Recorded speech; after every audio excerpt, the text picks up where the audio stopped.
Hi everyone, we hope you're doing well. We're hanging in there though honestly, we haven't been getting much sleep lately. Today, we want to answer a question we get a lot: how do we publish our audiobooks? First, we post most audiobooks on Patreon as paid content. They stay paid for a few months. After that, they become free to listen to on Patreon forever. A few weeks later, we post them on other places like YouTube, Facebook, and Twitter, X. Lately, things have been a bit slow in terms of new members. So we'd love your help. Please share our site with your friends or in places like Facebook groups, Twitter, X, Discord, Reddit, or novel forums. Even one share can really help us grow. Thanks so much for your support. He then bowed deeply. I'm so sorry. He gave Lee a thumbs up. In that case, Lee, your punishment can wait until you've recovered. Yes, Gai-sensei. Lee was carried away obediently. The next match is Neji Hyuga vs Kankuro. Genma called out. Competitors, please enter the arena. In the stands, Sakura and Sasuke join Naruto. Sasuke, are you alright? Naruto asked. Sakura frowned. He should rest, but I can teleport you with my flying thunder god, Naruto offered, placing his hand on Sasuke's shoulder. No need. This is nothing, Sasuke shrugged him off. He didn't want to miss Naruto's match over something so minor. Naruto rolled his eyes, prepared to force Sasuke to rest, when Kankuro's voice interrupted him. I forfeit. What? The crowd erupted. Was the sand ninja backing out? Kankuro, adjusting the puppet on his back, muttered to himself, I don't want to reveal too much before the plan starts. TCH, Neji clicked his tongue in frustration as he slapped the railing, clearly dissatisfied. Shino, standing a few meters away from Kankuro, perked up. Plan? His sunglasses glinted with a knowing light. Chapter 99. There were boos from the audience, but Kankuro didn't flinch. The exam, or whatever it was, didn't matter to him at all. TCH, Genma sighed before announcing, Kankuro has forfeited. The winner by default is Neji Hyuga. The next match, Naruto Uzumaki vs Gaara. Sorry about this. Naruto scratched his head. Sasuke was still hurt, and a fight could break out at any moment.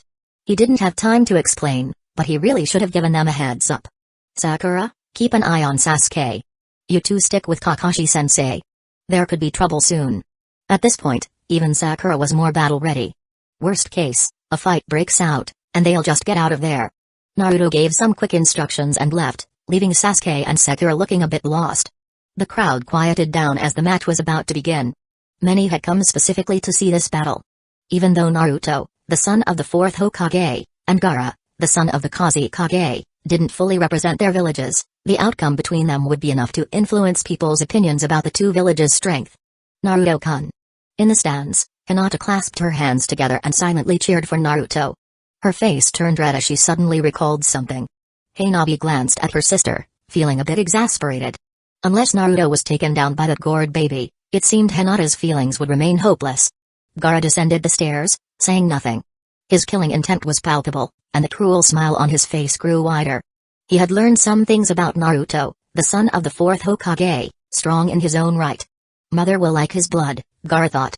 Kankuro watched Gaara nervously, praying he wouldn't lose control.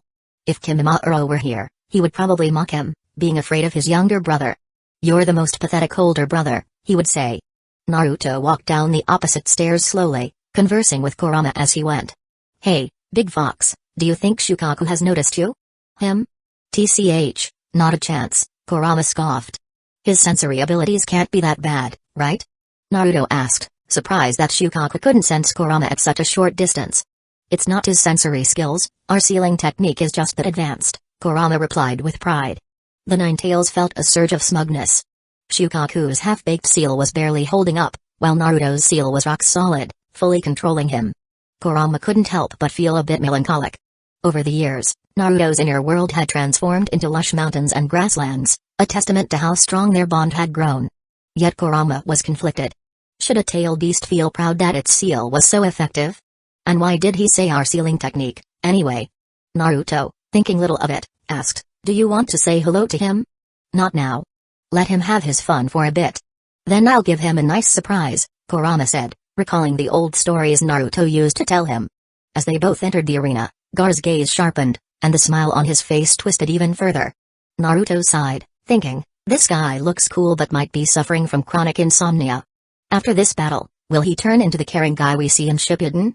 Naruto wondered, Or would it take something like Izanami or Koto Umatsukami to change him completely?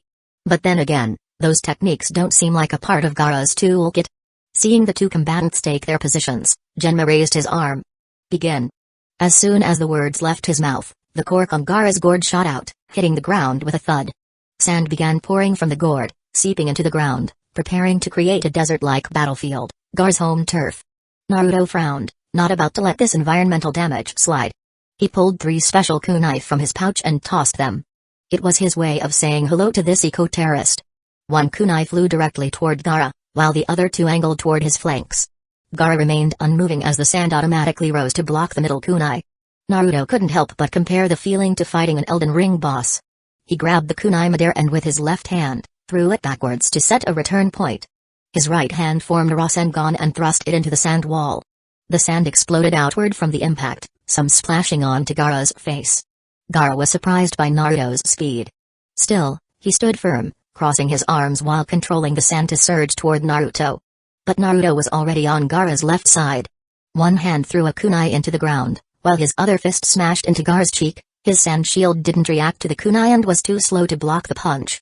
Meanwhile, the kunai Naruto had thrown to Gaara's right had already flown behind him. Naruto dodged, using the kunai to pivot and swept a kick at the back of Gaara's head. Gaara's sand reacted too late, but it came crashing down on Naruto right after. Without hesitation, Naruto teleported back to the kunai he'd thrown earlier. He thought, my moves were good, but I didn't deal any real damage. I probably shouldn't have used Rasengan right away, there's no time to build another one now. Up in the stands, Kankuro and Temari were shocked. He's so fast. Gaara's been hurt. The regular audience could only see flashes of golden light. Then Gaara lowered his head, revealing cracks in his face as his sand armor crumbled to the ground. Those who knew a little about ninjutsu were stunned, admiring Naruto's speed and technique. But the ones truly in the know were in disbelief. Golden hair, flying thunder god, Rasengan. He's the second coming of the Yellow Flash. The Sand Village ninjas began to realize what they were up against. If Hidden Leaf Village was this strong, they might remain the top village for generations. Meanwhile, Hidden Leaf Village's ninjas swelled with pride. The 4th Hokage's legacy had a worthy successor. Orochimaru watched Naruto with interest, licking his lips. This kid could be useful. Maybe I should mark him as a candidate for later. He glanced at the 3rd Hokage, whose old face was lit up with a smile. Orochimaru thought, let's settle this for now. I'll distract him just long enough. Gaara touched his cheek, not feeling any pain. This only excited him more. Covering his eyes with one hand, he chuckled darkly. Hey. Hey. I'll kill you. I'll kill you. Gaara waved his arm, sending a massive wave of sand hurtling toward Naruto. Naruto sighed, realizing he still had to deal with Gaara. He glanced at Genma. From the ref's position, I should be on the right side. Alright, this should be fine. Chapter 100. Naruto took a few steps back and quickly completed the hand seals, water style, exploding water shock wave.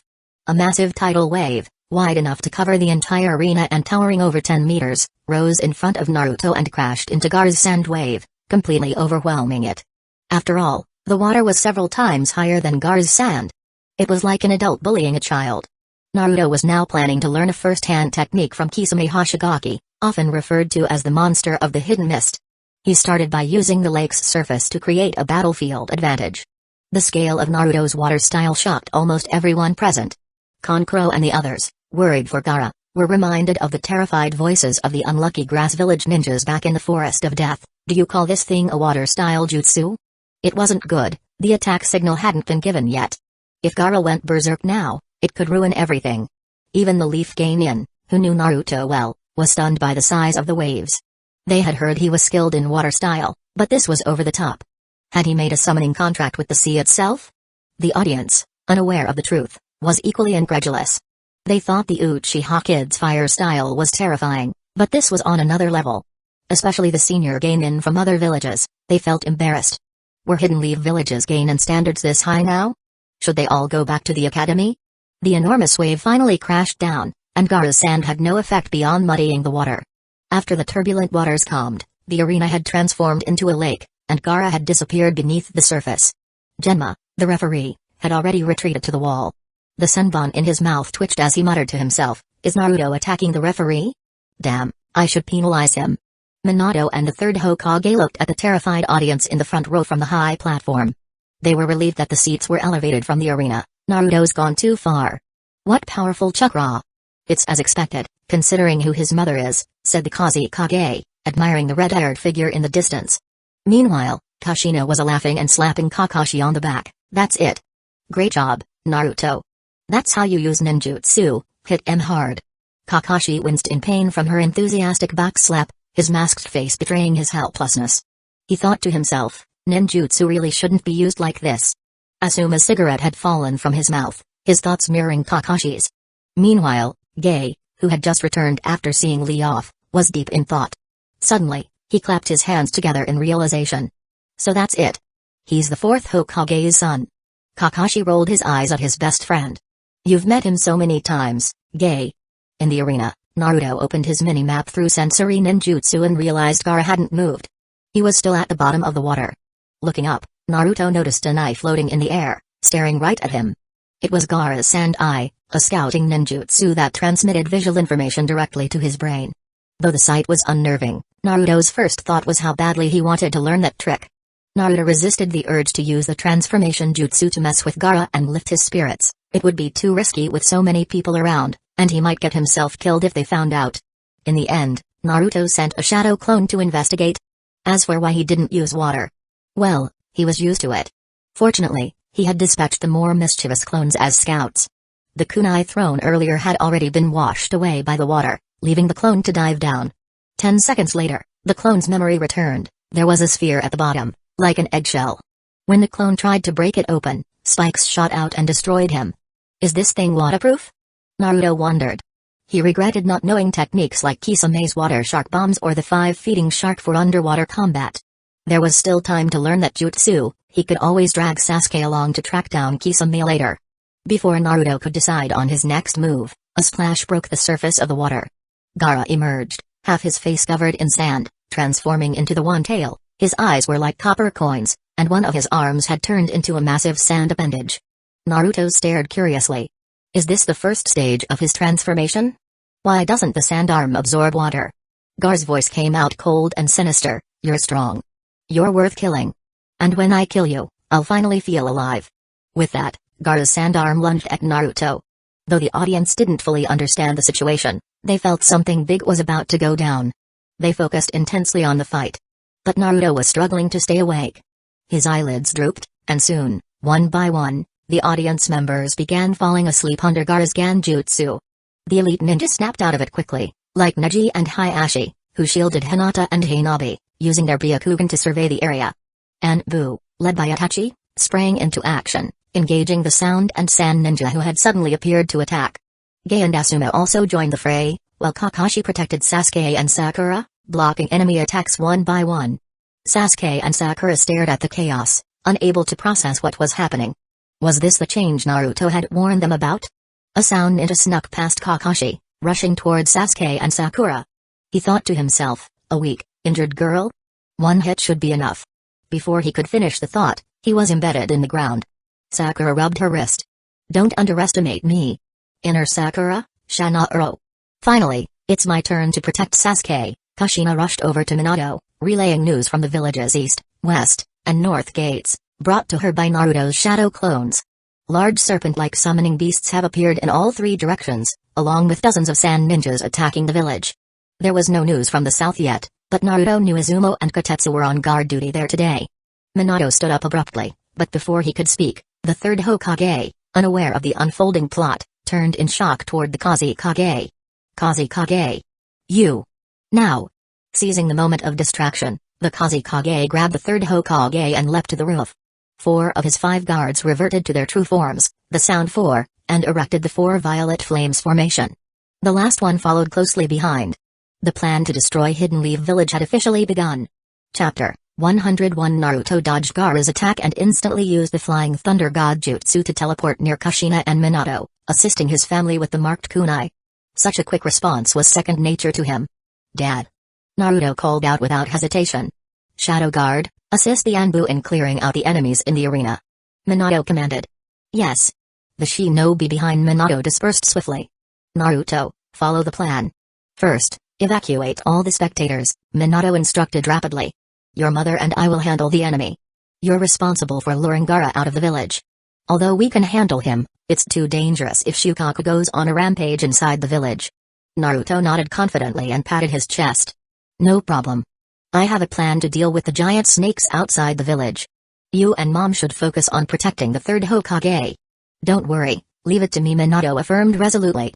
Naruto's clone, along with Naruko and another unnamed clone, received instructions through their link with Kurama, the Ninetales, and teleported back to their original positions using the Flying Thunder God Jutsu. Naruto pricked his finger, drawing a little blood for each clone, and they returned to their positions outside Hidden Leaf Village's eastern, western, and northern walls. Big Fox, I need some chakra support. Naruto requested. Kurama grumbled while sharing his chakra. Such a hassle. Just take care of this quickly, the real fight is with Shukaku. The three clones focused on the giant snakes charging toward the village. After smearing the blood on their fingers, they formed seals. Summoning Jutsu. Toad Gamaken, Toad Hero, and Toad Bunta appeared beneath the clones. Each clone addressed their respective summon. Please, Gamaken. Leave it to me, Toad Hero replied, wielding two large swords. Toad Bunta, smoking his pipe with a short sword at his waist, remarked, how do I not remember that the fourth Hokage had a son? The three toads grabbed their weapons and leapt towards the giant snakes, boosting the morale of the Hidden Leaf Village ninja defending the village. It's Jiraiya-sama and the fourth Hokage's summoning beasts. But who's that on their heads? The fourth's son? Or daughter? It doesn't matter. We just need to handle the enemy ninja. Yeah. The defenders rallied, and their spirits lifted. The Uchiha clan, leading the Hidden Leaf Village police force, coordinated with other ninja units, pushing back the invaders. In the Chunin exam arena, Naruto's commanding voice echoed as he used the multi-shadow clone jutsu. Instantly, hundreds of shadow clones, each with Naruto's signature spiky blonde hair, appeared and rushed toward the audience, with each clone responsible for transporting two people. Using the Flying Thunder God, they evacuated the unconscious spectators to safety.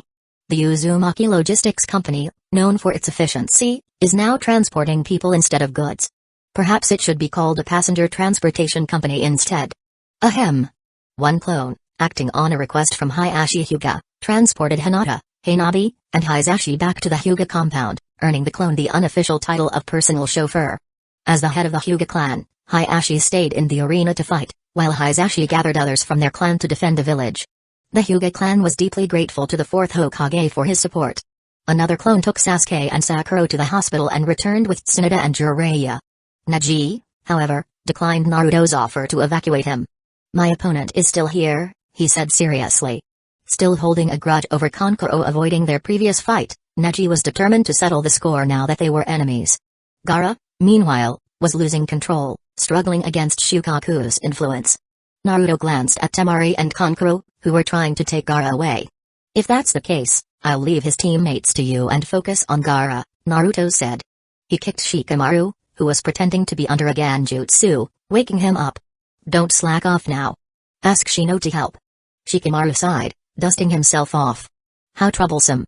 As Minato, Kushina, Jiraiya, and Tsunade headed to the rooftop battlefield, Naruto, Neji, Shikamaru, and Shino chased after Gaara's team. Maki intercepted them. Temari, Kankuro, take Gaara to the most crowded area in Hidden Leaf Village. Temari and Kankuro quickly carried the struggling Gaara away. Naruto and his team tried to bypass Maki. Don't underestimate me. Maki threw several shuriken, only for them to be deflected by kunai thrown from the opposite direction. What? Maki exclaimed in surprise. You're Shizue of the body flicker? Shizue Uchiha, standing alongside Genma, responded, never underestimate Hidden Leaf Village as shinobi. Naruto, go ahead. Leave this guy to us, Shizue said, his eyes blazing with determination. Naruto gave a thumbs up without looking back. Inwardly, he felt a little sorry for Maki. Not only did he have to face Genma, but now Shizue as well. Maki realized she couldn't afford to take her eyes off Shizue for a moment. Naruto and his team continued chasing the Sand siblings out of the exam arena. Kankuro abruptly stopped. Temari, take Gaara and keep going. I'll hold them off. He released his puppet, the crow, and chakra strings appeared on his fingers. Neji stepped forward. He's mine. You three go on. Understood. Naruto believed Neji could easily handle Kankuro. He and the others kept pursuing Gaara and Temari. Don't think you can just leave. Kankuro shouted angrily, his puppet spraying a barrage of poisonous needles. 8 trigrams bombs, revolving heaven. Neji countered, spinning rapidly and forming a protective barrier of chakra that deflected all the needles. He then took up a gentle fist stance. "I told you, your opponent is me. This guy," Kankuro muttered, preparing his puppet for battle. After a brief chase, Naruto noticed the surrounding area was empty. No civilians were in sight. Water style, water dragon jutsu. The water dragon surged towards Temari, forcing her to stop. Naruto threw a dozen flying thunder god kunai. Temari blocked most of them with her fan, but one landed perfectly. In an instant, Naruto teleported beside Gaara, pressing his head into the ground. "I'll take him. You handle her," he shouted. "Seriously?" Shikamaru sighed, beginning to strategize their next move. Naruto and Gaara teleported to an isolated spot outside the village. Kurama looked around, recognizing the location. Of course, it was familiar. This was the place where Naruto's family had sealed him. Once the barrier was activated, even the third Hokage would be unable to enter for a while. If locked inside, not even the Nine Tails could escape easily. Naruto slammed Gaara's head into the ground, creating a massive crater. "Shukaku. Come out and get beaten. You bastard." Chapter 102. Gaara's head plunged into the ground, and Shukaku roared in pain as he struggled for control. The tailed beast's chakra surged wildly, causing Gaara's body to further desertify. Naruto should have taken this chance to restrain Gaara with his shadow clone jutsu and bring him back to the village, but Kurama had been waiting to fight Shukaku for so long. Ending it now would have been anticlimactic, and Naruto felt it might strain their budding friendship. In the sealed space, Naruto sat at the top of Kurama's back, patting the big fox. "Just this one time, okay?" "What are you talking about?" Kurama asked, puzzled. "Letting the enemy complete their transformation is the stupidest thing ever. He's not using some invincibility jutsu or freezing time. It's better to take him down before he's fully ready." "Humphrey, even if Shukaku is at full power, I could take him down in no time," Kurama scoffed, though he wasn't entirely sure. Transformations in the anime feel long, but they're actually over in a few seconds. "Ha ha ha ha, I am finally out." Shukaku's voice was sharp and harsh as he emerged fully transformed. "Go on, say hello," Kurama nudged. What could Naruto do? He had to start with something flashy. Water style, exploding water shockwave. A massive wave surged forward, but Shukaku, towering dozens of meters high, was unimpressed. The water, several meters deep, barely covered his feet. Still, Naruto managed to catch Shukaku's attention. "A pesky little bug." Shukaku swatted down, trying to crush Naruto. "I'll show you soon enough that this bug isn't so easy to squash." Naruto muttered. Water style, great waterfall. A giant water column slammed into Shukaku's face. The attack didn't deal much damage but was certainly insulting. "Annoying brat. You've angered this beast." Wind style, drilling air bullet. Shukaku bellowed, his voice echoing through the desert as he launched a volley of high-speed air bullets. As a creature of sand, Shukaku despised two things most, water and the Nine Tails, and here was this little brat, mocking him with both. Now he is determined to crush Naruto for good. The barrage of sand and wind struck Naruto like a hailstorm. Dodging and weaving, Naruto was puzzled. Where did he get all this sand from in a desert covered with water? It was disgusting to think about, so he decided to be cautious. Water style, water wall. He summoned a protective barrier of water, then layered two more on top, each thicker than the last. "Better safe than sorry," Naruto murmured, hiding behind his triple-layered defense. He considered summoning 10 shadow clones but realized it would be disrespectful to Shukaku. So instead, he turned to Kurama. "Hey, Kurama, lend me some chakra." "Do it yourself," Kurama replied with a grin, clearly enjoying Shukaku's fury. Naruto grabbed a handful of Kurama's chakra, and his body was instantly cloaked in a thick layer of red chakra bubbles. When all the sand bullets were blocked by his water walls, the sandstorm finally subsided. Naruto leapt out, creating 1,000 shadow clones. In an instant, 1,000 versions of himself, each with fox ears and tails, surrounded Shukaku. Water style, 1,000 water dragons. With a synchronized shout, 1,000 water dragons rose up. Each dragon, empowered by Kurama's chakra, was much larger than usual. They merged in midair, forming a massive tidal wave that surged toward Shukaku from all directions. Shukaku looked around in bewilderment. "Who am I? Where am I? And what the heck is that?" The chakra smelled like the Nine Tails, but why did it feel like facing Aizen, the Three Tails? And why was there so much water? What kind of water jutsu is this supposed to be? Shukaku muttered in Kankuro's voice, bewildered. Despite his confusion, Shukaku wasn't going to stand still. He pounded his belly and unleashed a massive gust of wind in all directions. Wind style, sand bullet. Naruto, watching from within the ceiling space, wondered if he should learn Shukaku's drilling air bullet technique. But then again, the downsized version resembled Danzo's vacuum bullets, and that seemed redundant. The air bullets collided with the water dragons, creating a chaotic storm. But there were too many water dragons for the sand bullets to intercept. The combined force of the water storm crashed into Shukaku, soaking him thoroughly. "Stupid fox! Get out here and face me!" Shukaku roared in frustration as the water drenched his sandy form. Kurama snickered from within Naruto. "Little Tanuki, you've gotten weak over the years, haven't you?" Naruto's clones, seeing an opening, formed Rasengans and rushed in. Some clones raised their middle fingers before attacking, while others charged silently. Shukaku thrashed wildly, his claws and tails swatting away countless clones. But each time he struck one down, another would leap onto him, planting Rasengans on his limbs and body. Frustrated, Shukaku roared and unleashed a massive gust of wind, scattering Naruto's remaining clones. "Brothers, hit him with everything you've got!" Naruto shouted, his voice echoing through the battlefield. The clones complied, swarming Shukaku from all directions. The air was filled with the sound of countless Rasengans colliding with Shukaku's sandy form, leaving craters all over his body. "Damn brat! Damn fox!" Shukaku cursed, desperately trying to shake off the clones. But the damage was done. His chakra was rapidly depleting as he repaired his battered form. Realizing his position was dire, Shukaku gathered his chakra for one last attack. "I'll crush you all in one go." Wind style, drilling air bullet barrage.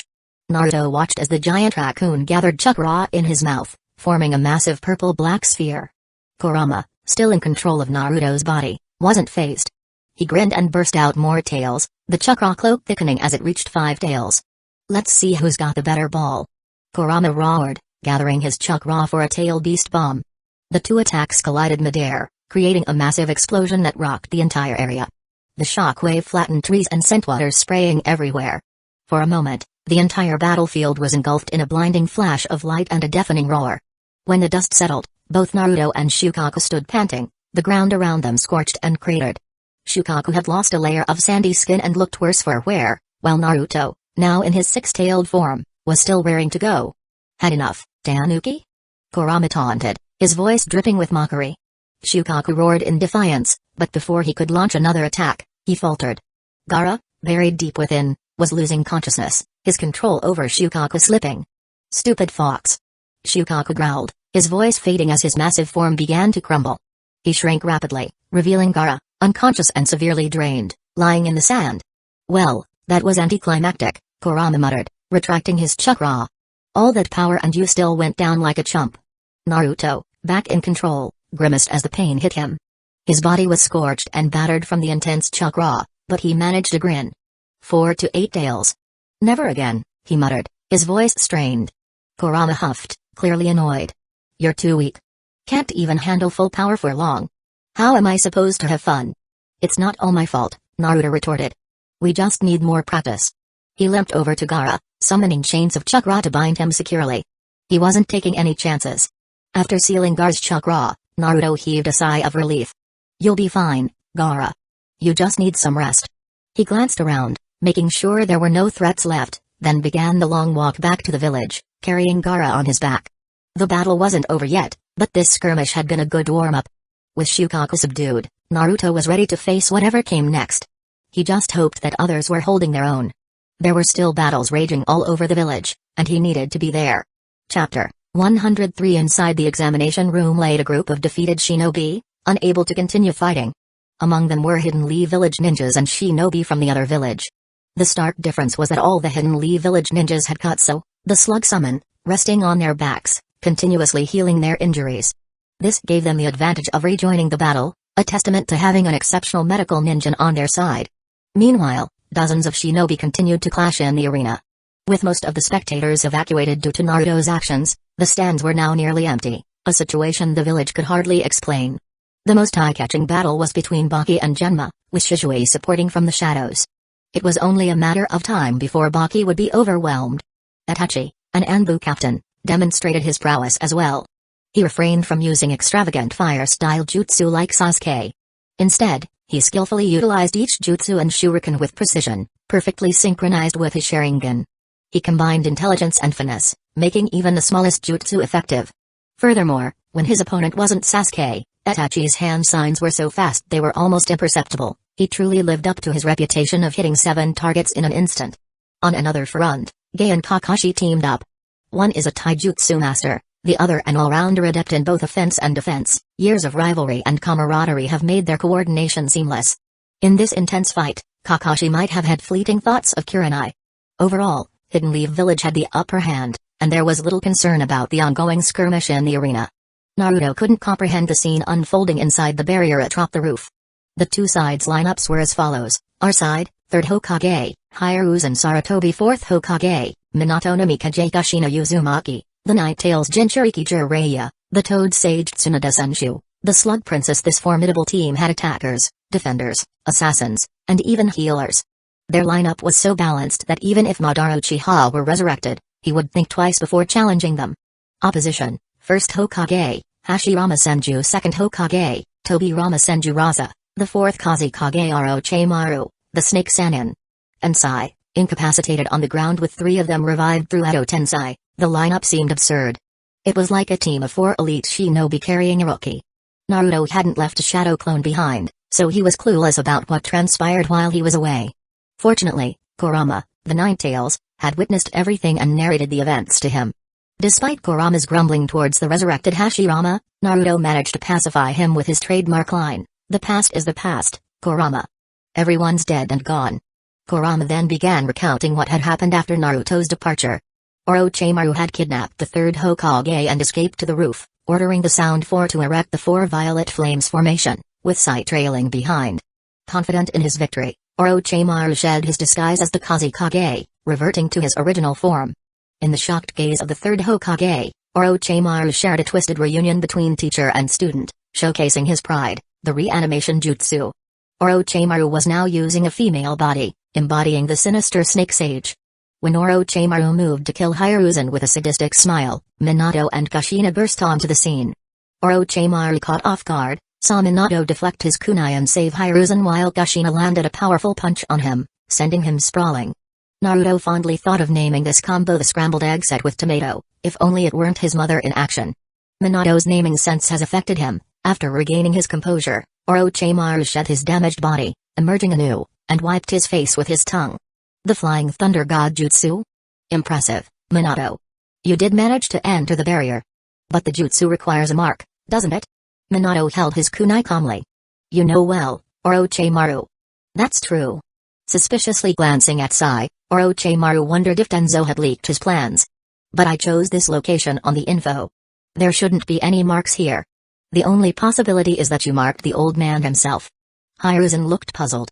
Minato, are you implying you knew about Orochimaru's attack in advance? I don't recall being in contact with you recently. When did you mark me? Minato smiled. I don't need direct contact. I only need to leave a mark on your clothing. Clothing? Kushina interjected with a grin. That's right. You don't pick your clothes, do you? Don't tell me. Hiruzen recalled Kushina visiting him days ago, asking for ninjutsu lessons, and during the chaos caused by Konohamaru's prank, she was alone with his wife, Hueco, while he changed. Kushina continued, that's when I handed Hueco the marked cloth and asked her to sew it into your clothing's lining. I also asked her to keep it a secret. Minato apologized, I'm sorry for keeping this from you, but we had our reasons. Hiruzen, finally understanding, smiled sadly. Minato must have feared for his life, anticipating Orochimaru's attack. I see. You were worried that I was resigned to dying. Minato countered, I don't care about your past deeds, be they right or wrong. But if you truly believe you were wrong, live and make amends. Don't leave everything to the next generation and give up. What can an old man like me do, other than die here today?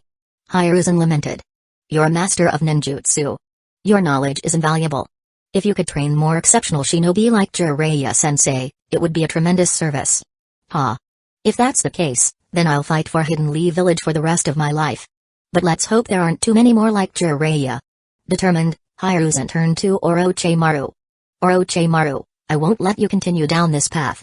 I will stop you. Orochimaru smirked, his hands flashing through hand signs. Is the chat over? Even with all of you here, you won't be able to stop me. Edo Tensei, Reanimation Jutsu. Chapter 104. The 3rd Hokage immediately recognized Orochimaru's use of the Impure World Reincarnation Jutsu and shouted, stop him at once. Minato and Kushina, fully aware of the implications of the impure world reincarnation, rushed toward Orochimaru. As they moved, Minato hurled his special kunai. Sai.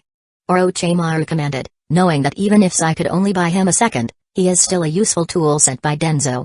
Having been ordered by Danzō to follow Orochimaru's instructions, Sai immediately stepped forward, unrolling his scroll and swiftly moving his brush, ninja art, super beast imitation drawing. Ink beasts surged from the scroll, charging at Minato and Kushina.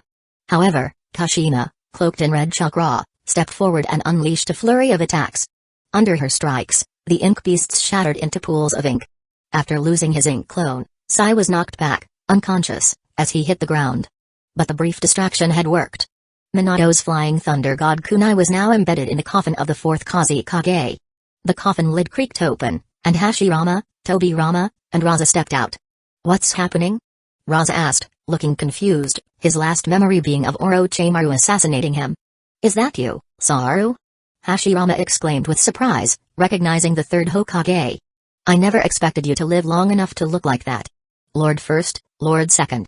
The third Hokage gazed at the two former Hokage, momentarily at a loss for words.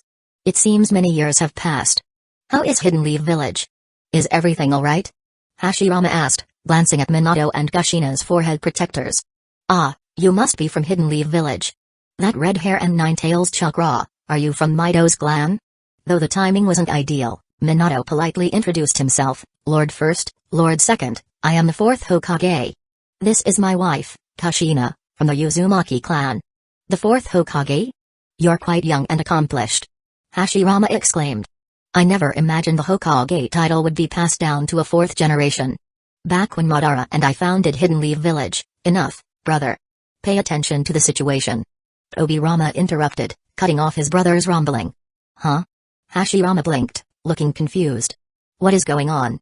Tobirama crossed his arms and explained calmly, "This is my impure world reincarnation jutsu, a forbidden jutsu that summons the souls of the dead from the Pure Land back to the world of the living. Judging by your reactions, you're not the ones who summoned us, which means..." Tobirama turned toward Orochimaru. "You must be the caster.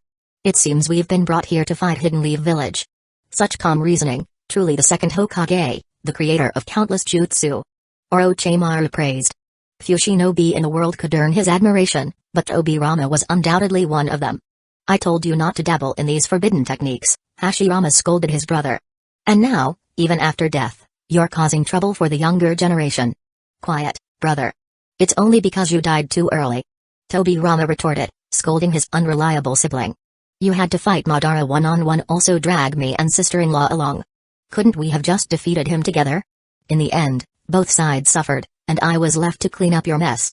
"Sorry," Hashirama muttered, lowering his head, defeated. On the other side, Minato scratched his head awkwardly, unsure how to respond to the first Hokage's antics. Even Orochimaru appeared amused, clearly not expecting the legendary god of shinobi to have such a light-hearted personality. Suddenly, a loud noise grabbed everyone's attention.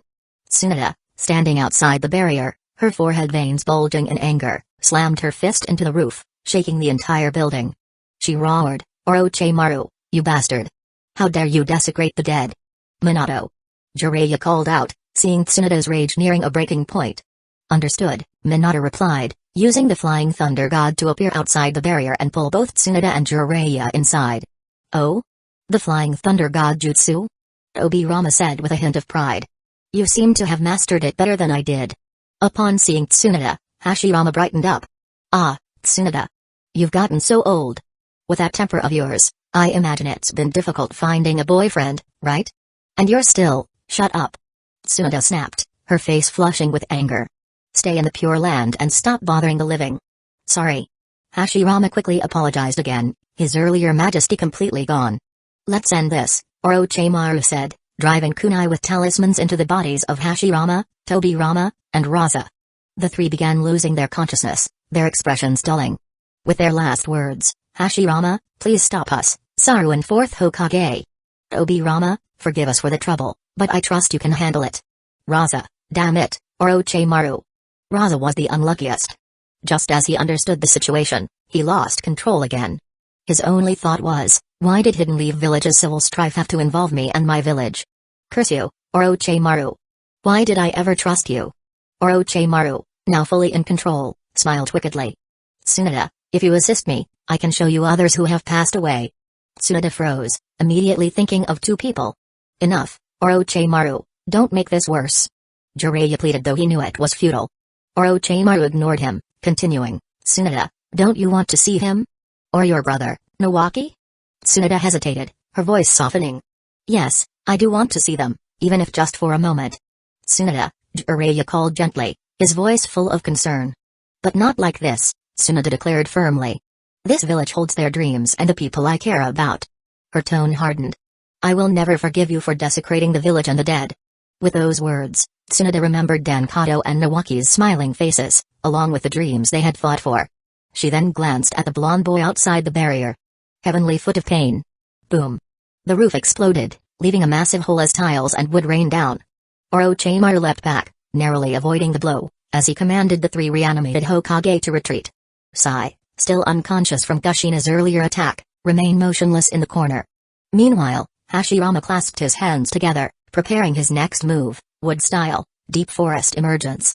Chapter 105. The sturdy trees erupted from the ground, with countless trunks and roots growing erratically, shattering tiles and piercing through rooftops.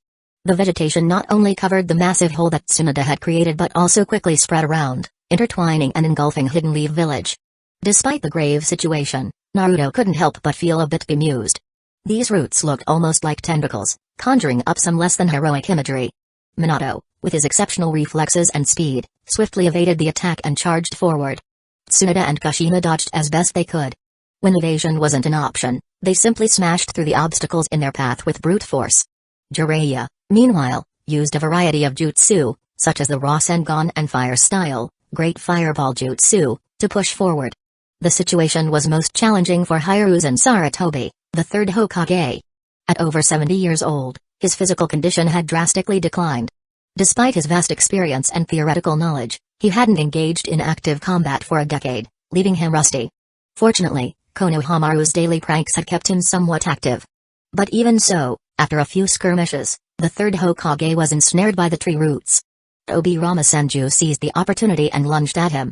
Just as his attack was about to strike, Minato reappeared, blocking Tobirama's assault with his kunai infused with the Flying Thunder God Jutsu. Summoning Jutsu, Monkey King Inma. Before Minato could assist further, Hiruzen summoned the elderly Inma, who tore through the tree roots in two swift moves and remarked, "You've really let yourself go, Sarutobi. What is this, a Hokage reunion?" Hiruzen didn't offer much of an explanation.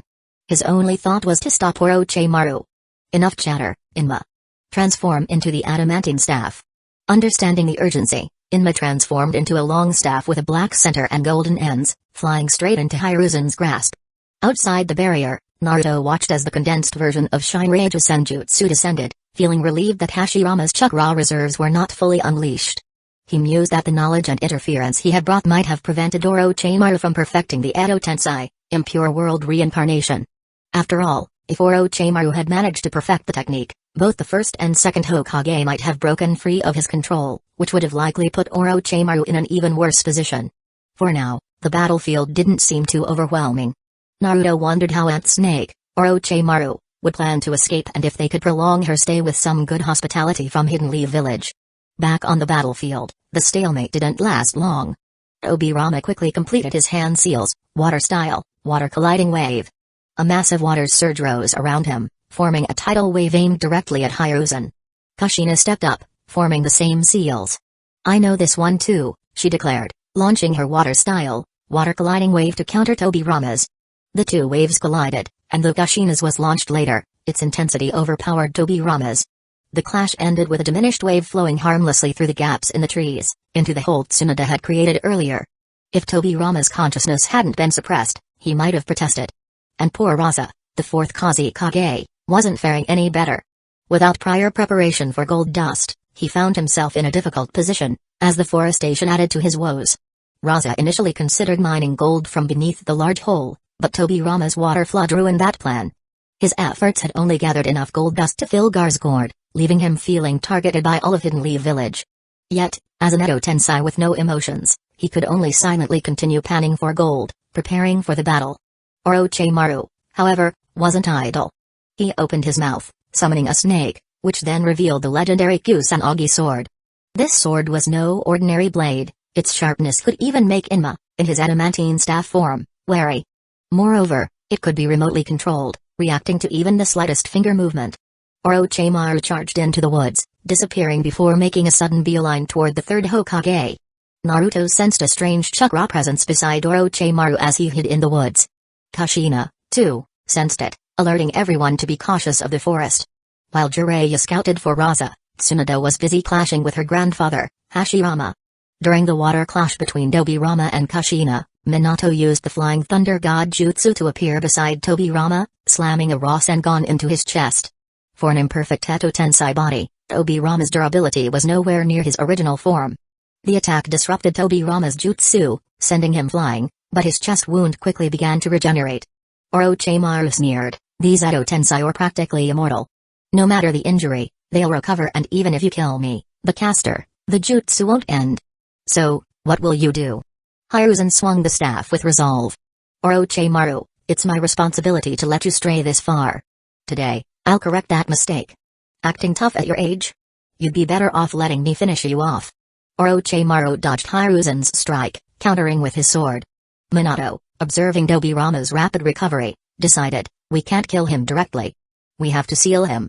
Kushina cracked her knuckles with a grin. "Sealing techniques are my specialty." Realizing the danger, Orochimaru weighed his options, either use the Eto Tensei to kill Hiruzen and flee, or retreat now. Minato threw a kunai, aiming at Orochimaru. But the kunai passed through him, as did Hiruzen's staff. Orochimaru vanished into thin air, leaving only the Kusanagi sword behind. An illusion? Minato noted the faint mist in the air, recognizing it as a special type of Ganjutsu. Emerging from the woods was a middle-aged man with blonde hair and a distinctive mustache. He launched a few water-style, water gunshot, which Hiruzen deflected with his staff. Naruto, recognizing the man, shouted, "That's the second Mizukage. His summoning beast is a giant clam, and he uses the Mirage Ganjutsu." Naruto surmised that Orochimaru had summoned the Mizukage earlier and kept him hidden, planning to use him as a trump card. Naruto then used the Flying Thunder God Jutsu to stand beside Kushina. Today, Naruto Uzumaki joins the fray too. Chapter 106. Orochimaru strolled out leisurely, applauding himself. "I see you've got information on the second Mizukage. Impressive." Due to the strict secrecy measures enforced during his reign, even shinobi of the Hidden Mist barely know about their own Kage. Orochimaru licked his lips and continued, "Naruto-kun, you've piqued my interest." "Piqued your interest? More like you're eyeing my body." Naruto retorted inwardly. "I never imagined you'd go as far as desecrating the second Mizukage's grave." Naruto shook his head in disbelief.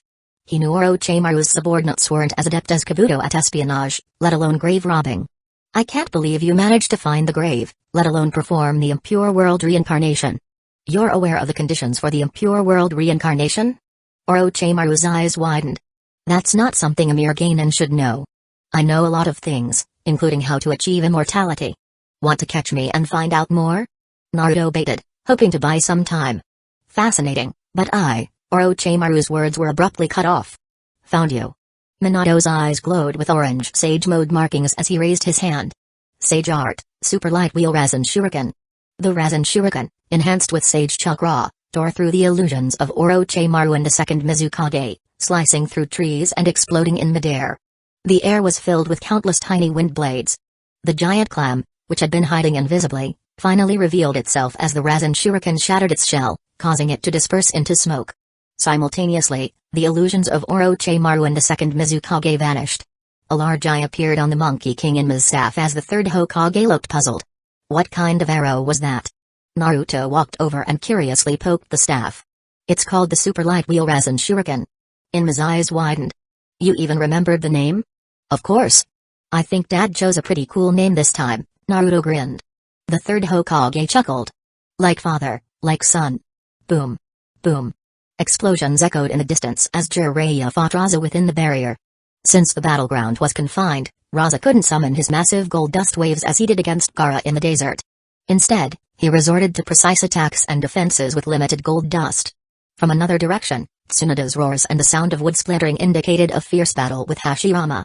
"Our battle isn't over, Naruto. You must stay vigilant on the battlefield," the third Hokage warned, gripping Inma tightly. "I know," Naruto responded, scanning his surroundings for Orochimaru's location. Aside from Hinata-chan, anyone interested in me is definitely up to no good. Wait, is Orochimaru transforming into a beautiful woman? Gross. Better put an end to this pervert's games. It's time to wrap this up, Minato said, and with a flash of the Flying Thunder God Jutsu, he brought Kushina to Tobirama's side, striking him with a Rasengan. When it comes to breaking skulls, no one beats a ninja, and Minato is no exception. Before Tobirama could recover, Kushina pulled out a sealing tag and slapped it onto him. Black markings spread across Tobirama's body, and with a puff of smoke, the disguise faded, revealing the Sound Village ninja Sakin underneath. Looks like we're out of time, Orochimaru sneered, seeing Minato and Kushina swiftly subdue the Edo Tensei. He commanded the 4 sound ninja maintaining the barrier, release the barrier and retreat. Yes, Lord Orochimaru. They responded in unison. As the barrier fell, the Sound 4 prepared to flee with Orochimaru. Orochimaru, don't think you can escape. The 3rd Hokage charged forward with Inma raised. But Orochimaru smirked and, in a flash, turned and thrust his Kusanagi sword upward. The 3rd Hokage's eyes widened as he felt the blade pierce through his abdomen, blood trickling down. Sarutobi-sensei. 3rd Hokage. Lord 3rd. Minato, with a grim expression, formed another Rasen Shuriken and hurled it at Orochimaru while calling out, Naruto. On it. Naruto instantly transported the wounded 3rd Hokage to the hospital, landing beside Sakura. Sakura, quick, first aid. Lord 3rd. Sakura immediately began treating the wound, her hands glowing with healing chakra. What happened? Hang in there for a bit, old man. I'll be right back. Naruto shot off to Tsunada's location, arriving just as she smashed Hashirama with a punch. Naruto bound the regenerating Hashirama with chakra chains and placed a hand on Tsunada's shoulder. Tsunada, come with me. In a flash, they were transported to the hospital ward, the chains securely binding Hashirama. Tsunada, this is... Tsunada quickly assessed the situation. Sakura, I'll take over. Follow my instructions and carefully extract the sword. Yes, ma'am. Sakura grasped the sword hilt, steady and focused.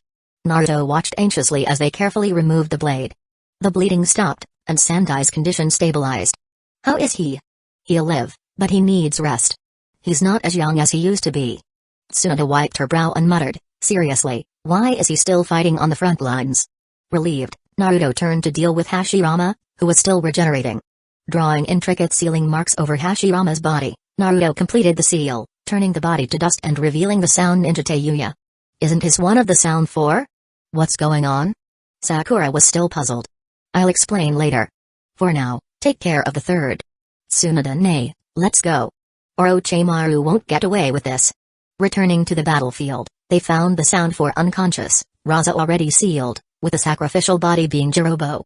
Minato, Kushina, and Jiraiya had surrounded Orochimaru and the 2nd Mizukage. Seeing Tsunada approaching, her anger barely contained, Orochimaru wiped the sweat from his forehead. This is truly the worst-case scenario. Chapter 107 Orochimaru died, with his bones rotting away in the soil. The mud in question was created by Jiraiya's Earth-style, Swamp of the Underworld, Earth-style, Yaminuma. Orochimaru's demise occurred after being smashed by Tsunada and overwhelmed by the combined efforts of Hidden Leaf Village's elite. Even he, a legendary Sannin, couldn't withstand the assault led by the 4th Hokage and other powerful shinobi. In truth, Orochimaru had planned to escape, but it was impossible. Minato's teleportation jutsu and Flying Thunder God jutsu alone made it difficult for anyone to escape. Moreover, when Kushina activated her Nine-Tails chakra mode, her speed surpassed even that of the Raikage. Even if Orochimaru had tried to feign death, hide, or escape, the 2 Sage Mode users, Jiraiya and Tsunada, would have sensed his presence through their heightened perception. Orochimaru's last resort would have been to summon a giant snake, hide inside its body, and reverse summon himself to Ruchi Cave, waiting for Guren to use his pre-prepared blood to summon him back to the base. But there was no chance. Whenever he tried to form hand seals, Minato's golden flash would interrupt him. If he fell to the ground, Tsunada was always there, ready to strike with her immense strength. He hoped the reanimated 2nd Mizukage could buy him some time, but the lack of a proper sacrifice weakened the Mizukage's power to the point that he couldn't even use his signature jutsu. The regular water-style jutsus he used were no match for Naruto's power, reducing the Mizukage to merely a distraction for Orochimaru. After Orochimaru exhausted himself using his living corpse reincarnation, Fushi Tensei, technique multiple times, he was finished off by a combination attack from Jiraiya and Tsunada. Orochimaru's body was destroyed, leaving behind nothing but a few shredded remains and some snake skins. The history books of the ninja world recorded that on August 6 of the 60th year of the Hidden Leaf, a small yet shocking battle erupted in the Land of Fire. It involved the legendary Sannin, the Nine-Tails Jinchuriki, the fourth Hokage, one Kazekage, and one Mizukage. In the end, the third Hokage was severely injured, Orochimaru died tragically, and several high-ranking shinobi were deeply affected. Only a handful of people were fortunate enough to witness this unprecedented conflict. And because this battle miraculously took place on a single rooftop, it was later referred to as the Clash of the Hokages. I am a relic of the old era. No vessel can carry me into the new era, but since I still live, I will dedicate the rest of my life to Hidden Leaf Village. These were the words of the third Hokage, Hiruzen Sarutobi, after regaining consciousness. There was no suspense about what followed. When the top-tier combatants joined the regular battlefield, Hidden Leaf Village's already advantageous position turned into a crushing victory. The Sound Ninjas were either captured or didn't even have the chance to surrender. The highest-ranking Sand Ninja, Baki, lost his will to fight after seeing his Kazekage reanimated inside the barrier and was finally captured by Shizui and Genma. The situation was settled. The next step was to clear out the remaining enemies on the battlefield and root out those who had infiltrated the village during the chaos. Gai grabbed Kakashi's shoulder with one hand, pointing at him with the other. Kakashi, I won this time. Huh? Kakashi scratched his masked face, his eyes turning into his usual bored expression. Naruto wondered if the itch could be felt through 2 layers of masks. Gai, full of enthusiasm, declared, I defeated one more enemy than you, so I won. Oh. Kakashi casually kicked down a Sound Ninja who was struggling to stand and looked back at Gai. It's a tie now. No. Gai clutched his head in disbelief, as expected of my eternal rival, Kakashi. But there must still be enemies lurking in the village, and my youth will not lose to yours. Gai disappeared in a blur of motion, rushing out of the area. Anbu, stay and secure the battlefield. Tsunade-senpai, please head to the hospital. Jiraiya-sama, Kushina, and I will each take a direction outside the village. Shadow Guards, Kakashi, Asuma, and Naruto, help check if any enemies slipped into the village. I also request the help of the Hyuga clan. Understood. They responded in unison. Naruto raised his hand, anyone need a lift? Afterwards, Naruto began his mission. When it comes to locating enemies, nothing beats the Nine-Tails' ability to sense malice. Hey, Kurama, I want to activate the golden mode. Do what you want, Kurama replied lazily. After the battle with Shukaku, he had little interest, though he did feel a twinge of anger upon seeing the reanimated Hashirama. Watching Naruto defeat him brought a rare smile to his face. Was it loneliness after the thrill? Naruto drew on Kurama's chakra with ease. The fox's chakra was no longer guarded against him. Golden, flame-like chakra enveloped Naruto, making him feel stronger. He sensed numerous hostile presences and activated his heightened perception. Naruto saw everything from a bird's eye view, distinguishing between hostile and friendly chakra signatures. Perfect? Naruto exclaimed. The technique to differentiate between allies and enemies was finally complete. Excited, he dashed towards the nearest hostile presence, only for the golden aura to dissipate unexpectedly. Naruto? Kid, your stamina is pathetic, Kurama mocked disdainfully. Naruto was enraged. Who's pathetic? You are as pathetic as that author of Metamorphosis who destroyed that girl's life. Kurama thought Naruto was too weak to admit the truth. Kurama, I consider you a friend, but you insult me. Naruto felt wronged. If you cooperate with me just a bit more, things would be so much better. Kurama yawned lazily. If you don't want to be mocked, get stronger. Naruto reasoned with him, the situation is critical. We need to catch the infiltrators. What if they kill the owner of the barbecue shop to cover their tracks? You won't get to enjoy that delicious barbecue anymore. Enough. Let's do this. Kurama snapped awake, his fur bristling. Hidden Leaf Village could burn for all he cared, but food? That was sacred. What? Naruto rushed to the nearest hostile presence, finding it oddly familiar. Wasn't this the Hidden Leaf Village orphanage? Naruto looked at the sneaky intruder, prepared to attack with a Flying Thunder God and Rasengan combo. But someone beat him to it. Kabuto, dressed in civilian clothing, withdrew his chakra scalpel and adjusted his glasses. The orphanage has been affected. If it weren't for the guards patrolling, who knows how bad things could have gotten. Naruto glanced at the green dot on his map representing Kabuto and leapt forward. Kabuto, long time no see. Chapter 108 Year. Naruto-kun, looking at Naruto's shining golden appearance, Kabuto almost didn't recognize him. After all, they had only met briefly before. It's me. Naruto temporarily released his heightened state and pointed to the Sound Ninja on the ground. Because of the war, some enemies and spies have infiltrated the village, taking advantage of the chaos. I'm capturing these individuals. I see. Then I'll leave this one to you. Kabuto's demeanor was calm and agreeable. Naruto shook his head. It's not that simple. Reporting a spy for verification earns a reward of 500,000 ryo. 500,000? Kabuto's eyes briefly flashed with interest. Although the fourth Hokage had always supported the orphanage, funds were still tight. Kabuto's wish was for every child in the orphanage to live a happy life. Relying solely on the village's subsidies was not enough. If he could catch a few more spies. That's right. I suggest you hand them over to the garrison yourself. Thank you for the information, Naruto-kun. As Naruto walked away, Kabuto made up his mind. Looking at the captured ninja on the ground, he saw not just an enemy, but resources for food, gifts, and the smiling faces of the children in the orphanage. The sun reflected off Kabuto's glasses, casting a dazzling light. Yakushi Nano and Yakushi Kabuto, the current director and deputy director of the Hidden Leaf Village Orphanage, were both skilled spies. However, unlike Danzō, Minato respected their personal wishes and supported them in running the orphanage, providing help whenever possible. Now that Kabuto knew there were rewards for capturing spies, this was intriguing. A top-tier spy engaged in counter-espionage work meant that those who sneaked into Hidden Leaf Village with evil intentions were doomed.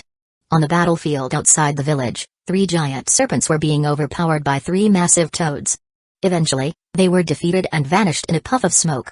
The Hidden Leaf Village ninja forces were brimming with morale. Fugaku Uchiha personally led the charge with the police force, and the invading sand ninjas were routed. Also with Minato, Kushina, and Jiraiya joining the battles on the eastern, western, and northern fronts, the outcome was no longer in doubt. What people didn't know was that there had been another skirmish to the south of Hidden Leaf Village. Earlier, Naruto had sent shadow clones in all 4 directions to maintain communication, but only 3 had reported attacks. Naruto assumed that Izumo and Kotetsu's gatekeeping prowess had deterred any assault. However, Orochimaru's original plan was to launch simultaneous attacks from all directions, stretching Hidden Leaf Village's defenses and creating an opportunity for him to assassinate his former teacher. An equal number of giant serpents were supposed to be summoned at each gate. However, the assault team at the south gate encountered an unexpected situation. The reason? Youth. Earlier that morning, a silver-haired boy led 3 green-clad students on what was supposed to be a routine exercise. Inadvertently, they wandered out of Hidden Leaf Village's patrol range while displaying their youthful energy. And that's when they stumbled upon a group of sand ninjas drawing a large summoning circle on the ground, intending to use Orochimaru's blood to summon giant serpents. The only strategist among the 4, Kimimaro, remembered Minato's instructions and immediately recognized these individuals as hostile forces intent on attacking Hidden Leaf Village. He decided to lead his 3 energetic teammates to disrupt their plan. But facing dozens of elite sand ninjas was a daunting task for just 4 people, so, 8 gates released formation, the first inner gate, the gate of opening, open. 8 gates released formation, the second inner gate, the gate of healing, open. 8 gates released formation, the third inner gate, the gate of life, open. 8 gates released formation, the fourth inner gate, the gate of pain, open. 8 gates released formation, the fifth inner gate, the gate of limit, open. The skin of all 4 turned red, and their bodies were enveloped in a visible green chakra. Gen, Gi, and Jiro activated their Sharingan, using the superior dynamic vision combined with the enormous speed and strength boost from the 8 gates to perfectly execute Gei's strong fist taijutsu techniques and Uchiha's agile fighting style. Their movements, usually clumsy, became fluid and coordinated on the battlefield. They dodged enemy attacks with ease and seized every opportunity to launch decisive blows, a stark contrast to their usual clumsy behavior. Gen, Gi, and Giro created a brand new fighting style for the Uchiha clan, blending Gei's teachings with their unique approach. Kimimaro, on the other hand, had a different style. On the battlefield, he was fearless and aggressive. He relied on the abilities of the Shikatsu Myaku, strengthening the bones within his body.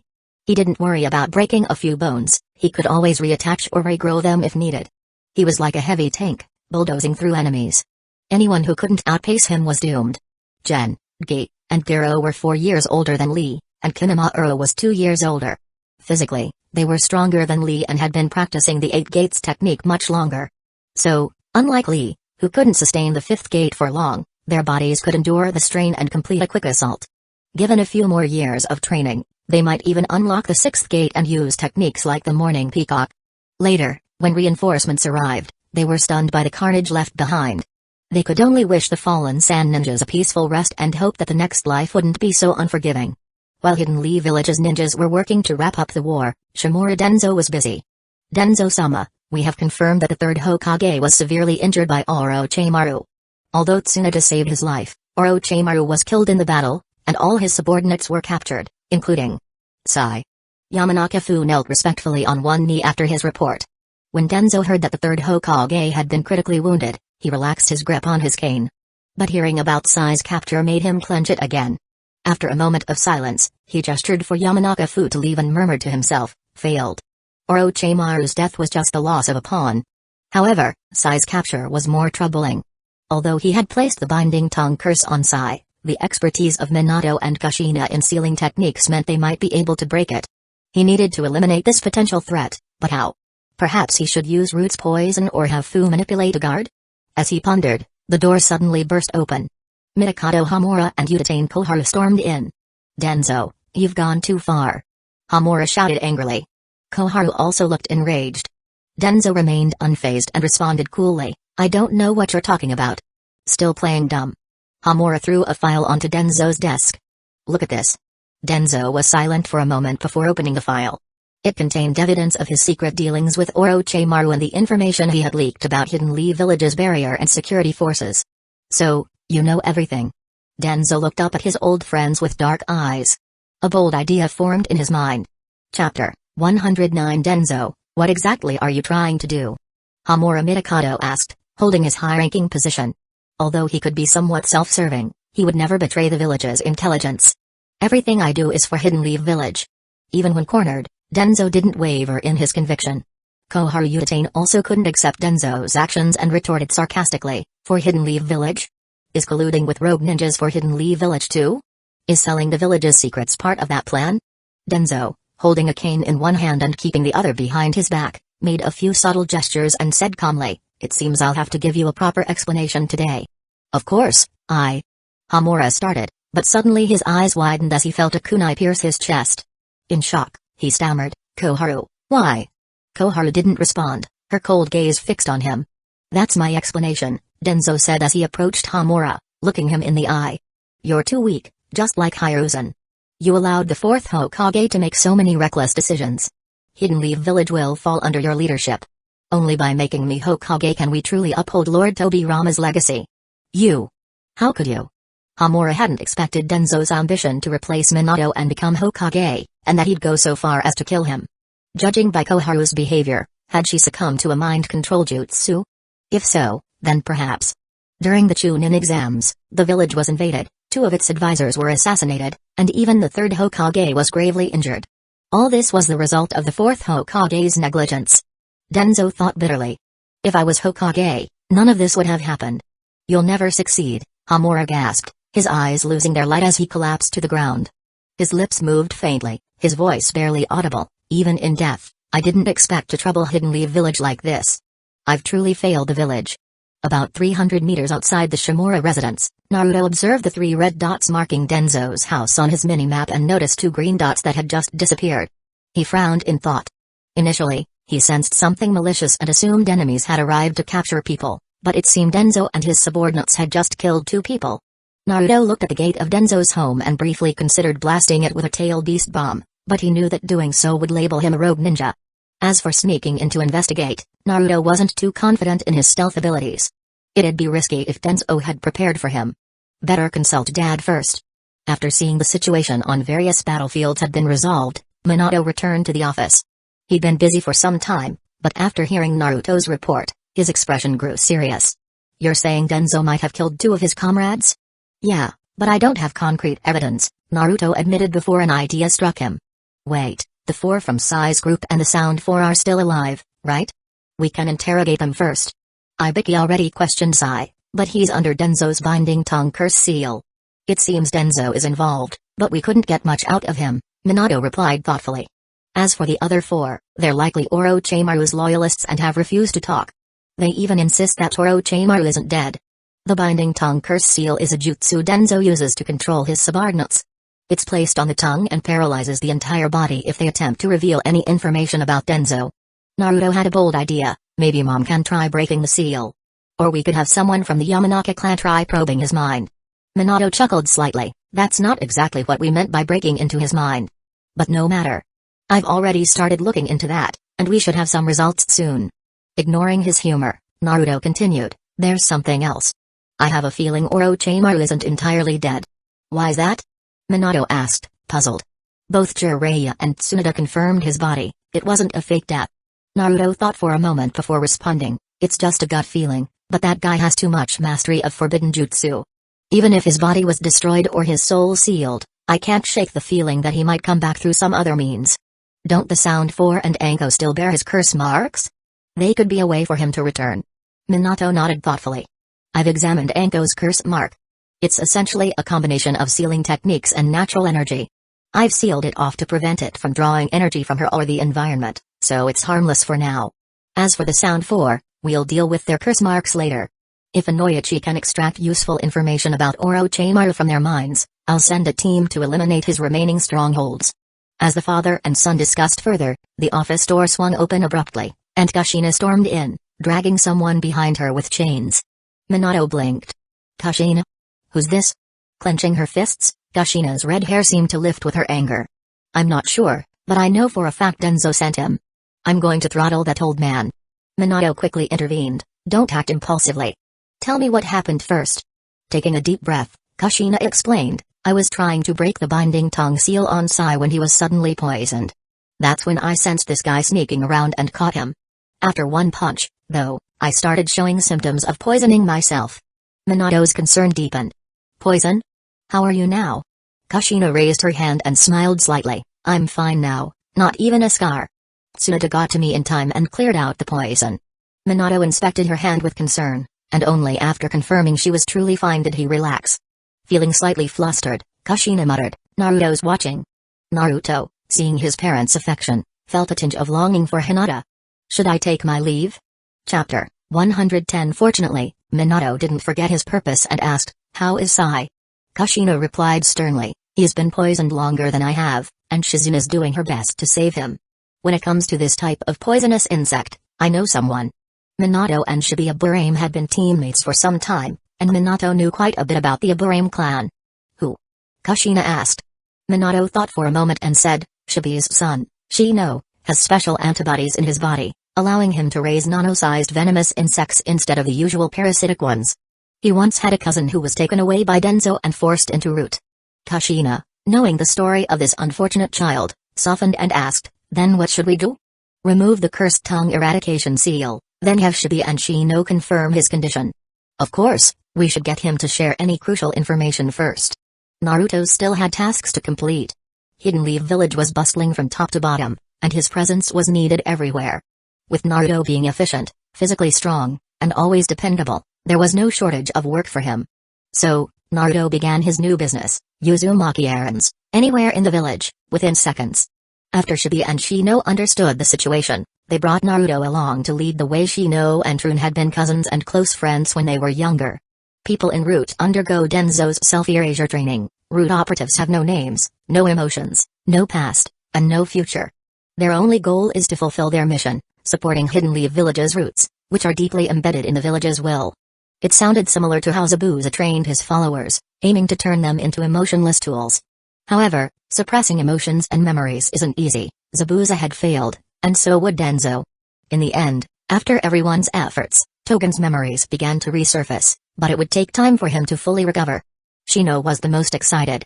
Ever since Togen was taken by Danzo, there had been no news. Shino had thought Togen had sacrificed himself on some mission. Shibuya bowed deeply to Minato and Kushina, saying, thank you both for helping me see Trun again. I will do my best to guide him into becoming an excellent Hidden Leaf Village ninja. Naruto was startled when he heard that, as it reminded him of something Garp from One Piece often said, fa ha ha ha, don't worry, Sengoku, I'll train him to be an excellent marine. Then, Garp's son defected, and both of his grandsons became infamous pirates who gave the Navy constant headaches. Of course, Minato had no idea about that story, so he waved his hand and said, no need to be so formal. Let's focus on the questions at hand. Trun stood up formally and replied, yes, Hokage-sama. I received information that Danzo killed 2 people today. Who were they? It was Koharu and Hamura. What? Everyone present was in shock. These 2 were Hidden Leaf Village elders, former teammates of Danzo. Could he have done it? Killing comrades was a severe crime years ago. Mizuki had tried to kill his comrades but was stopped and imprisoned for it. Naruto didn't expect them to meet such a sudden end. Trune, unfazed by their shock, continued, they had evidence that Danzō-sama leaked village security information and collaborated with Orochimaru. Minato's expression grew darker as he listened. Collaborating with the enemy, leaking village secrets, killing his comrades. How could Danzō do such a thing? Kushina clenched her fists. That old man. He is no good. The room fell silent. The situation was serious. With such turmoil at the top of Hidden Leaf Village, who knew what further damage might come? Shibuya and Shino were clearly on Minato's side. They could tell who cared for their comrades and who sacrificed others under the pretense of righteousness. Just then, a knock broke the silence. Minato took a deep breath, calming himself. Come in. Yamanaka-fu stepped in, gave a simple bow, and said, Lord Fourth Hokage, Danzō-sama requests your presence. Shibuya took a small step forward, subtly positioning himself between Fu and the others. Fu, oblivious to his former teammates' presence, paid no attention. Perhaps the members of the Aburame clan simply lacked presence. Minato suppressed his anger and asked, what is this about? Koharu-sama and Hamura-sama were assassinated during a gathering with Danzō-sama. Though Danzō-sama fought hard and killed the assassin, both elders perished. Naruto was taken aback by the statement. Fighting valiantly, huh? How convenient. Lead the way, Minato said sharply. He had no desire to converse further with Danzō's subordinates. His priority was to uncover Danzō's intentions, apprehend the traitor, and deliver justice. Minato signaled for Trune and Shino to stay in the office while he left with the others. They followed Fu to Danzō's residence, where the bodies of Koharu and Hamura lay in the courtyard. Danzō, leaning on his cane, wore a sorrowful expression. His clothes were torn, some stained with blood. Several Sand Ninja corpses were nearby, overturned flower pots were scattered around, and battle marks were evident on the ground and walls. That old schemer had certainly done a good job of staging a scene. Just as they entered, more people arrived, clan heads like Yamanaka Inoyachi, Nara Shikaku, and Akimaki Chosa, as well as Saratobi Hueco and Asuma. The Uchiha and Hyuga weren't invited, though. Danzō knew that both clans were firmly aligned with Minato. The first to speak was Hueco. Having been comrades with Koharu and Hamura, she asked, Danzō, what happened? Danzō, feigning sorrow, replied, as you can see, we rarely meet these days, and we were attacked. Though I fought my hardest, I couldn't save Koharu and Hamura. Hueco, sensing something was off, pressed, how did the Sand Ninja know you were meeting today and came to assassinate you? Perhaps they were after me. I made many enemies in my youth, and I regret that they got caught in the crossfire. Hueco accepted this explanation. Most presents knew that Danzō, as the third Hokage's right-hand man, had indeed committed many unsavory acts that could invite retaliation. Danzō continued, I also heard that Hiruzen was attacked and gravely injured. How is he?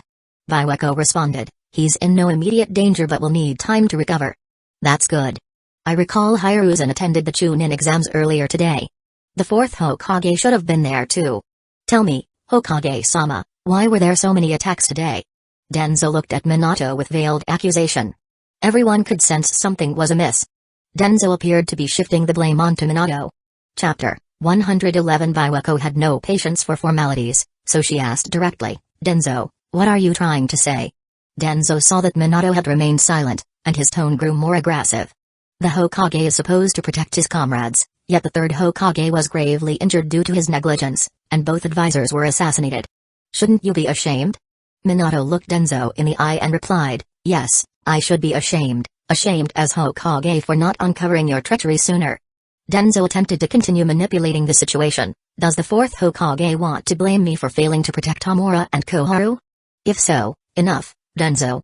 Minato shouted, unable to contain his anger.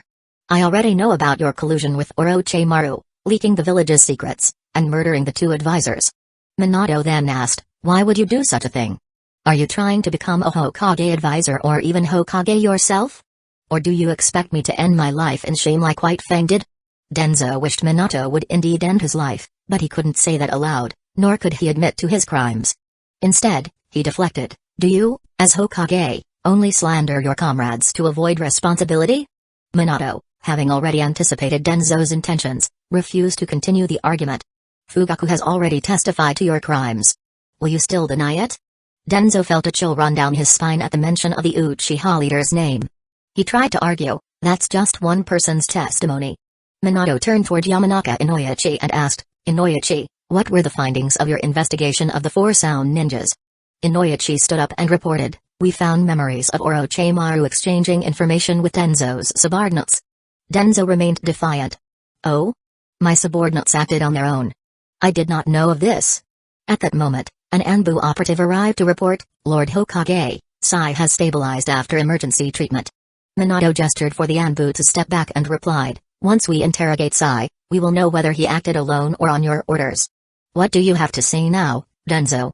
Danzo fell silent. The mounting evidence was undeniable. His plans were falling apart.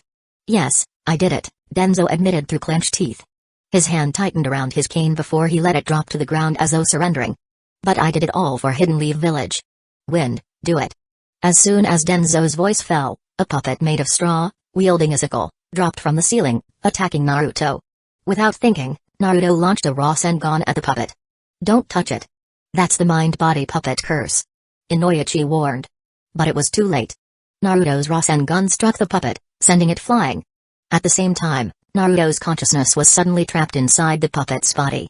The change in perspective made him think he had accidentally used the Flying Thunder God Jutsu. Meanwhile, Yamanaka-fu had taken control of Naruto's body and immediately moved toward Danzo.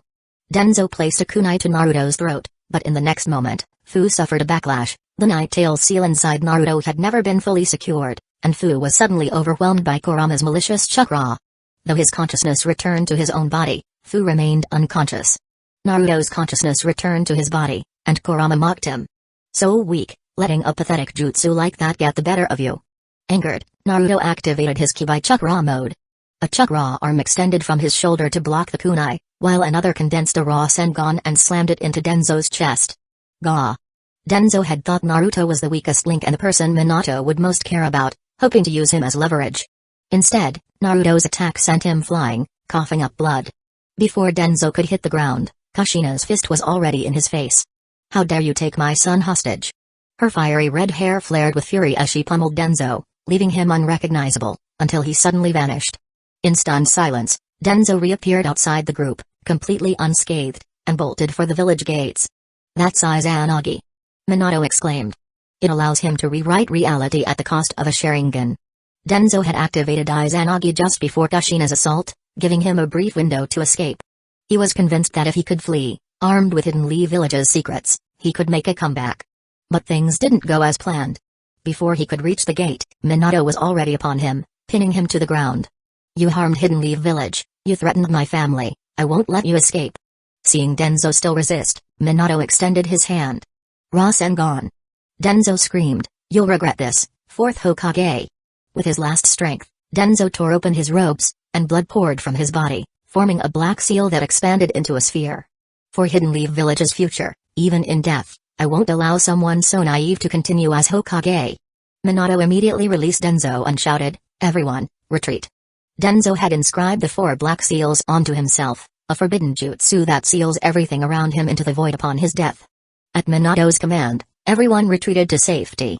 Danzo's lifeless body collapsed to the ground.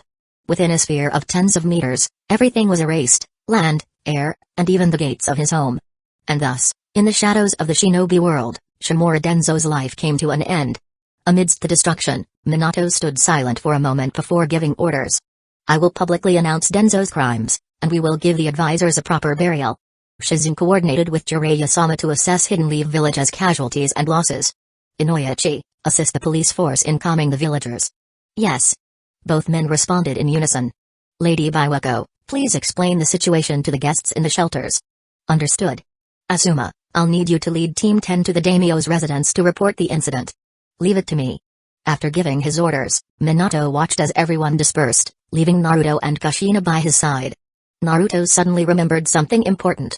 Oh, Mom, Dad, I forgot to tell you.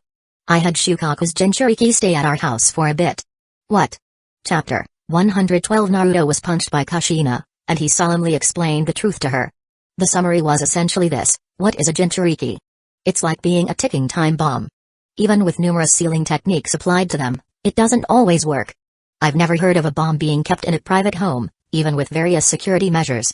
But halfway through, Kushina couldn't continue. Naruto, we're also Jinchuriki, and we're the strongest ones at that.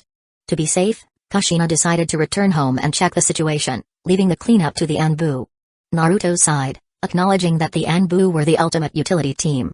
Whether it was gathering intelligence, dealing with rogue shinobi, battlefield cleanup, or even providing communication, they handled everything with precision. Their level of practicality was impressive, almost like a well-oiled machine.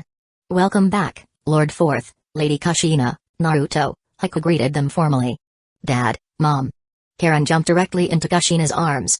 She always found Gaara terrifying, and the security she felt from her parents could never fully erase that fear. Among Kushina's children, Kimimaro and Hueco were the most formal and respectful, always addressing their parents with the utmost reverence. Karen, on the other hand, was the most emotionally attached, always affectionately addressing them. Naruto was the most casual, calling them whatever he liked, but occasionally got into trouble for going too far. For example, when Tsunade returned a few days ago and discussed recognizing Naruto as her younger brother, Naruto casually suggested to Minato, "Let's drop the formalities. I'll call you Granny, and you call me bro." Naturally, Granny Tsunade promptly gave him a smack on the head for that. Oh yes, and then there's Sasuke, who always respectfully calls Minato uncle but grudgingly refers to Kushina as godmother. Given Jiraiya's and Kakashi's personalities, the family dynamic had become quite messy when it came to names. After the greetings, Minato asked, "How's everything at home?" Hueco replied, "Nothing unusual. As soon as I noticed the village was being invaded, I activated the barrier at home, but Karen was really scared." Kushina patted Karen's head and then knocked on Naruto's. "It's because some people like to bring dangerous guests home." Yes, Naruto admitted. When he didn't know where to take Gaara and the village was in chaos, he brought him home. "It's fine now, the war is over," Kushina reassured Karen. Then, switching to a smug tone, she added, "Your mom's pretty strong, you know. Those grunts didn't stand a chance. 3 punches, no, 10. You're amazing, Mom," Karen said, her fear melting away. Her admiration for Kushina was overflowing, and she quickly recovered from her anxiety, excitedly waving her fists and shouting, "I'll be as strong as you someday." Gaara, now conscious, observed the happy family, Minato smiling warmly, and suddenly felt a pang in his head. Ah! Gaara clutched his head as a memory flashed. Someone once smiled at me like that. Who was it? Oh, Yashimaru. Where's Yashimaru now? Ah! I killed him. Gaara's expression became calm again, but deep inside, he was boiling. I want to destroy them. Gaara, right? Minato asked the boy with the word love engraved on his forehead, who was about Naruto's age. Gaara nodded slightly, expressionless. Hidden Sand Village has been defeated, and the Kazekage was killed by Orochimaru a few days ago, Minato calmly stated, summarizing the results of the war. He held no personal grudge against the boy, even though he was a Jinchuriki. In fact, Gaara hadn't harmed any Hidden Leaf Village citizens and had instead been dragged off and beaten by Naruto. In a way, the boy had suffered greatly. Gaara's expression remained unchanged. Neither Hidden Sand Village nor the Kazekage meant anything to him. Minato, frowning slightly, asked, "The 4th Kazekage was your father, right? Don't you care that he's dead?" Gaara responded coldly, "Father? If you mean the man who repeatedly sent assassins after me, then no, I don't care at all." "What?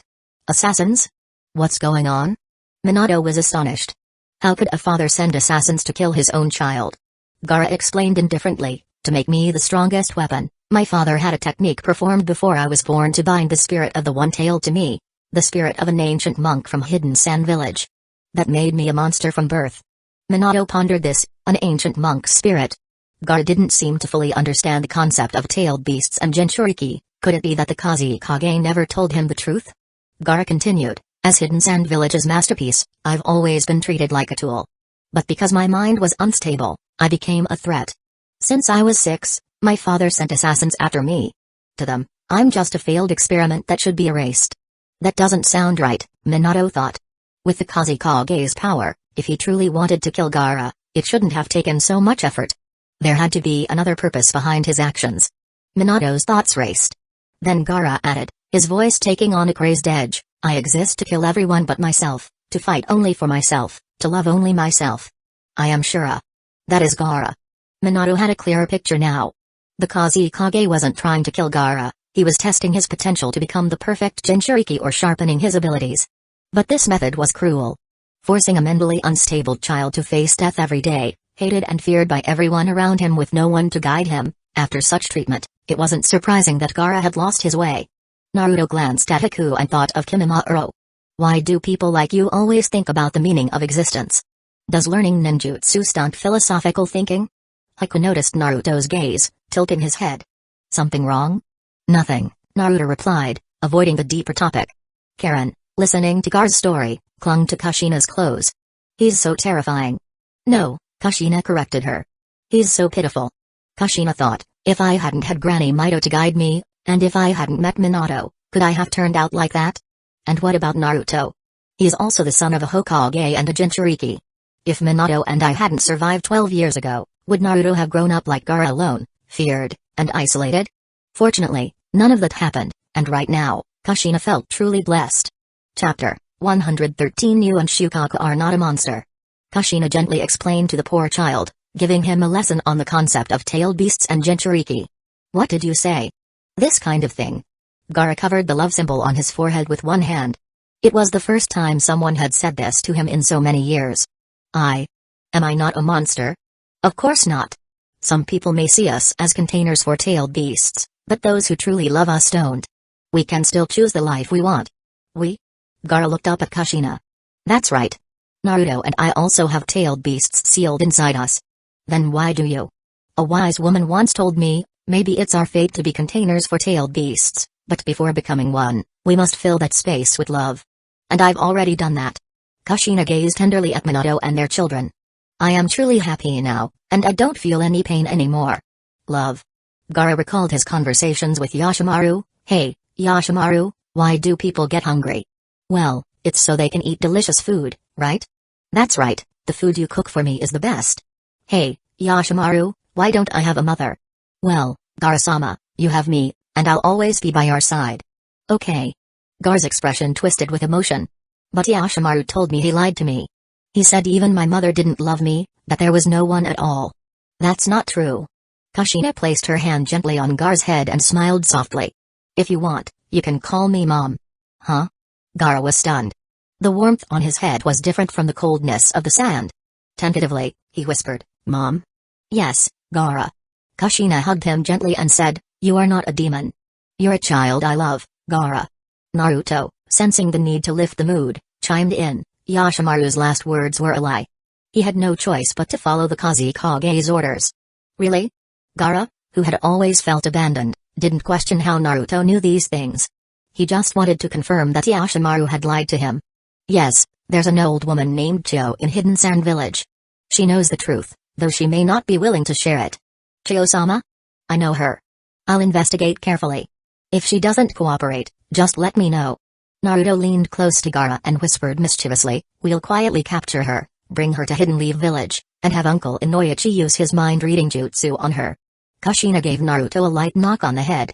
Don't have such dangerous thoughts. And Inoichi's technique is called the mind-reading jutsu, not soul search. Minato, now accustomed to Naruto's antics, waved at Gaara. If you don't mind, may I check the seal on your body? Gaara lifted his shirt without hesitation. This isn't a standard sealing technique. It's more like a possession jutsu that allows Shukaku to take control of your body. Minato examined the original seal, then looked at the adjustments made by Naruto, and commented, This 4-symbol seal, Naruto did a good job on it. Naruto grinned. Of course. Sealing techniques are a family specialty. Minato, after ensuring Gaara's clothes were in order, added, With this, there shouldn't be any more problems. Gaara, you should be able to sleep peacefully now. Thank you. Gaara, unsure of how to feel, thanked Naruto despite their fierce battle not long ago. It's fine as long as you don't hold a grudge. If we're brothers, don't go trying to kill me. Oh, by the way, Naruto asked, how old are you? After calculating their ages, they realized they were the same age. However, Gaara's birthday was on January 19th, making him slightly older than Naruto. This solidified their bond as brothers in Naruto's eyes. Kushina offered another piece of advice, Gaara, you should try communicating with Shukaku. Maybe after some time, you could even become friends. Like the tailed beast sealed in me. Kurama got a bad temper, and he can be difficult, but deep down, he's loyal. Gaara was shocked. Could Shukaku be spoken to? Meanwhile, Kurama, sealed within Naruto, shouted, Stupid woman. What nonsense are you spouting? Kushina smiled. Don't worry about those details. By the way, Kurama, maybe you could help convince Shukaku. Convince him? I'd rather beat him senseless, Kurama grumbled. Kurama, less interested in Naruto's family drama, asked, "Hey kid, why not give Shukaku a proper 8-trigram seal, like mine?" Naruto thought for a moment. Maybe because Shukaku doesn't need it. Not every tailed beast is as strong as you. Fair Kurama reflexively agreed with Naruto's praise but grew irritated the more he thought about it. After all, it was this very strength that led to him being so tightly sealed in the first place. Later that day, when Kanemaru returned home, Kakashi also stopped by for a meal. Neither of them was surprised by the growing number of people in the house. They introduced themselves and took their seats. Naruto looked around and asked, "Are Granny Tsunade and the pervy sage coming?" Minato, after a pause, replied, "They're probably drinking at a bar somewhere right now." In a secluded forest clearing outside Hidden Leaf Village, a newly built grave and tombstone stood alone. The grave was constructed by Jiraiya, and the tombstone was engraved by him as well. Since Orochimaru was considered a rogue ninja, he wasn't eligible for a spot on Hidden Leaf Village's memorial stone. Jiraiya poured sake into a cup in front of the grave, then filled another for himself and Tsunade. Tsunade drank her sake and gazed at the tombstone. There will be no more Sannin from now on. Despite everything Orochimaru had done, she couldn't deny that their bond as friends was real. Jiraiya remained silent for a moment, then downed his drink. "After all these years, I never expected things to end like this." Jiraiya was melancholic. He had chased Orochimaru for years, both physically and emotionally, but in the end, he couldn't save him. Instead, he had to end his friend's life. It was a bitter pill to swallow. They sat quietly, drinking in front of Orochimaru's grave, honoring their fallen comrade. Chapter 114. When Jiraiya and Tsunade paid homage to Orochimaru, they did so at a base in the land of sound. "The time is up, I hope Orochimaru-sama is safe," Giran said as she smeared Orochimaru's blood on her hand and formed a seal. Summoning Jutsu. As the white smoke cleared, a massive snake with black and purple stripes appeared. Its size was so immense that it smashed through the roof, causing debris to rain down. This was Manda, the giant snake often summoned by Orochimaru. Manda roared furiously, "You fool, Orochimaru! How dare you summon me in such a cramped place? If you don't offer me 100 sacrifices this time, you won't escape my wrath. Orochimaru! Show yourself!" Manda bellowed, noticing Giran instead. "Where's that insignificant bug, Orochimaru?" Feeling Manda's immense presence, Giran respectfully replied, "The purpose of my summoning is to deliver a message. Orochimaru-sama said that if he encountered danger, you were to help him escape. He instructed me to wait here, and if he didn't return by the appointed time, I was to summon you using his blood. You can summon me too? Ridiculous." Manda sneered, sensing there was no one else nearby. "Humphrey, that guy, maybe he was killed before he could summon me. Humans are so fragile. Orochimaru-sama won't die," Giran retorted instinctively, despite the overwhelming pressure from Manda. "I'm done wasting time. If he's alive, tell him I demand 100 sacrifices." Manda dissolved the summoning jutsu, disappearing back to Richie Cave. Could it be that Orochimaru-sama? No, that's impossible. There are still other options. Giran hurried to another base, leaving everything behind. The next day, in Hidden Leaf Village, news of Hidden Leaf Village's solo victory over the joint sneak attack by Hidden Sand Village and Hidden Sound Village spread like wildfire. Simultaneously, reports emerged of former Hidden Leaf Village advisor Danzō Shimura colluding with Orochimaru for power, leaking village secrets, and murdering the other advisors, Hamura Midokado and Koharu Utatane. When attempting to escape, Danzō was intercepted by Anbu Black Ops and ultimately took his own life. The villagers celebrated the victory, reassured by Hidden Leaf Village's strength in withstanding the attack. Many had seen the 3 large serpents outside the village, and knowing the power of Hidden Leaf Village's defenses brought them peace of mind. However, Danzō's betrayal angered the people. Traitors were hated even more than invaders, and Danzō's name became infamous. Yet, the murder of the 2 advisors caused unease among the villagers. With 2 high-ranking officials gone, would Hidden Leaf Village's order fall into chaos? Thankfully, Jiraiya and Tsunade stepped in as advisors, easing the village's concerns. Both were considered reliable. For the most part. The 4th Hokage, Minato Namikaze, used this opportunity to restore the honor of Hidden Leaf Village's White Fang, Tsukumo Hatake, by personally engraving his name on the village's memorial stone. No one objected, and many villagers who had once condemned Tsukumo now felt ashamed. Some even visited his grave to pay their respects, filled with guilt for their past accusations, silently resenting those who had spread the harmful rumors. That day, Kakashi stood motionless in front of the memorial stone, not leaving until nightfall, when Kushina Uzumaki found him and dragged him home by the ear. 3 minutes later, Gai, On his 48th lap around the village as part of his daily workout, stopped by the memorial. Scratching his head, he asked, "Huh? Where's Kakashi?" After a moment of thought, Gay slammed his right fist into his left palm. "So, he's already left. As expected of my eternal rival and best friend, Kakashi." Tears welled up in Gay's eyes. "To celebrate Kakashi's recovery from grief, I'll run backwards until I'm exhausted. This is youth." And so, Hidden Leaf Village's streets once again echoed with the sound of Gay's energetic training. "Thank you, Lord Fourth," Kakashi bowed deeply to Minato. "There's no need for that. In fact, this should have been done long ago. The delay was only because we lacked concrete evidence." "It was my shortcoming as Hokage," Minato replied. "Even so, I am grateful for what you've done for my father. You two are impossible." Kushina pointed her spoon at them. "This is family, so stop being formal and come eat." "Ha ha ha, Kakashi, if you're still down, why not borrow my new novel?" Jiraiya suggested, trying to lighten the mood. Tsunade quickly slammed Jiraiya's head onto the table. "Don't promote your nonsense here, you idiot. That novel is my life's work," Jiraiya muttered, rubbing his forehead. Kakashi, however, politely declined under Kushina's sharp gaze, though he subtly made a few gestures to Jiraiya under the table. The two seemed to reach a secret agreement, much like the covert dealings of black market merchants. If those two ever took the written portion of the Chunin exams, they'd surely ace it through cheating. Meanwhile, Naruto, playing with a cat toy and teasing Taunton, seemed oblivious to the fact that the pig wasn't enjoying the game, wearing a look of silent protest. Shizune watched Naruto with a relieved smile, glad that at least Taunton wouldn't end up roasting on a spit due to Naruto's affection. "By the way, Tsunade-sama, did you check on Kimimauro's condition? He fought a major battle just 2 days after leaving the hospital," Shizune asked. "Yes, I did," Tsunade replied, carefully examining Kimimauro while Karen, Haku, and the others looked on with concern. Gaara wasn't present, as the bond with his siblings, strengthened by Kushina's influence, had motivated him to spend more time with them. Though it put Minato and Kushina in a bit of an awkward spot, they respected his wishes. After a thorough examination, Tsunade said, "Kimimauro is fine. As long as he avoids overusing his bloodline ability and doesn't excessively manipulate his bones, he won't experience any serious health problems." Chapter 115 Great. Everyone breathed a sigh of relief when they heard Tsunade's diagnosis. Kimimauro smiled as well, realizing that strengthening his bones through his clan's Kekkei Genkai and practicing the 8 Gates technique was indeed the right path. Thinking back to the days spent with those resilient teammates who practiced tirelessly, rain or shine, a warm feeling spread through his chest. But then, he shuddered. Was he getting used to their company? Was he starting to feel warmth from the same people who were trying to change his hairstyle? However, after the meal, Kimimauro still saw those 3 beaming faces outside the window and silently leapt out. If nothing else, they'd probably encounter the blue beast of Hidden Leaf Village today.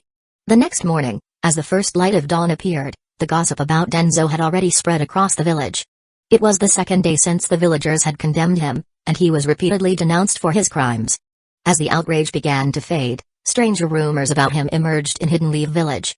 People began speaking loudly about secretive and sinister acts he committed, like experimenting on the first Hokage cells, betraying comrades, peeping in the women's baths, and even gambling and kicking down widows' doors at night.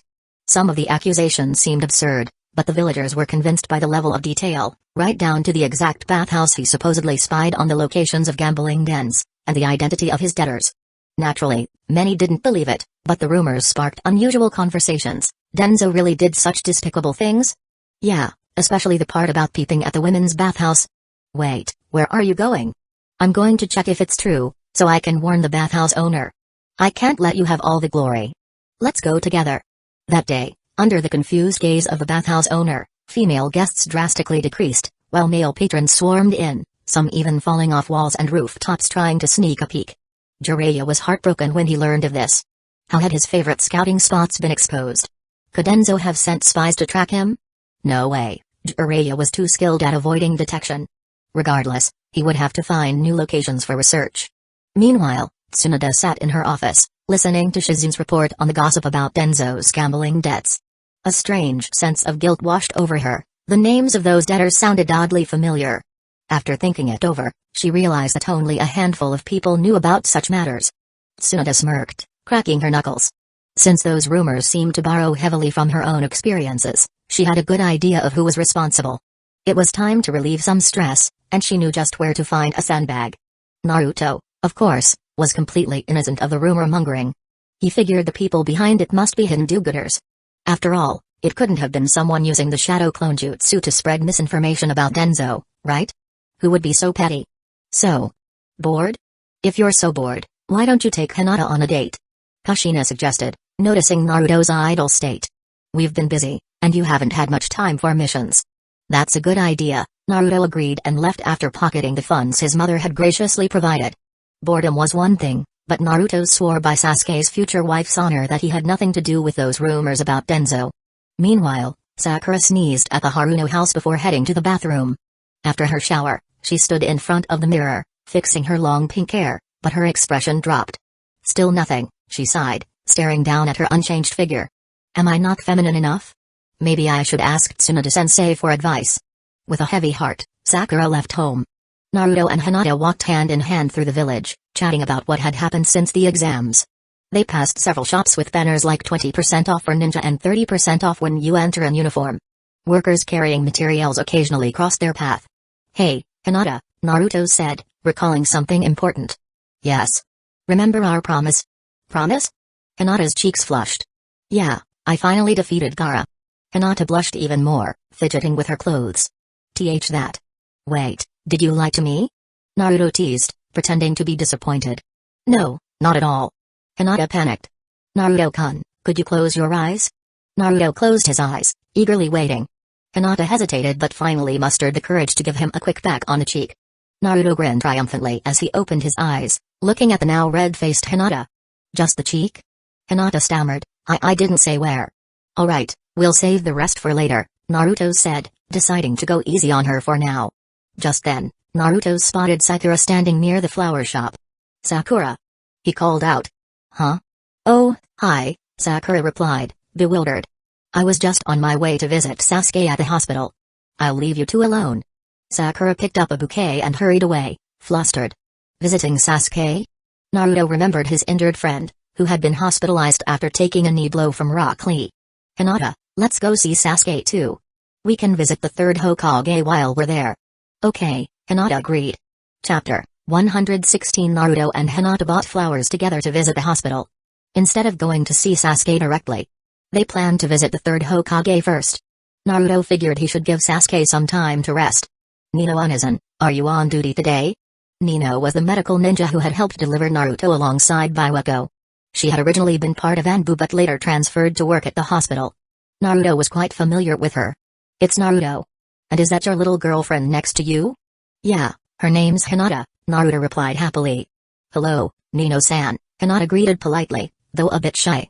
She's adorable, Nino complimented with a smile, glancing at the bouquet in Naruto's hand.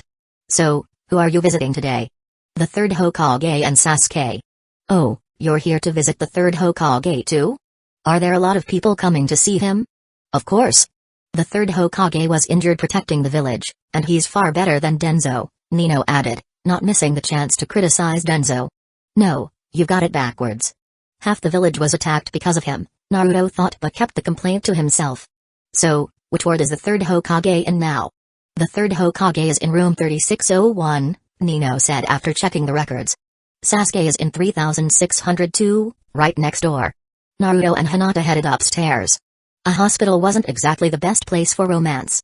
Grandpa, Grandma Hueco, and Konohamaru are here too. Naruto greeted them warmly as they entered the room. There were many flowers, showing just how many people had came to visit. Third Hokage-sama, Lady Hueco, Hinata greeted respectfully, adhering to her strict Hyuga upbringing. It's Naruto and Hinata, come in. Hueco said with a smile, taking the flowers from Naruto. Konohamaru rushed over excitedly. Big brother Naruto. Sister Hinata. Good boy. Naruto ruffled Konohamaru's hair. This kid doesn't even know how to properly greet his sister-in-law. Looking at the elderly man in the hospital bed, Naruto asked, is Grandpa feeling better? Haha, much better. But not being able to smoke is killing me, Hiruzen joked, glancing at Hueco as if silently pleading. Hueco rolled her eyes. You still want to smoke while you're recovering? Asuma picked up the habit from you, and now you want to do the same with Naruto and Konohamaru? The third Hokage sighed. Fine, fine. I'll wait until I'm discharged. You're not getting discharged anytime soon. I threw away your pipe. Tsunade specifically told me you're not allowed to smoke anymore. Hiruzen groaned, looking as if his dreams had been crushed, but he quickly brightened. Speaking of which, Naruto, you did exceptionally well this time. Me? Naruto asked, surprised. What did I do? You used your shadow clones and flying thunder god jutsu to evacuate the audience before the battle started. Thanks to you, no one was seriously injured. No one seriously injured? Does that mean someone got hurt a little? Naruto asked, puzzled. The third Hokage laughed heartily. Yes, someone sprained their ankle coming out of the shelter, ha ha ha.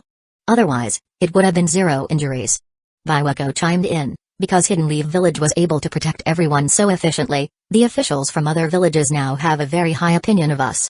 You deserve a lot of the credit. Ah. I didn't expect that, Naruto admitted, scratching his head. Hinata looked at Naruto admiringly. Naruto-kun, you're amazing. After chatting for a while, Naruto and Hinata decided to leave so the third Hokage could rest. Before heading out, Naruto gave Konohamaru a little reminder, your grandpa isn't in good health, so don't play any pranks on him. The third Hokage stroked his beard, feeling proud of Naruto's maturity until Naruto added, wait until he's fully recovered. Konohamaru nodded enthusiastically. Okay, big brother Naruto. Hi. The third Hokage waved in exasperation, 2 of his beard hairs snapping off. Naruto then opened the door to the next room, where Sasuke was resting, propped up on the bed while Sakura peeled apples beside him. Yo, Sasuke. Hey, Sakura, Naruto greeted casually. Hinata followed Naruto in. Excuse us. Why are you here? Sakura asked, looking a little flustered. Came to check on my little brother, Naruto teased. Sasuke frowned. I'm older than you. Naruto waved his hand dismissively. Details. How's your injury? I'll be discharged tomorrow.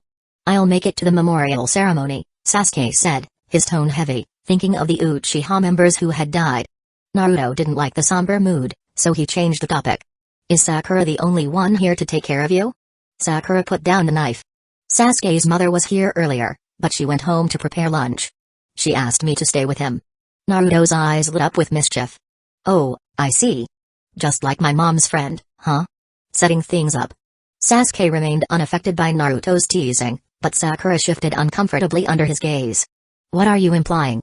Nothing at all, Naruto said, patting Sakura on the shoulder. Sakura, good luck. Sakura paused. Could Sasuke's mother have created this opportunity on purpose? But looking at Sasuke, who seemed completely oblivious, she sighed. It wouldn't matter if the person involved wasn't aware of it. After a bit more conversation, Naruto and Hinata left the room, deciding to get lunch at a Kairaku ramen. At the ramen shop, everything was as it should be, with Tuki still running the place. Naruto ordered his usual but discreetly tried to observe Tuki, wondering if the legendary Kairaku Otsutsuki was hiding beneath this ordinary appearance. Even when Naruto activated his sensory abilities, Tuki still seemed like a regular person. Hinata noticed Naruto staring and asked, "What's wrong, Naruto-kun?" "Oh, nothing. My dad loved this ramen. You should try it." Hinata nodded. Okay, understanding that Naruto wanted her to enjoy the meal. Though Hinata didn't eat much, Tuki announced that he'd be closing the shop for a few hours in the afternoon to prepare some special side dishes.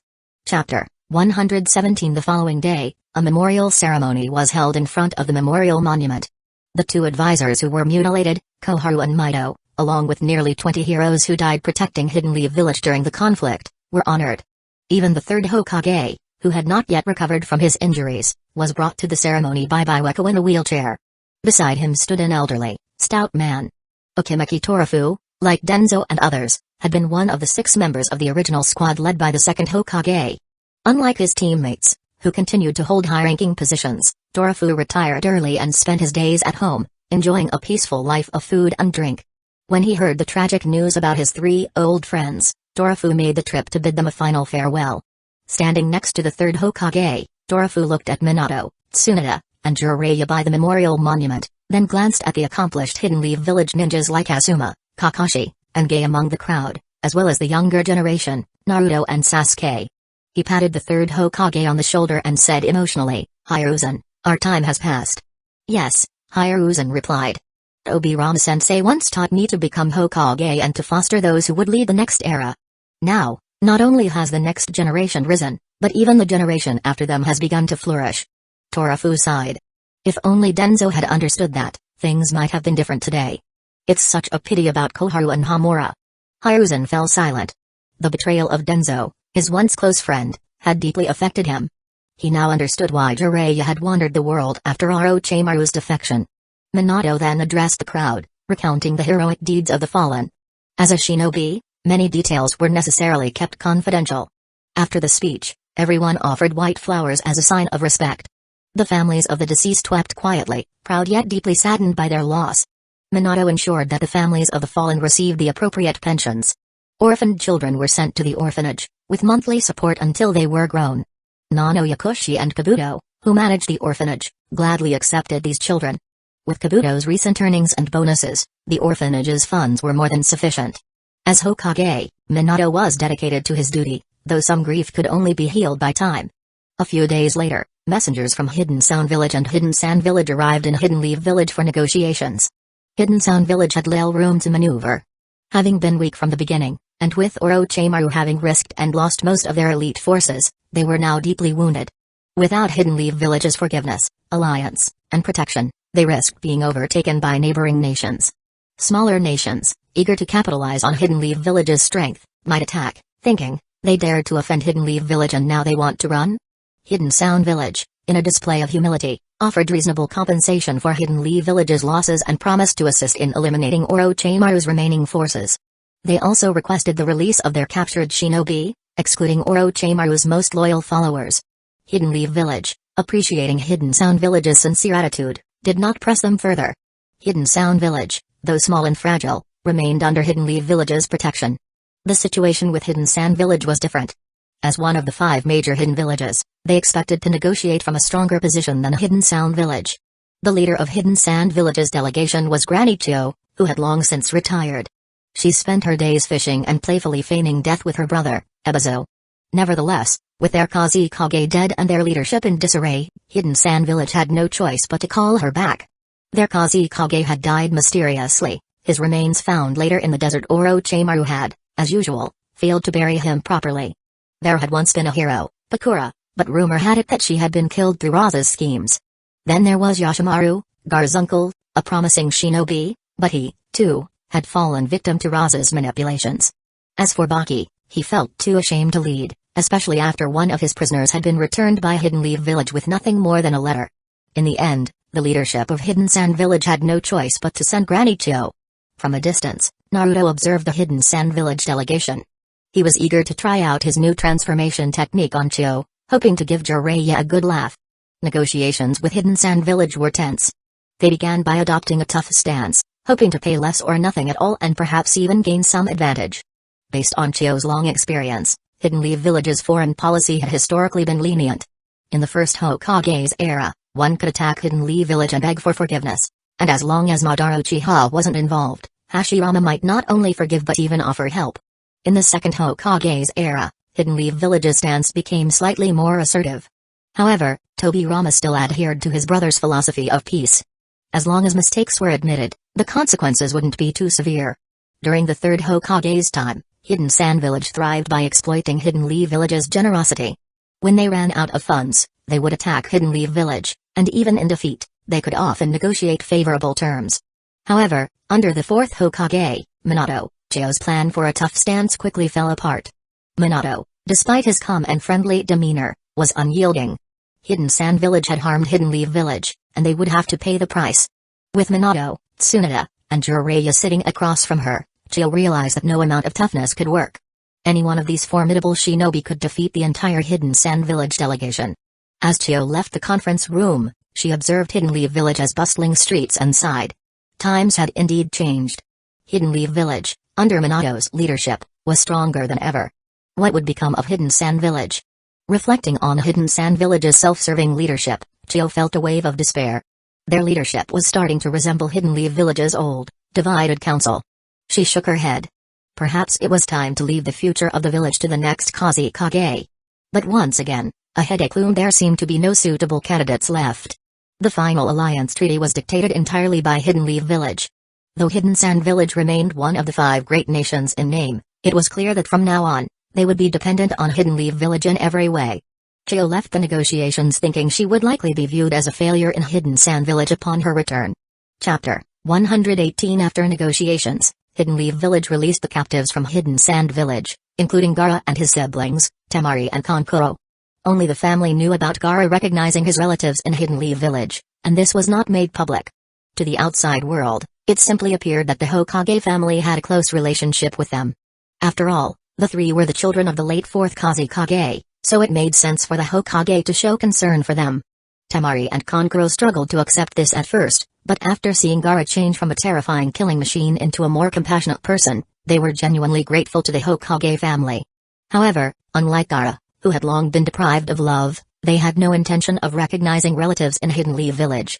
As the Jinchuriki of the One Tail, Gaara had to return to Hidden Sand Village with his team. Staying in Hidden Leaf Village was out of the question. Before departing, Minato and Naruto each gave Gaara a kunai. They knew it was only a matter of time before the Akatsuki would come after the tailed beasts. For reasons unknown, either because of the seal or due to exhaustion, Shukaku had remained in a deep slumber and had yet to awaken. Whenever Naruto asked Kurama about Shukaku's condition, Kurama would sneer and refer to Shukaku as he is weak for a few days. Gaara slept peacefully. Though his dark circles remained, his temperament improved considerably. Naruto even joked that Gaara's former irritability might have been caused by a lack of sleep. Gaara admitted that he liked Hidden Leaf Village and expressed his desire to change Hidden Sand Village with his strength, aiming to make it as prosperous, harmonious, and peaceful as Hidden Leaf Village. With the peace talks concluded, life in Hidden Leaf Village gradually returned to normal, and a flood of commissioned missions followed. Hidden Leaf Village's strength had become evident to everyone, not just the Land of Fire. Merchants and nobles from other villages also grew to trust Hidden Leaf Village's reputation more. Minato, however, began to suffer from hand cramps from the constant sealing work, a painful yet happy problem.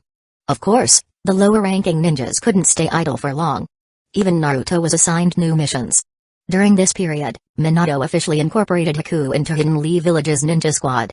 Thus, Team 11 was formed, led by Jonin Yui Kurenai, and Hueco, Karen, with Kurama Yakumo. The Kurama clan had once been a prestigious family in Hidden Leaf Village, renowned for their Kekkei Genkai that allowed them to manipulate others' five senses and turn illusions into reality. Only those with powerful spiritual energy, like users of the Mangekyō Sharingan, could achieve such feats. Even techniques like Izanagi, which could alter reality using the regular Sharingan, came at the cost of blinding the user. The bloodline of the Kurama clan was rare, manifesting only once every few generations, and often afflicted those who inherited it with poor health. Kurama Yakumo, the current heir, had awakened the clan's Kekkei Genkai but, due to her frail body, was unable to complete basic physical training. She was tutored at home by Kurenai, an expert in Ganjutsu. Despite jokes from fans about Kurenai being defeated by Itachi, it was only because Itachi's Ganjutsu skills were extraordinary. Outside of such rare cases, Kurenai was indeed Hidden Leaf Village's best Ganjutsu user. During Yakumo's training, Kurenai discovered a malevolent entity called Ido residing within Yakumo. When it went out of control, Ido would pull those nearby into an illusionary world and launch indiscriminate attacks. Its ultimate goal was to dominate Yakumo's will until Minato sealed it away. Yakumo became Kurenai's disciple, and while her taijutsu was lacking, her Ganjutsu skills were unmatched, even challenging Kurenai herself. When deciding which team Karen and Hueco should join, Minato remembered Kurenai and Yakumo, which led to the formation of Team 11. Though Hueco's skills surpassed the typical Genin, having spent years as a wandering ninja, it wouldn't have made sense for him to take the Chunin exams just yet. Besides, Zabuza, whose forehead protector still bore the symbol of Hidden Mist Village, hadn't yet accepted that he was a missing ninja. As for Hueco, he didn't mind waiting until his new team was ready to take the Chunin exams together. Meanwhile, Karen had been training with Kushina, learning Fuinjutsu and water-style ninjutsu. Under Kushina's influence, she was becoming more like a daughter to her, with her personality softening over time. Thus, Hidden Leaf Village's most striking team was formed of 3 beauties and 1 handsome man, though the most striking of them all was the man. For now, Team 11 focused on completing D-rank missions in Hidden Leaf Village to build experience and teamwork. Naruto, meanwhile, had taken on a rather interesting mission that started with watching a movie. Team 7 was sent to Onsen Commercial Street, a small town similar to Short Book Street but notable for having a movie theater. Kakashi handed Naruto 3 tickets and said, "You guys go ahead and watch the movie. The actress playing the heroine is the person we need to protect. I'll go meet the client." As Kakashi left, Naruto, Sakura, and Sasuke entered the theater. Sakura clung to Sasuke's arm, and though it was unclear if he allowed it or just didn't resist, he didn't pull away. Naruto followed behind, finding it odd to be watching a movie in this world. Unfortunately, Hinata had her mission to attend to. The film was black and white, telling the story of a princess who, with a few loyal followers, overcame many hardships to defeat a demon king and save her people. Naruto was particularly amused by the colorful chakra effects added at the end of the black and white film when the princess defeated the Demon King. When the movie ended, Sakura gushed excitedly, "That movie was amazing. And the actor was so handsome." She then added, "Of course, Sasuke is still the most handsome." Sasuke merely commented, "What a boring story." Naruto smirked. "Boring? Then why were you watching so intently just now?" Sasuke, his ears slightly red, retorted, "That was for mission intel." Naruto decided not to tease him further. Instead, he gazed at the theater's billboard, which read The Adventures of Princess Fawn, and silently pondered. This mission might turn out to be more complicated than expected. Chapter 119 Yo. How was the movie? Kakashi squatted on a telephone pole, holding Make Out Paradise in one hand and greeting Naruto and the others with the other. When Naruto looked up, he was almost startled and complained, "Forget the movie for now. Can you come down and talk properly?" Kakashi jumped down and asked, "What's wrong?" "That pose just now was too intense and uncomfortable." Naruto added, "If you weren't holding Make Out Paradise but a blade, I'd have thought you were going to kill my entire clan." "Like Itachi?" Kakashi blinked in confusion. What kind of pressure could that be? As shinobi, squatting on telephone poles is pretty normal. Naturally, Kakashi didn't know what Naruto was thinking, so he moved on to the mission briefing. "Our mission this time is to escort the actress Fujikaze Yuki, who plays Princess Fun, to the Land of Snow and protect her until the film is completed." "A C-rank mission?" Naruto immediately thought of the C-rank escort mission that Tazune had lied about. "No, it's A-rank," Kakashi corrected. Sasuke looked surprised. "A-rank? For just escorting an actress? It doesn't seem that dangerous." Kakashi explained, "You can't assume that, Sasuke. Many people might target a celebrity like her. We can't predict the opponent's strength, so we can't take this lightly." Sakura thought for a moment and asked, "So the actual difficulty is somewhere between C rank and A rank, but because of the potential for powerful enemies, the client labeled it as A rank?" "Exactly," Kakashi replied, snapping his book shut. "Let's get moving." Naruto thought the client seemed pretty reasonable. At least they were upfront about the possible dangers, unlike the old man Tazuna. Even if the enemy was tough, they had made the difficulty clear from the start and would pay accordingly. Naruto couldn't quite recall all the details of this old mission. He only remembered that the enemies relied heavily on technology. The chakra armor from the Land of Snow stood out in his mind, and it seemed formidable. Still, it wasn't too much of a problem. "Kakashi-sensei, have you been to the Land of Snow before? I remember you gave me a picture book about it on my 3rd birthday." Naruto tried to remind Kakashi, thinking he had once been on a mission to protect Yuki. "Ah, yes. That happened," Kakashi said, his face turning nostalgic. It had been nearly 10 years. Back then, they had barely escaped after being beaten by the Snow Ninja's chakra armor. Kakashi recalled the enemy from that time and the underdeveloped chakra armor, but somehow he couldn't place Fujikaze Yuki, the actress. His memory was truly unreliable. Naruto didn't think much about it. Kakashi's shaky memory wouldn't affect the current mission. The team of 4 arrived at the client's residence. The entrance opened into a hall filled with costumes and props. Posters for the movie were on the walls, and the director sat with the actors, discussing the next scenes to be shot. Their client, Asama Sandayu, came forward to greet them. When he saw the 3 young shinobi behind Kakashi, he said, "Apologies for the delay. I'm Asama Sandayu, Yuki-sama's manager. Is this the legendary second Yellow Flash?" "Huh?" Naruto was taken aback. "I didn't know I had that title." Kakashi chuckled. "After your performance against Guard during the Chunin exams, a lot of people saw it. Now, many are saying you've inherited the 4th Hokage's techniques and are calling you Hidden Leaf Village's second Yellow Flash." Naruto finally understood. During the exams, he had shown off a Flying Thunder God and Rasengan combo. It wasn't too powerful at the time, but it certainly looked cool. At that moment, a group of people in samurai armor entered, escorting a beautiful woman in costume. It was Fujikaze Yuki, using her pseudonym Kazehana Koki. "Let go of me." Fujikaze Yuki struggled, shouting as she resisted. Sakura, recognizing the actress from the movie they had just watched, asked, "What's going on?" The other actors didn't seem fazed. They explained, "Those are her bodyguards and stunt doubles. Yuki-sama often tries to run off without permission. Is it alright for the lead actress to act like this all the time?" Sakura couldn't believe the difference between the fearless princess in the movie and the woman standing before her, who seemed to always skip work. "Yuki-sama doesn't have much stamina, but she's not someone who shirks her duties," one of the actors added. The director chimed in. "I don't care what she does in her personal time, as long as she delivers a top-notch performance when the cameras are rolling. She's a natural-born actress." Naruto pouted. Big deal. Even my shadow clones are great actors. Sandayu tried reasoning with her. Please, Yuki-sama, don't be so stubborn. The crew is about to set off for the land of snow. Let go of me. I'm not going to the land of snow. I've had enough. I'm not playing princess fun anymore. Fujikaze Yuki's struggles intensified. Please, Yuki-sama, only you can embody princess fun, Sandayu pleaded. Kakashi sighed. We don't have a choice. He lifted his forehead protector to reveal his Sharingan. A single glance put Yuki into a trance, and he caught her as she slumped forward. Naruto stood there, dumbfounded. How are you so good at that? Are we shinobi or human traffickers? Kakashi-sensei, you've been single way too long. There are laws against this sort of thing, Naruto teased. Kakashi shot Naruto a deadpan look. Don't overthink it. She's just exhausted. This is the fastest and easiest way. Oh. Naruto mumbled. A beautiful woman passed out in the arms of a mysterious man. Something still didn't seem right about this situation. Kakashi boarded the ship with Fujikaze Yuki in tow, and Naruto followed closely behind. As the ship set sail, the crew began preparing the scene, waiting for Yuki to wake up so they could start filming. Naruto, growing bored after a while, started practicing chakra manipulation, focusing on the natural transformation of his chakra. He was learning the wind style, Rasen Shuriken, although he wouldn't be able to throw it until he mastered Sage Mode. Still, he could hope that his clones could do the job for now.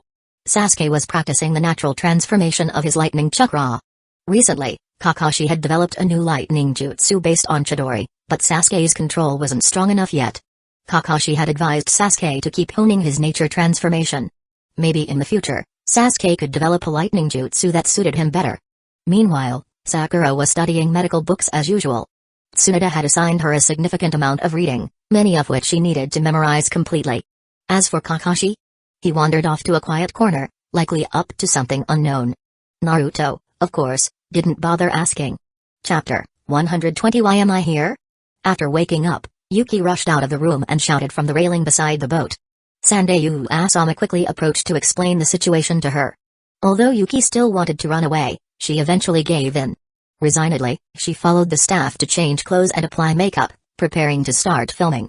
The director waved his hand. Scene 23, Take 6, Action. Lion-Maru, stay strong. My lord, I'm sorry I couldn't help you. Sakura, watching from the side, exclaimed, what great acting. She's completely different from her usual self. Sandayu proudly responded, that's Miss Yuki's strength. Once she's in front of the camera, no one can surpass her. However, the mood quickly changed when Yuki stopped acting and shouted, cut. Sandayu, give me the eye drops. Yes. Sandayu hurriedly took the eye drop bottle from his waist and rushed over to administer the drops. Naruto, watching curiously, had always thought something valuable was hanging from Sandayu's waist, but it turned out to be just a well-crafted bottle of eye drops. So, that's how great actors work? They even use eye drops for crying scenes? Naruto muttered. This isn't as impressive as my aunt's method from Love Apartment. She can cry in 3 seconds flat. When Sandayu returned, he explained quietly, no, it's because Miss Yuki went through something traumatic when she was younger, and now she can't cry naturally. Thinking of her tragic backstory, Naruto fell silent. Her family was destroyed, forcing her to flee her country. She had endured a truly miserable past. As the crew continued sailing while filming, Naruto and his friends practiced separately but often came to watch the action when they had free time. At the daimyo's mansion in the Land of Snow, Roganadair and his 2 subordinates knelt and reported, Lord Dodo Kazehana, we have found Princess Koki. Dodo Kazehana, seated upright, asked, are you certain? Roganadair replied, yes, the famous actress Yuki Fujikaze is Princess Koki. Some of my men saw the hexagonal crystal she wears around her neck. She's here to film a movie in the Land of Snow. Dodo stood up and paced, his eyes flickering with excitement. So that's it. After 10 years, I've finally found you, Koki. Go, bring her back. Yes, my lord. Roganadair left with his men, muttering, Kakashi Hatake. What a fateful reunion. The next morning, Naruto was jolted awake by screams. What's going on? Naruto, Sasuke, and Sakura stepped out of the cabin, yawning. Kakashi, already outside, explained, there's a glacier blocking our route. Oh, I'll blow it up then, Naruto said, something Deidara would surely appreciate. The director rushed over to stop him. No, no, no. The crew plans to film here. We can't waste this scenic opportunity. Naruto, puzzled, asked, what kind of movie can you shoot on a glacier? Titanic? The director, not understanding Naruto's reference, quickly ordered the crew to prepare for landing. Alright, everyone, get ready. Naruto glanced at his map and added, you really should let me blow it up because, boom. An explosion rang out, and Kakashi immediately shielded Princess Koki. Naruto raised his hands innocently. Don't look at me like that. I haven't done anything yet. I was just going to say there are enemies on the glacier. 3 figures emerged from the smoke. Leading them was Roganadair, a tall, thin man with the typical face of a villain. Naruto already wanted to take him down. He reminded Naruto of Nobuyuki Sago. The second was Fubuki Kakaioku, a stocky woman with a snowboard, who looked ready for the Winter Olympics. The third figure made Naruto pause because her name reminded him of a ship he used in a game back in the day. Roganadair opened his arms and greeted them. Welcome to the land of snow. You are? Kakashi said, recognizing him faintly. Fubuki Kakaioku addressed Fuji Kazehana. Welcome, Princess Koki. Did you bring the hexagonal crystal? Princess Koki? Are you Koki Kazehana? Kakashi turned around in shock, piecing things together.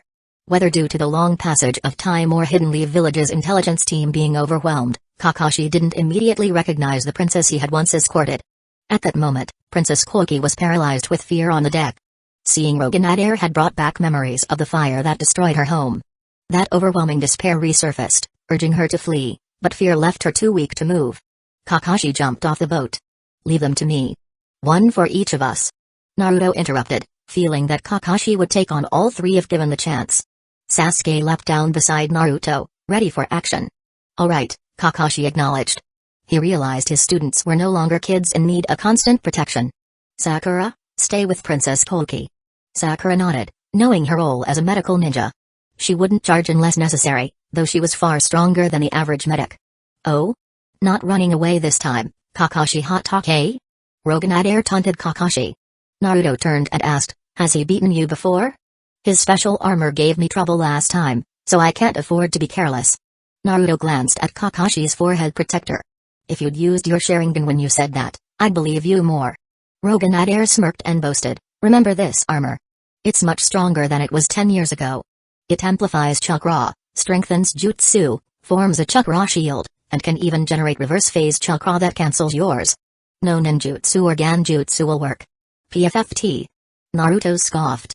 I'll drop a big bomb on you, and we'll see how well that armor holds up. Despite his dismissive attitude, Naruto couldn't help but appreciate the armor's capabilities. If the cost weren't too high, Hidden Leaf Village could benefit from such technology. Even wealthy individuals with limited ninja abilities could use this armor to become formidable fighters. When this mission was over, Naruto thought it would be a good idea to discuss technical collaboration with the Land of Snow.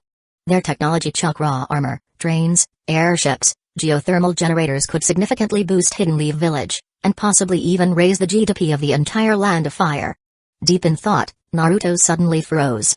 Calculating Kakashi's age, he pointed at Roganadair and asked, wait a minute, you said 10 years ago? You were bullying kids? And using gear to do it? Chapter 121 Naruto was suddenly taken aback as he calculated Kakashi's age. Pointing at Nadairuga, he asked, wait a minute, you beat Kakashi 10 years ago? You were bullying kids back then. And with equipment, no less. Brat. Whether out of embarrassment or anger, Nadairuga cut the conversation short and gave his orders, Fubuki, Mizar, take care of those kids. As for Kakashi, leave him too. Water style, water dragon jutsu. Naruto, true to form, didn't care about combat formalities and interrupted before Nadair could finish. Naruto thought to himself, we're not friends or family, so why should I listen to you? I'll talk if I want to, after you knock me down first. The water dragon rose into the air, and with Naruto's chakra combined with the sea behind him, it grew to a monstrous size, terrifying Nadairuga, who exclaimed, is that supposed to be a water-style jutsu? Surprised but forced to act, Fubuki activated her machinery, which extended into wings, launching her into the sky. Mizar, meanwhile, discarded his skis, quickly transforming from a slow-moving heavy man into a surprisingly agile fighter, gliding out of the attack range. Naruto thought his speed made him look like an elementary school kid with a nuclear-powered skateboard. Nadairuga, however, stubbornly chose to take on the water dragon head-on, ice-style, Dragon Tiger Blast. The name sounded impressive as if it could counter the water dragon, but the jutsu's power was lacking. As Nadair completed his hand signs, an ice tiger slammed into the water dragon. But the water dragon swallowed the ice tiger whole. Due to Night Air's jutsu, the water dragon's head froze and shattered, but the remaining water surged forward relentlessly. Night Air Roga clumsily dodged the water dragon's landing point, retreating hastily but still getting splashed. His expression soured with frustration. Having already started, Naruto wasn't about to hold back. Kakashi, seizing the opportunity, charged at Night Air Roga. Whether Night Air had fully recovered or not, Kakashi unleashed a merciless barrage of taijutsu, thoroughly pummeling him.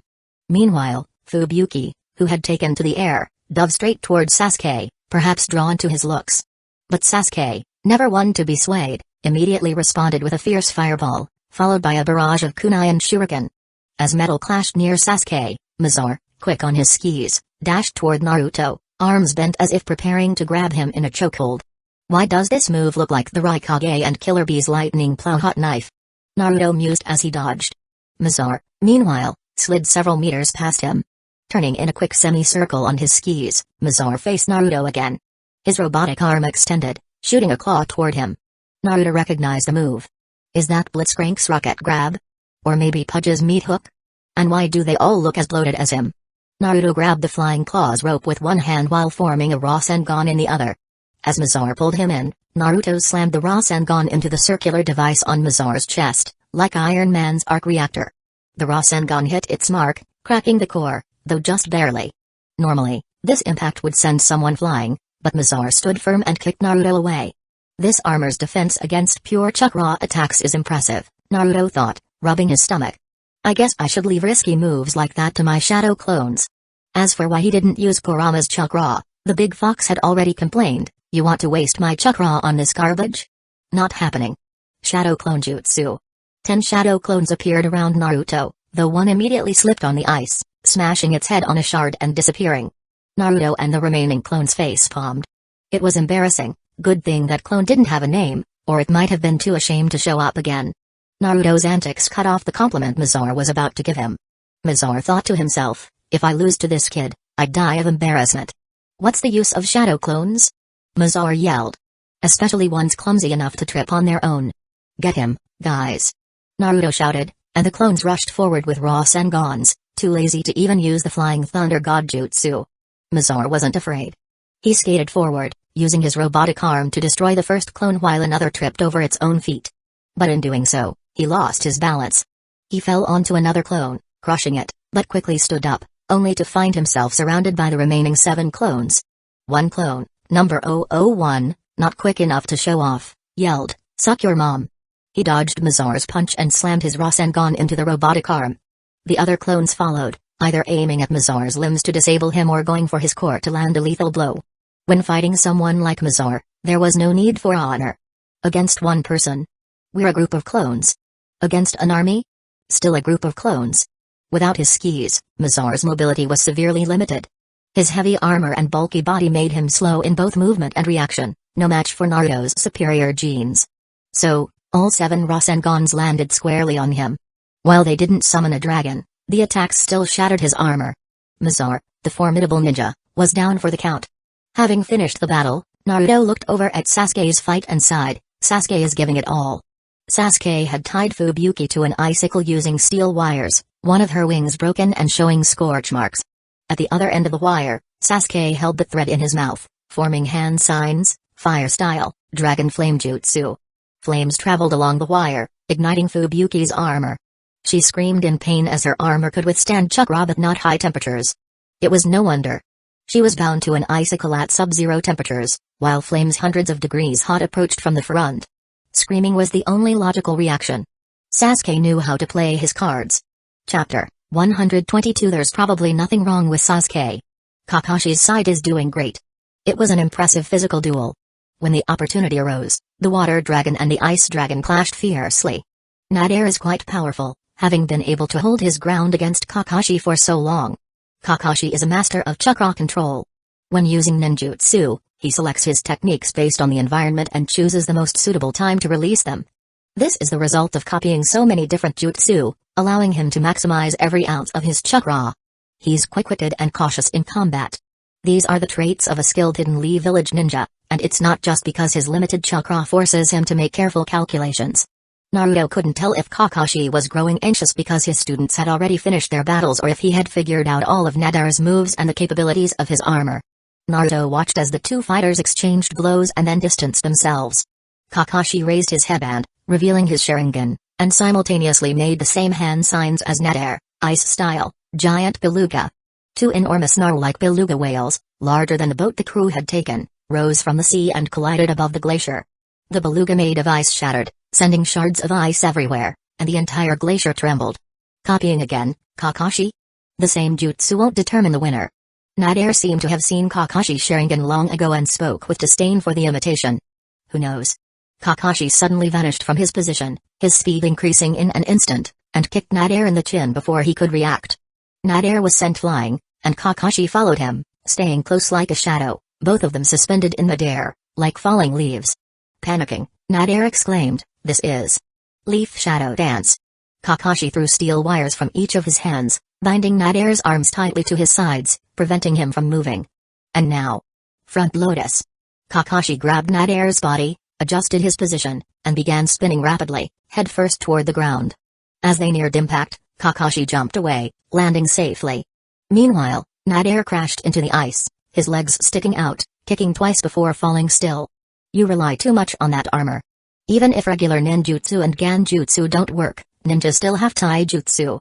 Kakashi jabbed a kunai into Nadare's body and lowered his headband, covering the Sharingan. Then, Kakashi slumped, reverting to his usual laid-back demeanor. Using the Sharingan repeatedly and performing such large-scale ninjutsu, especially summoning the enormous beluga, combined with opening the first gate for Front Lotus, had drained him. Thanks to his sensei's rigorous training over the years, Kakashi thought happily, otherwise, after this battle, I might have been lying on the ground exhausted. Kakashi glanced over at Sasuke and Naruto's fight and praised, "You both fought well." Naruto almost felt his blood pressure rise but reasoned that Kakashi was simply encouraging them with no hidden meaning. So he held back. Naruto asked, "Is that guy's armor broken?" Kakashi glanced over and said, "It's damaged, but not destroyed." "Why?" "Because I'm collecting loot." Naruto ran over, and he and Sasuke broke off the remaining two pieces, though Kakashi's piece was still intact. In truth, Naruto had his eye on the woman's armor, not because he wanted women's clothing, but because it could fly. Kakashi reminded him, ninjas shouldn't rely too much on things like that. I know, but that's advice for us genius ninjas. What about regular ninjas with limited talent? Kakashi fell silent. Naruto's point made sense, even if nobody else bragged about being a genius as much as he did. Either way, we should take it back for research. It could greatly enhance Hidden Leaf Village's strength. Naruto grinned and stored the third-level armor from Nadare in a storage scroll. When they returned to the boat, the director and staff were discussing something excitedly. Curious, Naruto asked, "What's going on?" Sakura replied, "The director filmed all the battle scenes and said they could be edited into material for the movie's fight scenes." Weren't they worried about getting caught in the crossfire? Naruto was surprised. Were these people really that brave? Sakura sighed and explained, most people were scared, but the director kept shouting things like, "Let them witness the ambition of a professional filmmaker. Even if we risk our lives to capture it." And so, here we are. That's incredible. Naruto mused. If film crews in the future were this dedicated, they wouldn't need slow motion for fight scenes. Hey, do we get paid? Naruto suddenly remembered something important. Huh? His teammates didn't seem to follow his train of thought. We participated in the filming and contributed so many special effects, and it wasn't even part of the mission. That sounds like extra work to me. Sasuke wasn't interested in engaging in Naruto's conversation. Kakashi, on the other hand, seemed puzzled. Since when did Naruto care so much about money? Maybe it was because he had a girlfriend to support at home. Naruto went to negotiate with the director about payment but came back dejected. The director agreed, but most of the payment would go to Sasuke and Kakashi, while Naruto received the least. The crew wanted more footage of Sasuke and Kakashi's flashy ninjutsu, like fire and lightning styles. Naruto, on the other hand, had only summoned a single water dragon, which the cameraman missed. The rest of his fighting was up close and personal, not what the director wanted. After all the trouble, Naruto realized he'd just helped Sasuke and Kakashi make more money. Feeling defeated, he demanded they treat him to dinner. Still, the experience gave Naruto an idea. In the future, he could partner with film crews, providing special effects and acting as a stunt double. As for the danger, shadow clones could handle that. Naruto was sure they'd love doing this kind of work. The Uzumaki Arts Company could serve the film industry wholeheartedly. Alright, enough small talk. It's time we had a serious discussion with our client.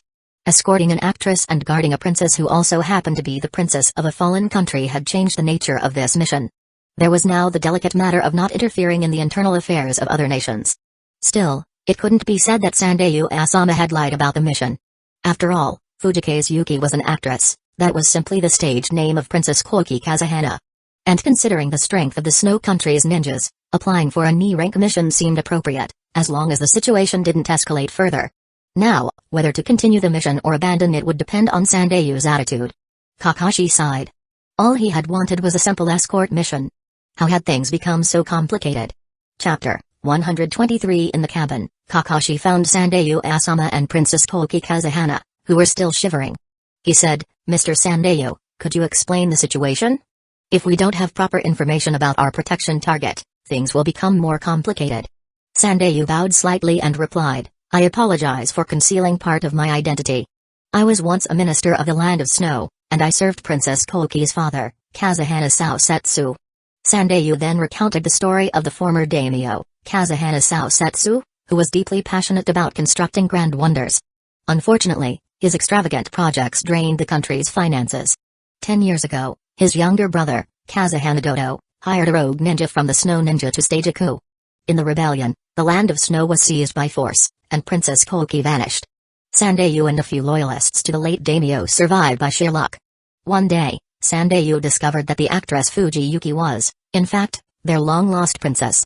After some time, he became her manager, hoping to restore her to the throne. Because Princess Koki was so young when she escaped, she had no recollection of Sandayu and didn't recognize him. Sandayu seized the opportunity to plan their return to the Land of Snow, intending to overthrow Dodo and restore the country under Princess Koki's rule.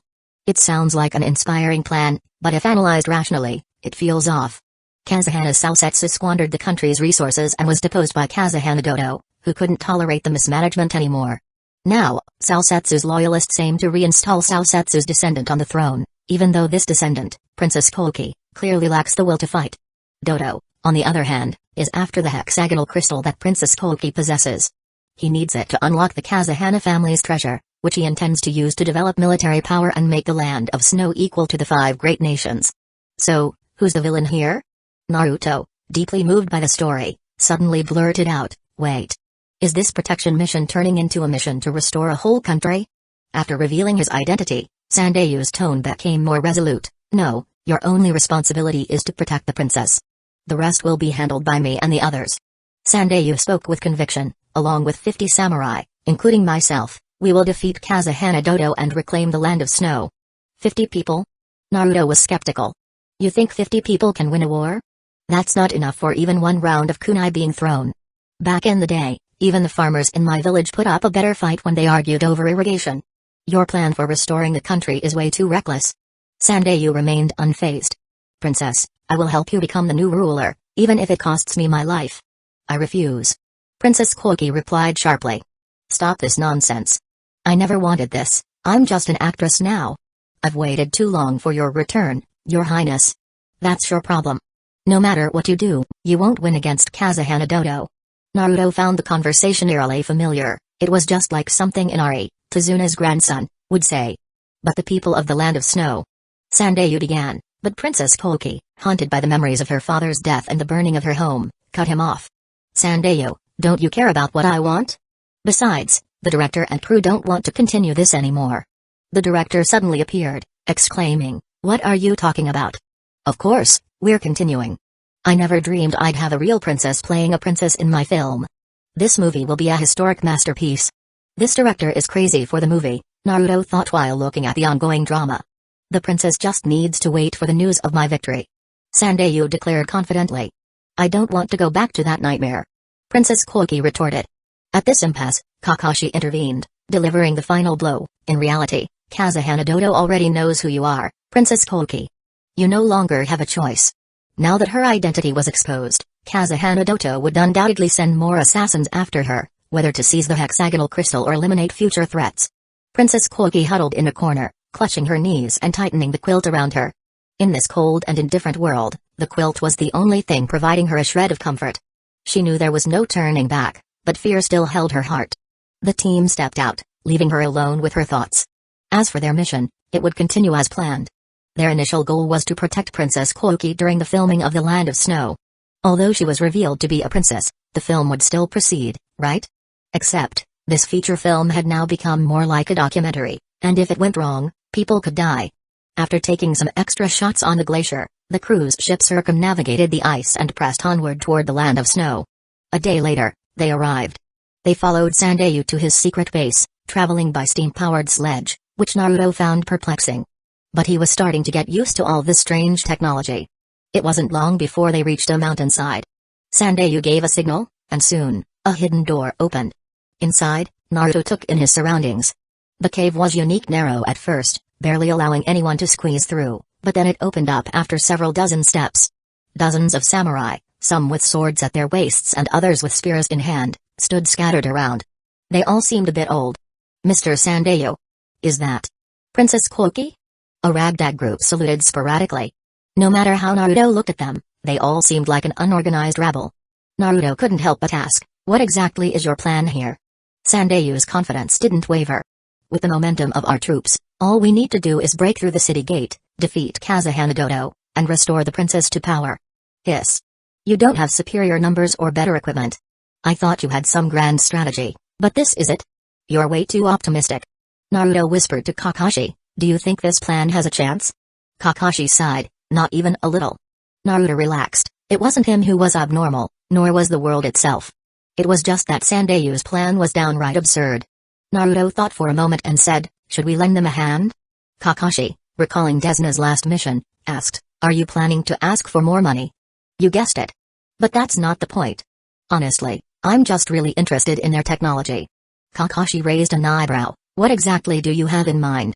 Naruto suddenly produced a fan, waving it as he said, I've got 3 strategies. Which one do you want to hear first?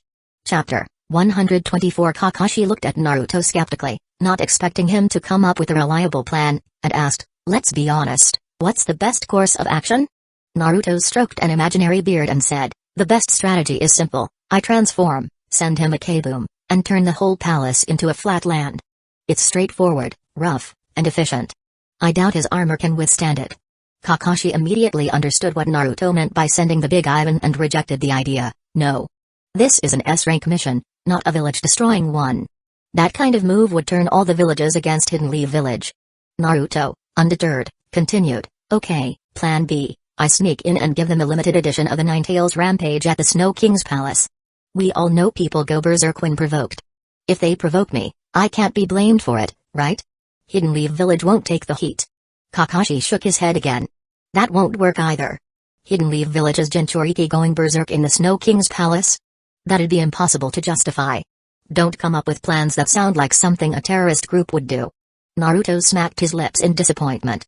Ever since he bonded with Kurama, he hadn't fully unleashed his beast form. Then we're left with the last option. We wait for him to make the first move and then accidentally injure him while protecting the target. But that feels too passive. I'd rather take the initiative. I guess that's the plan, Kakashi agreed. But we need to be careful. Accidental injury can only get us so far. How did Iruka teach him the common language of the ninja world, anyway? Meanwhile, back in Hidden Leaf Village, Iruka sneezed and rubbed his nose, thinking it must be Konohamaru skipping class again. He made a mental note to double his homework. Sasuke and Sakura both agreed with Kakashi. Sakura found the plan more reasonable, while Sasuke thought, if Naruto takes out all the enemies, what am I supposed to do? How will I grow stronger if I don't fight?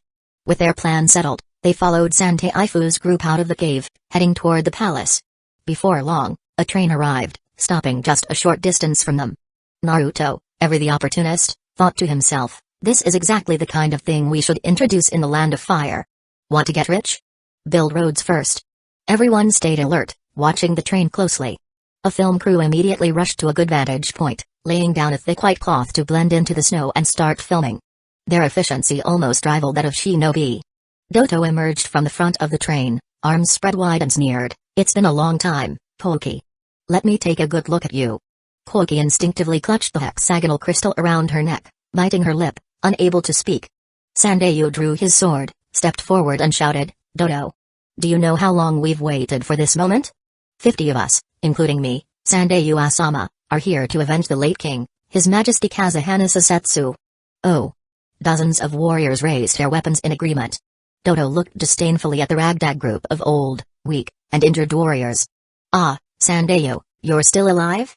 It seems my men failed to finish you off. It doesn't matter, I'll show you the true meaning of despair." Sandayu didn't waste any more words. He raised his sword high and shouted, "Her Highness is watching us. Victory is ours. Charge. Attack." 50 warriors charged at Dodo as though they had 1,000 soldiers backing them. Though they were weak, they were undeniably brave to fight Dodo. Dodo smirked, signaling his men. The sides of the train cars folded open, revealing rows of firing ports. Fire. On his command, the mechanisms inside the train clicked into action. Each car had 300 firing ports, and 10 cars unleashed kunai simultaneously. It was more impressive than Tenten's Twin Dragon move. 3,000 kunai flew per second in continuous waves, with no visible break in the loading process. Just as it seemed the 50 warriors would be wiped out, Kakashi acted quickly, forming hand seals. Earth-style, multiple earth walls. 4 earthen walls rose from the ground, blocking the onslaught from all sides. 2 dog heads were carved on each wall, Kakashi's signature. What just happened? Some warriors had charged too fast and smacked right into the walls, rubbing their heads in confusion, unaware they had just avoided certain death. As the others caught on, they looked over the walls and gasped. "Tezuka. No two. Keep moving."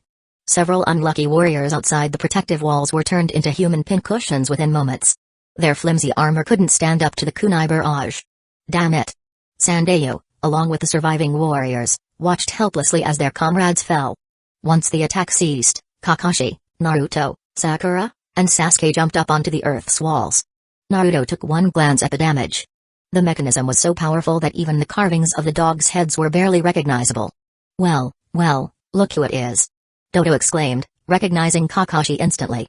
"Kakashi Hatake, it's been a while. How about you come with me?" "I'm afraid I can't do that." Kakashi raised his headband, revealing his Sharingan. "Then let's see how much you've improved," Dodo challenged, removing his cloak to reveal advanced black armor, far superior to what Nader had worn. Naruto whispered to Sakura, "Has Kakashi fought him before?" Sakura and even Sasuke, while pretending not to listen, glanced at Kakashi curiously. Kakashi seemed slightly embarrassed by the question. "I wouldn't say fought exactly. It was more of a skirmish. We didn't get to settle it back then." "Oh, I see," Naruto said, realizing it was probably a draw. That meant Nader had also been a 5-5 matchup. Meanwhile, the soldiers operating the train's weapons joined the fray, charging with their weapons drawn. "Kakashi-sensei," they made the first move. Naruto flexed his wrists, ready for action. Sasuke activated his Sharingan. "That guy seems strong." "Indeed," Kakashi replied, though it wasn't clear who he was addressing. Naruto, of course, assumed Kakashi was speaking to him. Watching the 100 armed soldiers rushing toward them, Naruto imitated Kizaru's tone and said, "It's so scary ganging up on us like this." Chapter 125. As Naruto's boisterous voice rang out, Sakura felt a wave of discomfort, her skin prickling with goosebumps. His tone was so off-putting that it made her want to punch him. Completely unaware of how annoying he could be to his teammates, Naruto formed a hand seal and shouted, "Listen up, everyone on the other side. You're already surrounded by me." In an instant, 365 shadow clones, all with spiky blonde hair, charged forward, yelling in unison, "Let's fuck them." Against 100 snow ninjas in specialized armor, these clones might not have been enough. But against ordinary soldiers, they were an overwhelming force. "Die. I shall show you a real sword. Hey. Wait for me." Within minutes, the shadow clones had wiped out the ordinary soldiers, yet they continued shouting random slogans as they charged toward the enemy. Sasuke, watching Naruto with a mixture of exasperation and determination, leapt off the earthen wall, moving swiftly to back up the clones. He knew that if he didn't act, Naruto would take all the glory. "If it comes down to it, I'll just spar with his shadow clones," Sasuke thought. "Even a brat like you is forcing me to act personally," roared Dodo, as he began forming hand seals, though his speed was much slower than Kakashi's. Double Dragon Blizzard. 2 massive black dragons, made of ice and snow, shot from Dodo's hands, tearing through dozens of shadow clones before merging into a towering black tornado that swept the rest away. A few lucky clones wielding kunai managed to reach Dodo. "Stop underestimating me," Dodo bellowed, swinging his armored fist with immense force. With a thunderous crash, the ice within a 6-meter radius shattered, the shards obliterating the remaining clones. The force of his punch was reminiscent of Tsunada's legendary strength, enhanced further by the thick gauntlet on his arm. Meanwhile, Sasuke, Having skillfully avoided the tornado, finished forming his hand seals, fire style, majestic flame annihilation. A massive wave of flames erupted from Sasuke's mouth. Dodo.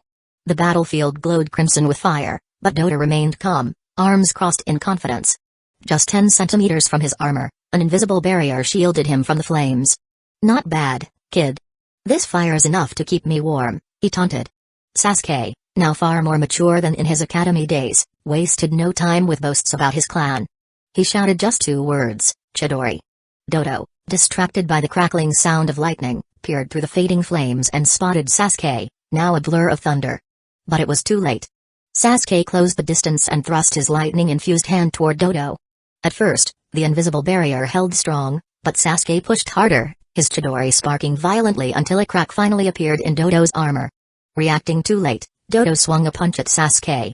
But before the blow could land, Naruto appeared, thanks to the flying thunder god kunai he'd given Sasuke earlier. Naruto grabbed Sasuke by the collar, yanked him back, and delivered a powerful double kick to Dodo, sending him flying. In midair, Naruto launched another flying thunder god kunai. Dodo dodged the kunai and began to prepare a jutsu. But before he could finish, Naruto appeared behind him, Rasengan in hand, ready to strike. The Rasengan met the invisible barrier, grinding against it. Naruto poured more chakra into the attack. Finally, the crack Sasuke had created widened, and the barrier shattered. The Rasengan slammed into Dodo's back, breaking his armor and sending him stumbling forward, barely able to stay on his feet. Panting, Dodo muttered to himself, I need the hexagonal crystal to unlock the treasure. I can't, but Naruto cut him off, uninterested in his monologue. He sprinted back toward Sakura and shouted, Sakura, aim for Sandayu and his men. Just be careful not to kill them. Can you handle that? Sakura thumped her chest confidently. Don't worry, leave it to me. As Dodo turned to face his attackers, a fist collided with his chest, cherry blossom impact. Dodo spat out blood as his body flew over the earthen wall, landing at the feet of Sandayu. Sandayu and his men stared at the fallen Dodo, stunned. After a moment, Sandayu, tears in his eyes, raised his sword and declared, Dodo, this decades-old hatred ends today. He plunged his sword into Dodo's throat. Several other warriors followed, piercing Dodo's body with their weapons and shouting, for our fallen comrades. You! Dodo gasped, unable to comprehend his defeat. He had never imagined that a few Hidden Leaf village kids would beat him or that his life would end at the hands of ordinary soldiers. He died not knowing the secret of the treasure. Naruto returned to Kakashi. You think this ending makes sense? He asked. Kakashi, lowering his forehead protector, sighed. Maybe. Naruto couldn't help but quip, you look more tired than we do, and all you did was watch. Kakashi glanced at him with his usual deadpan expression. I'm not physically tired. It's mental exhaustion, he thought. This mission was a headache. Next time, I'm picking the mission more carefully. Pulling out his beloved cookbook, Kakashi found solace in its pages. After Sandayu had his fallen comrades' bodies collected, he approached Princess Koki, kneeling deeply before her. Please, Your Highness, ascend to the throne. Princess Koki, staring at the lifeless body of Dodo, the man who had destroyed her family and haunted her childhood, clutched the hexagonal crystal around her neck and said quietly, before that, there's a place I need to visit. Chapter 126. A group followed Koki Kazehana to the Rainbow Glacier, the legendary resting place of her family's treasure. Upon locating the disc, Koki removed her necklace and inserted the hexagonal crystal into the keyhole. A click echoed. Suddenly, a dazzling light emanated from the disc, and icy patterns spread outward, forming a massive hexagonal snowflake across the ground. The moment the pattern was complete, the surrounding ice fields melted, turning into grassy meadows with blooming flowers. Spring had miraculously arrived in the land of snow. This defies all logic. Naruto exclaimed, watching in disbelief. Even if the land thaws, grass and flowers shouldn't sprout instantly. Is this some kind of magic fertilizer? Not even the first Hokage's cells work this fast. But it wasn't over yet. Beams of light shot up from the mechanism, creating a luminous curtain in the sky. On it, a three-dimensional projection appeared, showing a young Koki speaking with her father, Kazehana Sasetsu. The image quality was so clear, it made modern ninja holography techniques seem amateurish by comparison. In the projection, a 7 or 8-year-old Koki asked, what is spring? You've never seen spring before, have you? Kazehana Sasetsu replied gently. Close your eyes, Koki. Imagine a field full of flowers, running freely through it. That is what spring feels like. Koki obediently closed her eyes, a smile spreading across her face. When spring comes, what do you want to do? Her father asked. I want to be a kind, strong, And righteous princess, Koki replied confidently. And my dream is to become an actress. As the projection faded, Koki gazed skyward. Tears she thought had long since dried streamed down her face, yet she smiled through them. So, that's what I said back then, she murmured, half laughing, half crying. Naruto stood stunned. He'd always thought Kazekage Setsu built all these technological marvels for his pleasure or to help the snow country. But it turned out, he did it all just to show his daughter the beauty of spring. This guy changed the entire climate of his country for his daughter? It was hard to say if Koki's heart had healed because her uncle was gone, or if the video had rekindled her childhood aspirations. Either way, she reaffirmed her childhood desires, to be kind and strong and live her dream. The next day, Koki's coronation ceremony took place, attended by all. The film crew captured the event with satisfaction, wrapping up their production on a high note. The director was confident this film would be a blockbuster. Later, Team 7 approached Sandayu and Koki to say their farewells, only to find Sandayu looking troubled. Kakashi asked, "Is something wrong, Mr. Sandayu?" "It's nothing serious," Sandaifu sighed. The snow country's economy was already in decline before. Then, Dodo drained it further by expanding the military. "We'll need to work hard to rebuild." Naruto chimed in, "Well, Hidden Leaf Village could help with that." "Hidden Leaf Village would lend us money?" Sandayu asked, surprised. "No, not money. A partnership," Naruto clarified. "Hidden Leaf Village is interested in your technology, things like steam-powered vehicles, mechanical airships, and chakra armor. You could send a delegation to Hidden Leaf Village to discuss cooperation. You guys provide the tech, and Hidden Leaf Village supplies materials." Naruto's suggestion wasn't off the cuff, Minato had mentioned it during a phone call. The Hokage was particularly intrigued by the snow country's innovations, believing they could be a game-changer for Hidden Leaf Village's logistics, both in terms of military and supply transport. The flying technology was especially reminiscent of a time when Hidden Leaf Village had faced the airborne threat of the Land of Sky.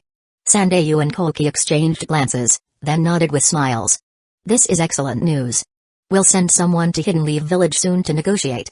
The snow country still had many challenges ahead, but Koki was determined to rebuild both her country and her acting career. "I need to keep making more movies," she said, clutching a new script. Kakashi raised an eyebrow at the title on the cover, his hands trembling slightly with excitement. Sakura, noticing, asked, "You're a queen now, but you still want to act?" "Of course. It's been my dream since childhood," Koki declared, her spirit no longer weighed down by the past. She was ready to lead the snow country and chase her ambitions at the same time. With the alliance established, Team 7 prepared to leave on the same ship as the film crew. Naruto, however, kept eyeing Kakashi, who seemed unusually quiet, clutching his well-worn Paradise novel. Naruto couldn't help but notice how Kakashi had been acting ever since meeting Koki. "Kakashi-sensei?" Kakashi responded absent-mindedly. "What do you think of Koki?" "She's beautiful." "And fitting," Kakashi said, his voice soft. Naruto's eyes lit up. "Oh? Do you want to stay here a little longer?" "Why would I do that?" Kakashi asked, taken aback. "You seem kinda attached to her." Kakashi blinked, then sighed. "Don't read too much into it. I was just thinking about her script." "What about the script?" Kakashi hesitated for a moment. "The cover said Paradise." Naruto's jaw dropped. "Wait. The Snow Country's queen is starring in an Paradise movie?" "Yep," Kakashi confirmed. Naruto's curiosity piqued. "What's in it?" Kakashi glanced at him, then said, "Wait until you're 18. Buy a ticket yourself."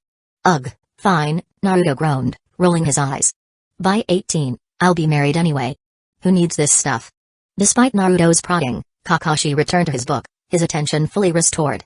Later, Naruto resolved to sneak a peek at Kakashi's copy using his Kagura Mind's Eye ability. If he could suppress his chakra signature, maybe Kakashi wouldn't notice. She. In the middle of the hot springs. Barely covered by a towel. Naruto's heart raced. Is this even legal to read for free? Suddenly, Kakashi slammed the book shut and smacked Naruto on the head. "Don't use your ninja skills for this kind of nonsense." Got it, got it." Naruto ran off the train, grumbling but secretly impressed with Jiraiya's writing skills. After Team 7 had departed, two mysterious figures appeared at Rainbow Glacier. They wore black robes with red clouds and bamboo hats, and their presence went unnoticed. Who would have thought the Kazekage family's treasure was something this trivial? One figure muttered. "And a head worth 50 million ryo has already left. I told you it wasn't worth the time. You're far too greedy. Maybe I should offer you as a sacrifice to Lord Jashin." "Shut up, or I'll kill you." Chapter 127 On the 8th day after departing Hidden Leaf Village, the group finally saw the gates of the village again, and all 4 of them were relieved. After being constantly on the move, they were mentally and physically exhausted. After greeting Izumo and Kotetsu, they were about to enter the village when they suddenly stopped and looked back.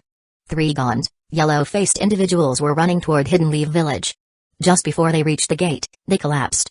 One of them attempted to lift his head before passing out, muttering, "Mission request. Are they here to submit a mission request? Looks like we can't ignore this," Kakashi sighed, scratching his head in frustration. "Sakura. Got it." Sakura knelt and examined the 3 unconscious individuals. After a few moments, the green glow on Sakura's hand faded. There are no injuries. It seems they're just exhausted, severely frightened, and malnourished. Judging by their condition, they appear to be regular civilians. Let's get them to the hospital. We still need to meet Minato-sensei. This isn't just about submitting a report, Kakashi said, looking at Naruto. Sasuke and Sakura exchanged glances, both reflecting Kakashi's sentiments. "Why are you all looking at me?" Naruto asked, confused at first. Then, understanding dawned on him. "Fine, I guess the transport service is in emergency mode." With that, Naruto created 2 shadow clones and used the Flying Thunder God technique to send the civilians to the hospital. "All set. Let's go," Naruto said, taking a few steps forward, only to notice his teammates still standing there, staring at him. "What's wrong?" he asked, puzzled. Kakashi placed a hand on Naruto's shoulder and said, "Hokage's office." Sasuke mirrored the gesture on Naruto's other shoulder, adding, "I am ready." Sakura placed her hand beside Sasuke's and playfully stuck out her tongue. "Please. Are you 3 too lazy to walk the last few steps?" Naruto realized what they were after. They wanted a shortcut. "Why didn't you just ask me to Flying Thunder God us back from the land of snow?" Naruto asked. Kakashi responded, "Because as your teacher, I have to make sure you all walk around and gain experience, and now?" Naruto pressed. Kakashi glanced at the gates of Hidden Leaf Village, then, with Sasuke and Sakura's help, nudged Naruto through. "We're already in the village. When did you 3 become so in sync?" Naruto muttered, using his jutsu to teleport them to the Hokage's office door. "After all, you can't just appear at the Hokage's desk unannounced. Even Dad deserves some privacy." Knock, knock. "Come in." Kakashi opened the door. "Minato-sensei." "Dad." "Uncle Minato." "Lord Hokage." 4 titles, 4 distinct identities. "Oh? It's you all. You've worked hard." Minato smiled as he set down the document he'd been reviewing. "Here's the mission report," Kakashi began, succinctly explaining the unexpected situation they faced in the land of snow and how they resolved it. Even though Minato was aware of Yuki Fujikase's reunion with her family, Kakashi made sure to emphasize all the key details. "I see. You handled things well. The reward will be paid according to the highest A-rank mission standard." Minato skimmed the report, sealed it, and put it away. "I'll assign someone to handle the follow-up." "Well then, Kakashi began, but before he could finish, a whirlwind suddenly burst into the office. "The mission is complete. I made sure the pirates in the Hodgepodge Strait felt the fist of love. If they can change their ways, the tears I shed for them won't be in vain." Ahahaha. Bursting in with all the energy of a green whirlwind, Gay rushed over to Minato's desk, exuberantly sharing the results of his mission, with Lee excitedly beside him. "Oh? My eternal rival, Kakashi. It's been too long. Shall we have a long overdue match?" Gay wrapped an arm around Kakashi's neck, grinning with his signature thumbs up and flashing his pearly whites. "I'll pass. Kakashi just wanted to go home and read his book. Don't run from the challenge of youth. We should compare missions instead. I just led my beloved students on a B-rank mission, far beyond a Gainin's level." Gay boasted proudly. "What? Did you lose to me?" Kakashi sighed, gently removing Gay's arm. "We just completed an A-rank mission." With that, Gay stood frozen, petrified in place, as Kakashi walked away. Sasuke and Sakura followed him, while Naruto waved them off, saying, "I have something else to take care of. You guys go ahead." Just then, Neji and Tenten rushed in, panting as they reached the Hokage's office. They both bowed. "Apologies, Lord Hokage. Gay-sensei and Lee were a bit overzealous." "It's alright," Minato smiled, waving it off. He knew Gay's nature and wasn't upset by such antics. "You all did well on your mission. Now get some well-deserved rest." Lord Fourth. Gay suddenly sprang back to life, flames blazing in his eyes. "My youth and my students' youth will never lose to Kakashi. Please, give us a more challenging mission." As expected of Gay-sensei, Lee quickly pulled out his notebook, jotting down Gay's latest words of wisdom. Neji and Tenten rubbed their foreheads, barely able to stand watching. Here we go again. Minato gave an awkward but polite smile and gently tried to placate Gai. I understand your passion. I'll assign a more difficult mission soon, but for now, you should rest. No problem. Even resting, I'll give it my all. Let's go, Lee, Tenten, Neji. Naruto couldn't help but chuckle at the Saito worker so eager that Minato had to convince him to take a break. His dad was certainly a considerate boss. Oh, Tenten, stay for a moment, Minato called out. Huh? Why yes. Tenten replied nervously. After Gai and the others left, Minato addressed her. No need to worry, it's not about Gai-sensei. Huh? Tenten blinked, looking more confused. Minato handed her a scroll. This contains information about sealing and summoning techniques. Study it well, and once you've mastered it, come to me, and I'll teach you the Flying Thunder God Jutsu. Seriously? Tenten left in a daze, clutching the scroll tightly. She knew about the Flying Thunder God technique, but never in her wildest dreams had she imagined she'd get the chance to learn it. She resolved to study the scroll all night if necessary. This was her moment, her youthful determination in action. Ah, I almost got carried away by Gai-sensei and Lee. She muttered to herself, both excited and exasperated as she hurried down the street. Chapter 128 Dad, why do you suddenly want to teach the Flying Thunder God Jutsu to Tenten? Tenten excels in two kinds of ninjutsu. One is storing ninja tools in scrolls and retrieving them during battle, and the other is summoning large quantities of ninja tools through the scrolls. I think she has the talent to learn Flying Thunder God. I know that. I'm just curious why you suddenly took notice of her. Naruto started wondering, if Tenten uses so many ninja tools with scrolls, do the tools return automatically after a certain period? Does she avoid retrieving them because she doesn't need to, not because she's wealthy or careless? It's not sudden. I'm Hokage, so of course I need to pay attention to talented ninjas. It's my responsibility to nurture the next generation for the village. For Hidden Leaf Village's sake, the more people who can perform strategic ninjutsu like this, the better. As long as there are promising juniors capable of learning it, Minato is determined to teach them carefully. Oh. That was indeed his father's way, always thinking of the village. Minato looked at Naruto and asked, so, why are you sticking around here on purpose? At this, Naruto became excited. Dad, I want to learn Sage Mode. Minato blinked, confused. Huh? Naruto wanted to master Sage Mode because it was essential. Some enemies could absorb chakra or were immune to chakra-based attacks, and only physical attacks and Sage techniques would work on them. To face enemies like that solely with taijutsu would require training to the level where you could open all 8 gates, like Gai-sensei. Learning Sage Mode first seemed far more realistic. Minato didn't refuse, but he set a condition. Naruto had to complete his current training first, mastering Wind Chakra Nature Transformation and developing the Rasen Shuriken before starting Sage Mode. Naruto didn't mind. He knew that mastering Rasen Shuriken would significantly improve his chakra control, which would also help him when learning Sage Mode. With a goal in mind, Naruto felt more motivated. Instead of going home, he found a small forest and began training. After all, cutting leaves with wind chakra couldn't be that difficult. He placed a leaf between his palms and tried to channel wind chakra through it. The real question was, how exactly do you convert chakra into the wind element? No matter. He'd start by creating 100 shadow clones to practice. If there were no results in half an hour, he'd add another 100 clones. By the end of the afternoon, there were 800 blonde clones in the forest.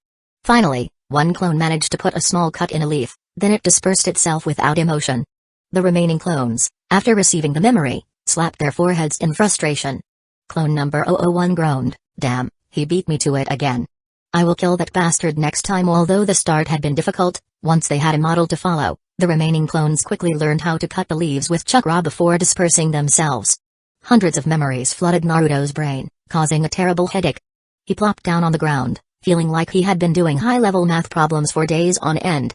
In his mental space, Naruto lay on Kurama's back and groaned, Big Fox, let me sleep for a bit.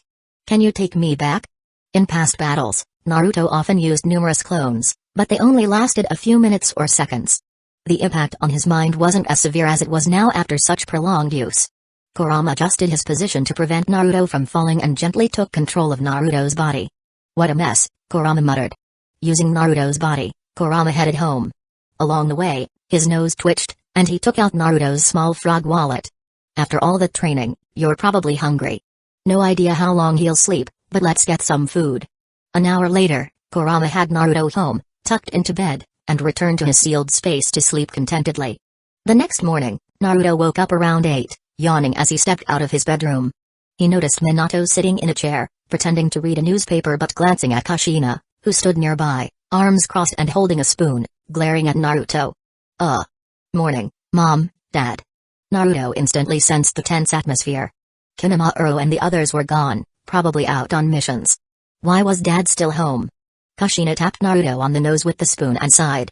Tell me, what did you do yesterday? Naruto shrank back instinctively. It was just regular training. 800 shadow clones trained together for an entire afternoon. You exhausted yourself to the point of passing out. And you call that regular training? Well, I just thought I wasn't progressing fast enough and accidentally. No matter the reason, you shouldn't push yourself to the point of collapse. Even with your rapid healing, there are limits. As Kushina's red hair started rising in anger, Minato quickly pulled her into a hug. Kushina, calm down. Naruto knows he was wrong, right? He winked at Naruto. Naruto nodded eagerly. Yes. I'm sorry. I won't do it again, unless I have to. Kushina's anger subsided. Go wash up and then eat. After washing, Naruto returned to the kitchen and grabbed a sandwich. It was almost 9 o'clock. I'm almost late for the assembly. I'm off. Naruto stuffed the sandwich in his mouth and bolted out the window. Naruto. Eat properly before you go.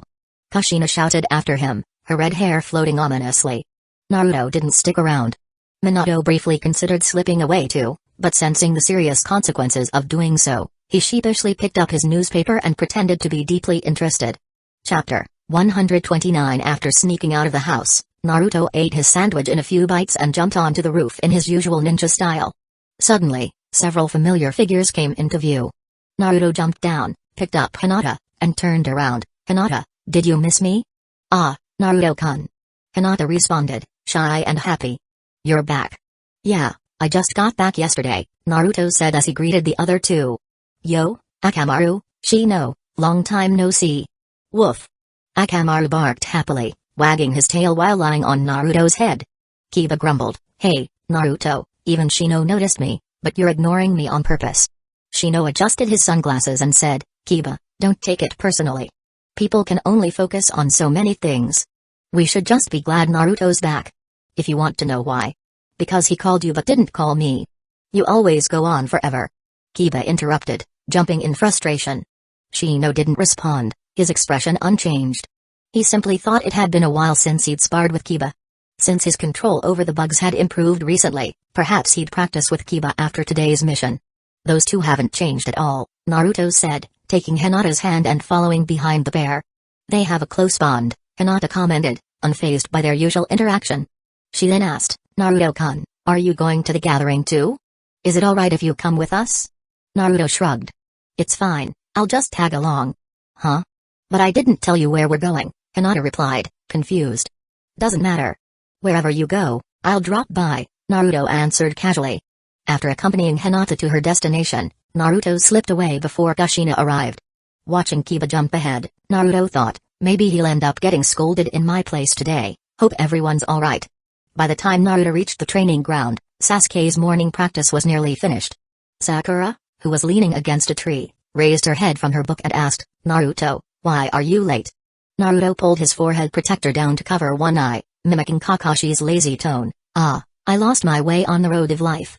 A vein appeared on Sakura's forehead, and she snapped, don't copy Kakashi-sensei for stuff like this. Speaking of Kakashi, he appeared just then, one hand in his pocket and the other holding Make Health Paradise. I could have sworn I heard someone bad-mouthing me. Sakura, unfazed, retorted, Kakashi-sensei, you're late again. Sorry, Kakashi said without an ounce of remorse, but this time I was taking on a mission. We're here for business. Naruto raised an eyebrow. What kind of mission? Is it helping another princess restore her kingdom? Kakashi, looking slightly embarrassed, replied, how many princesses could there possibly be? It's just a C-rank mission to help drive out some bullies. That sounded easy enough. Naruto couldn't think of any particular bullies to watch out for, except maybe someone from the Hidden Rain village. Regarding the Akatsuki in the Hidden Rain, Naruto had suggested to his father once that they take a team and wipe out the organization in their base. But it couldn't be that simple. If Hidden Leaf Village were to invade based on mere suspicion, other villages might think, oh, if Hidden Leaf Village suspects a terrorist group in the Hidden Rain, will they suddenly invade the Hidden Cloud or the Hidden Stone next? Like oil, international politics are tricky. One wrong move and it could escalate into a full-blown conflict. Naruto asked, "So, where is the mission?" "In the Land of Rivers." The Land of Rivers is located southwest of the Land of Fire and northeast of the Land of Wind. Though it's not a large or powerful nation, it often assigns missions to either Sand Village or Hidden Leaf Village. "Alright," Kakashi said, waving at 3 people nearby, "the clients are here. Let's hear the details from them."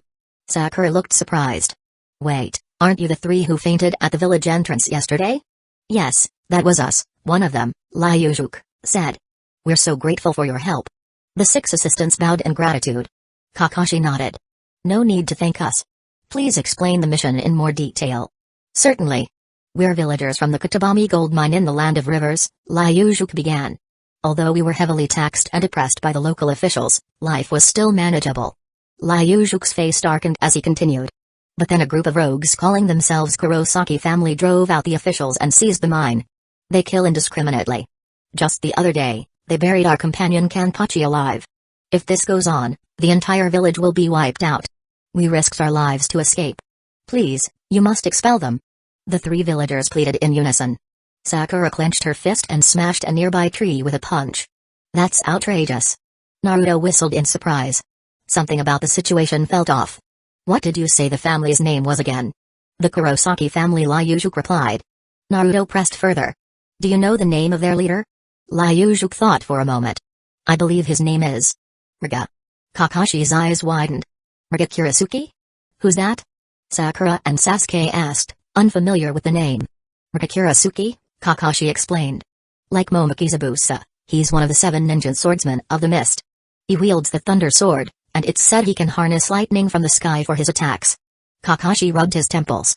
"I just picked up a simple C-rank mission, and now we've got another headache on our hands." Sasuke, however, was excited. The last time they faced Zabusa, it took all 3 of them to work together. Now, with an opponent of a similar caliber, it would be a perfect opportunity to see how much they had improved. He was ready for the challenge. "Is the 7 ninja swordsmen really that strong?" Ryujuk asked, awestruck by the title. "They are indeed powerful.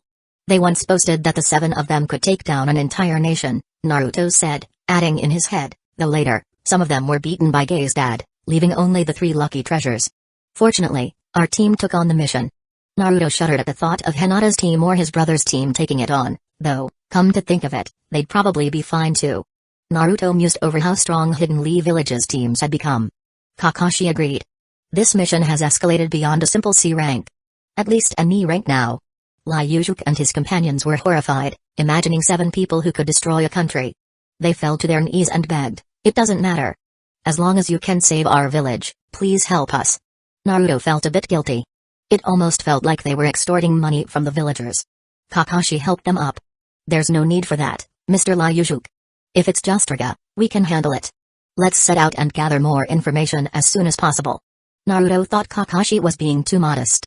"Be more confident, sensei. Even if all 7 of them show up, you can handle it." By the evening, the team arrived at a small shop in the Land of Rivers. Its sign read, "Curry of Life Shop." Naruto recognized it immediately. The Curry of Life, one of the infamous dishes in the ninja world, was made here. After eating it, Lee once became so energized it was like he was on stimulants. However, the dish was known to be too much for normal people. Kakashi asked, "The village isn't far from here, is it?"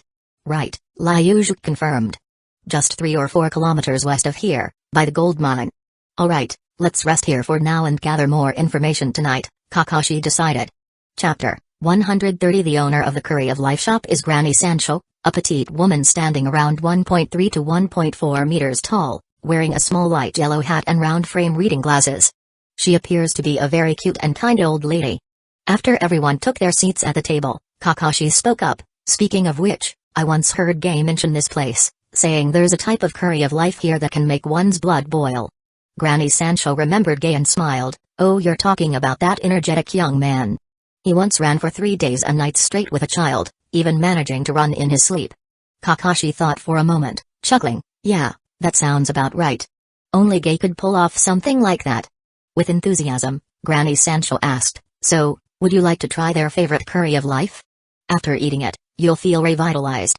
If it's that amazing, we must try it." One of the clients exclaimed. "Definitely. I want one too."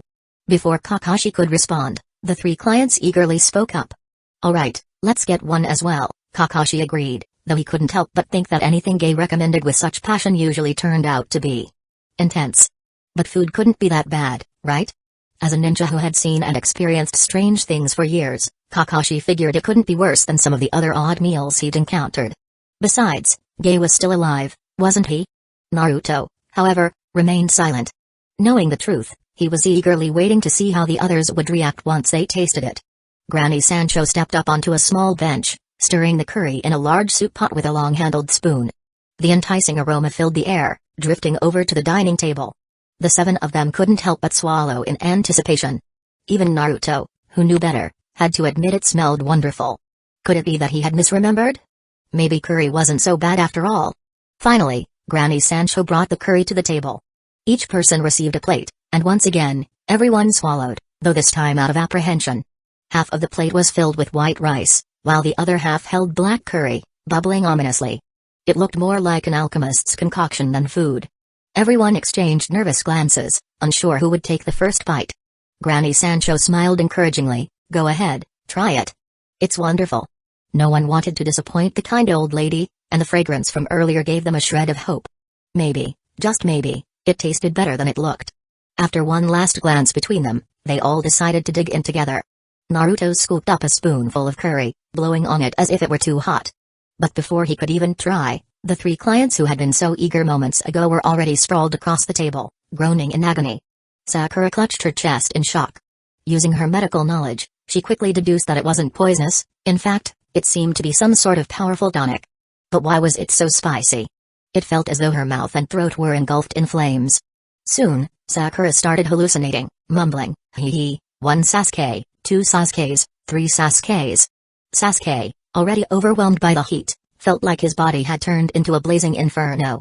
He managed to spit out half of his bite, but the rest he swallowed burned his throat. His eyes widened in disbelief at the sheer intensity of the sensation. He even wondered if finishing a whole bowl might awaken the legendary Mangekyō Sharingan. But then, maybe he'd die before that happened. Kakashi, however, was in the worst situation. He had eaten quickly, as was his habit when flipping up his mask. But this time, the speed had worked against him, leaving his tongue exposed to the full force of the curry's fiery flavor. For a moment, he envisioned himself walking along the river Styx, where his father waited by a fire, with Rin watching from the afterlife. Before collapsing onto the table, Kakashi's last coherent thought was, Gai. This is your fault. I'm going to have a word with you when I get back. Naruto, holding his spoon, felt his hand trembling slightly.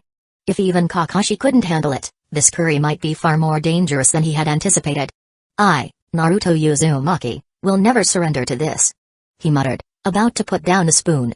But before he could, something strange happened. Big Fox, what are you doing? Naruto asked, realizing he was losing control of his body. The old fox wants some of that curry, Kurama replied. It's the most fragrant thing I've ever smelled. It's a shame not to try it. Huh?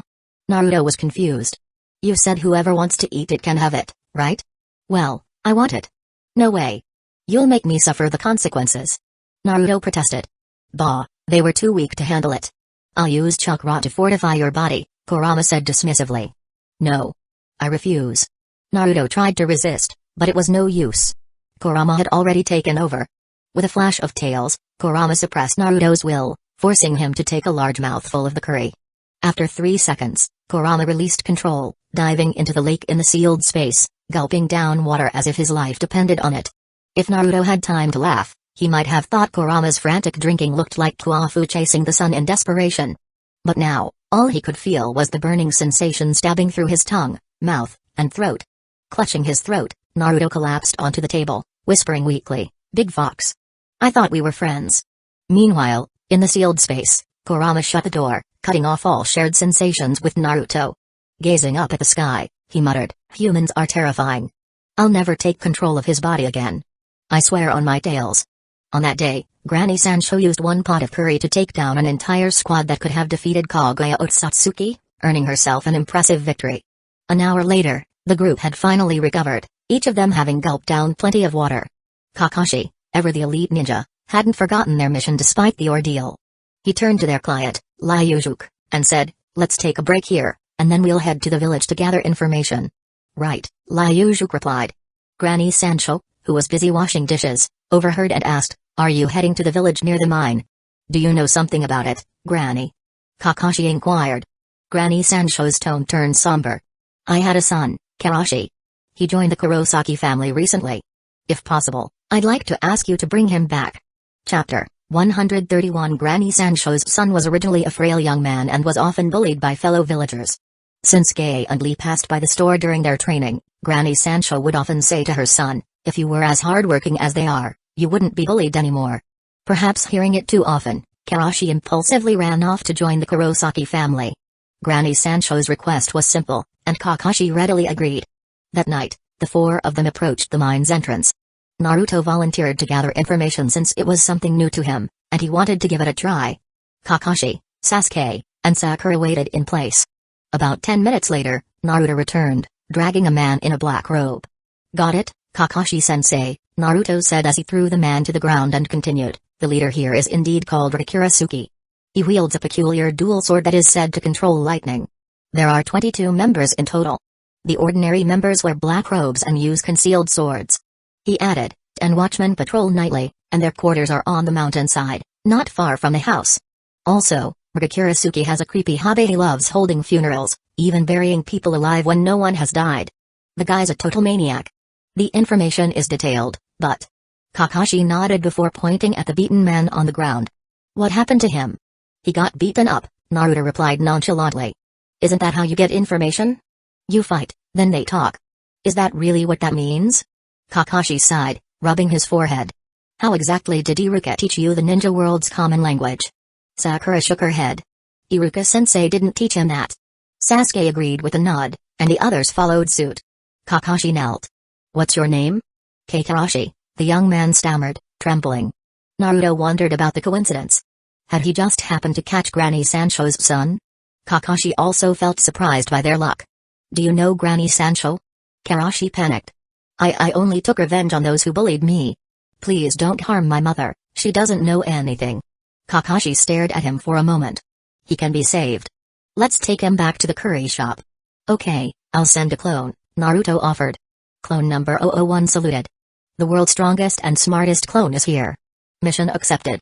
After the clone left, Kakashi continued, first, we'll subdue Rikirasuki's subordinates, then focus on him. Naruto nodded, understanding the strategy, clear the small fries, then take on the boss. Each of the four took a direction, incapacitating and binding the patrols without killing them. They'd leave it to the villagers to identify and deal with them. The 10 watchmen were silently piled at the mountain's base, clearly more skilled than the Snow Country's regular soldiers. The four then entered a small house near Rikirasuki's residence, capturing the 12 occupants as they slept. Naruto, having grown used to this, handled the heavy lifting. After dealing with the minions, the four stepped outside, only to stop at the sight of a dark figure approaching from 100 meters away, dual blades gleaming in the torchlight. We've been exposed, Kakashi said, preparing to confront one of the 7 ninja swordsmen. Kakashi Hatake? Solajuke and the others brought in a strong ally. I treated them like family, and this is how they repaid me. It's heartbreaking, Rikirosaki said, forcing a few tears. It seems I'll have to hold a funeral for them soon. The four stared at him, thinking in unison, this guy's a total lunatic. Kakashi demanded, Rikirasuki, why, as one of the 7 ninja swordsmen, would you resort to this? Ignoring the question, Rika took a step to the side, planting a foot on a high stone as Naruto's usual sneak attack sprang into action. What just happened? Sakura exclaimed, stunned. It was the first time she'd seen someone evade Naruto's sneak attack. Kakashi analyzed, it looks like someone warned him. He tilted his head slightly, and his eyes shifted for a moment, an indication that he heard something. Sasuke, feeling slightly outdone, knew Kakashi was using the Sharingan more effectively than he was. Naruto added, I sense 2 types of chakra in his position. He's carrying someone on his back, a sensory ninja, most likely. Ranmaru, with unique ability, could see through and observe far better than Neji's Byakugan, even creating shadow illusions that would fool the Byakugan by mimicking a real person's chakra system. Ranmaru, much like Hueco, had been feared for his abilities and was eventually taken in by Ryuga. In poor health, even worse than Kurama Yakumo, Ranmaru had been carried by Ryuga ever since his defection. He served as his eyes and ears, hiding in a special bag beneath his cloak. By the way, Ranmaru is a rather cute little boy. There seems to be a pattern with the 7 ninja swordsmen. Zabuza took in Hueco, Ryuga adopted Ranmaru, and Kisame showed deep care for Itachi. It's a strangely touching camaraderie. Hidden Mist Jutsu. Hyuga unleashed the signature ninjutsu of Hidden Mist Village. In the darkness, their vision was already limited, but now they couldn't see at all. You despicable worms. If you die, I won't even bother holding a funeral for you. Hyuga crossed his dual blades, arcs of blue lightning crackling from them. Lightning style, lightning banquet. 4 thick currents of electricity surged from the swords like pythons racing down the mountainside, slamming into the ground with an explosive bang, leaving a smoking crater where the 4 had stood. Hyuga turned. What do you think, Ranma-uru? You're strong, but they're not dead. They dodged into the house at the last second. Body flicker jutsu, is it? Hyuga mused. He hadn't encountered Naruto before, having secluded himself as the local kingpin, but he recognized the renowned Kakashi. Inside the house, Kakashi spoke seriously. The dense fog and night give him an advantage. We need to deal with the sensory ninja on his back first. Here's the plan. Naruto didn't object. Despite Ranma-uru's tragic story, they were enemies in battle. It would be foolish to hold back out of pity. Matters unrelated to combat could be settled once they defeated him.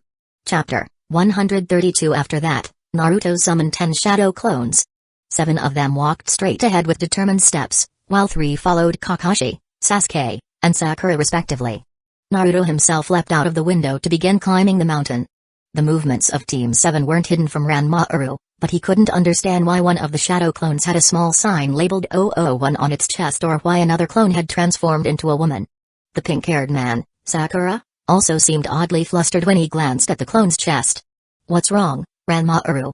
Hyuga noticed the hesitation in Ranma-uru's voice. It's nothing, it's just that the behavior of those clones is strange. Please be careful, Ranma-uru urged seriously. Don't worry, as long as I have you, I'll be unbeatable. Hyuga boasted confidently. Outside the door, the clones lined up and made hand seals, wind style, great breakthrough. X7 Naruto had just learned this jutsu, and it wasn't perfect yet. It took multiple attempts to achieve the desired result, using more chakra than necessary. A powerful gust erupted from the 7 clones, causing Hyuga's cloak to billow violently and lifting his hood, revealing Ranma-uru strapped to his back. Even the dense fog dispersed slightly. Hyuga raised a hand to shield himself from the flying sand and debris, his feet firmly planted on the ground. Damn it. How are you, Ranma-uru? I'm fine. Damn those guys. Angered, Hyuga raised his 2 swords, and beams of light surged from the blades, connecting with the dark clouds above. Thunderstorm, descend. 7 bolts of lightning shot from the sky, striking the clones precisely. The clones' last thoughts before vanishing were, is this retribution for convincing Sakura to study medicine? But why punish our clones? Go after the real body. Naruto, who had climbed to a higher vantage point, grew anxious at the sound of the rumbling thunder. With the fog dissipating and flashes of lightning illuminating the area, Kakashi and Sasuke pinpointed Hyuga's location. They signaled to Clone 001 and Sasuke, as well as the unnamed clone and Kakashi, wind style, great breakthrough. X2 fire style, fireball jutsu. X2 combined jutsu, wind and fire breakthrough. X2 combined jutsu usually required 2 shinobi who had practiced together to develop enough synergy. Naruto, still new to the great breakthrough jutsu, hadn't had time to practice collaboration, but Sasuke and Kakashi, using their Sharingan, observed Naruto's technique and timed their fireball jutsu with pinpoint accuracy. Together, they executed the combined jutsu despite the lack of formal practice. The 7 initial clones weren't just meant to clear the fog, they also served as practice targets for Sasuke and Kakashi to analyze. The resulting storm of wind and fire surged forward, creating twin horizontal flame tornadoes spiraling toward Hyuga. Seeing the flames sweep across the flat terrain, Hyuga quickly jumped to a lower slope, avoiding climbing further up the mountain because Ranma-uru had warned him about a yellow-haired boy lying in ambush. The pillars of fire shot into the sky but completely dispersed the remaining fog, lighting up the night. Hyuga barely had time to catch his breath before, Aura. Sakura's fist smashed into the ground, causing it to tremble and the rocks to shatter. Despite Ranma-uru's warning, Hyuga was caught off guard by the sheer power of Sakura's punch, his balance faltering. Naruto, following Sakura's lead, threw 3 kunai with explosive tags, then placed a hand on Sakura's shoulder, using the Flying Thunder God Jutsu to retreat. Boom. Boom. Boom. Though the explosions were fierce, Hyuga remained unharmed. Naruto, perched above, heard the blasts and immediately threw a few more Flying Thunder God kunai, attempting a direct attack. However, Hyuga twirled his thunder swords, deflecting the kunai. TCH, why doesn't this guy follow the usual script? Naruto sighed, forming a series of hand seals and summoning a massive wave of water down the mountain. A torrent of water appeared out of nowhere, rushing down the slope and sweeping towards Hyuga. Water style, flood of the Golden Mountain. The nearly 30-meter wide stream surged uncontrollably down the mountain, creating a massive wave that crashed toward Hyuga. Hyuga jammed his thunder swords into the sloping mountain wall to keep his footing, but as the water subsided, he realized with horror that Ranmaaru's pack was missing. Ranmaaru. Hyuga panicked. Ranmaaru's fragile body wouldn't survive a fall from this height. You bastards! Hyuga shouted, raising his swords as lightning coursed down from the clouds, enveloping him in a blinding aura. Lightning style, lightning armor. Though it looked formidable, Hyuga's speed barely increased. However, his relentless attacks, now empowered by lightning, became far more dangerous. Thunderbolt. Lightning strike. Thunder dragon tornado.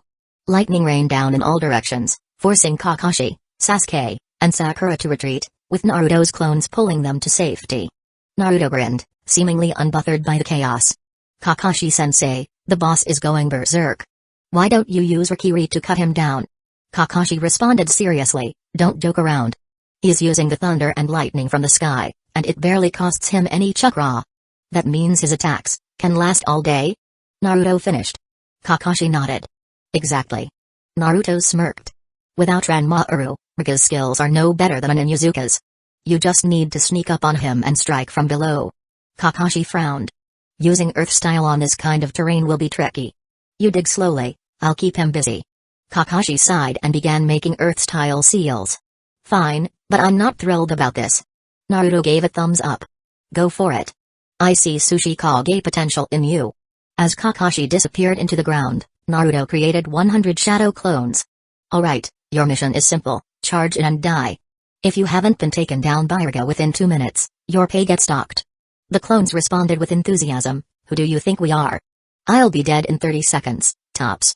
Yeah, we're professionals at dying. Even Clone 001 and Naruto joined the charge down the mountain, rushing at Hyuga with wild determination. Chapter 133. 100 clones rushed down, screaming, with even number 001 and Naruto joining the assault. Go to hell, die already. Hyuga Kurisuke swung his thunder swords wildly, a whip of 5 lightning bolts slashing out at the clones. More than 40 shadow clones erupted into clouds of smoke amid laughter.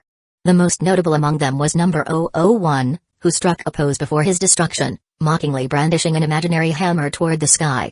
Naruto was irritated, she hadn't anticipated such chaos in a simple battle. Suddenly, an idea struck her, and she yelled, "Ah, I!" right before getting electrocuted by a stray bolt. As the clones were being destroyed one by one, Naruto turned to the clone standing still beside him and asked, "Why aren't you going?" The clone responded flatly, "I don't like getting beaten to death, and you never pay me." With that, the clone dismissed itself. Naruto was speechless. Great, he muttered. Now even the clones have developed personalities. Lightning style, Thunderball. Ha ha ha ha. Hyuga roared, dispatching the last clone, his laughter triumphant. At that moment of complacency, Kakashi emerged from the ground, lightning flickering from his hand, and pierced Ryuga's chest with a chidori. Ugh. Hyuga coughed up blood, his lightning armor fading. Is this the end for me? Suddenly, Hyuga raised his head. With a final surge of energy, he lifted his 2 swords again. My death won't be this simple. Lightning style, Thunder Burial. Damn it. Kakashi swiftly withdrew his hand and retreated, even opening the first of the 8 gates for extra speed. Seconds later, a column of lightning several meters thick tore through the night sky, enveloping Hyuga. When the dazzling light subsided, Hyuga lay charred on the ground, his 2 thunder swords scattered beside him. Thus ended the life of one of the 7 ninja swordsmen of the mist, in a grand yet tragic manner. Naruto felt no pity. Hyuga had been a sadistic murderer. However, Naruto was far more intrigued by the pair of thunder swords. Cautiously, Naruto poked one of the swords with his finger and exclaimed, "It's not hot at all." Kakashi adjusted his forehead protector and explained, "Of course not. These swords are made from special materials. They're designed for use with lightning chakra. How could anyone use them if they got too hot after every strike?" Naruto picked up the swords and swung them experimentally. Twin swords, 72 whirlwinds. Nothing happened. Sakura blinked and commented, "That's just ridiculous." Naruto sighed and put the swords away. "Do we have to hand these over to the village?" Kakashi replied, "They're technically our team spoils of war, but we should probably inform Minato-sensei. Oh, do you want to use them?" Naruto asked.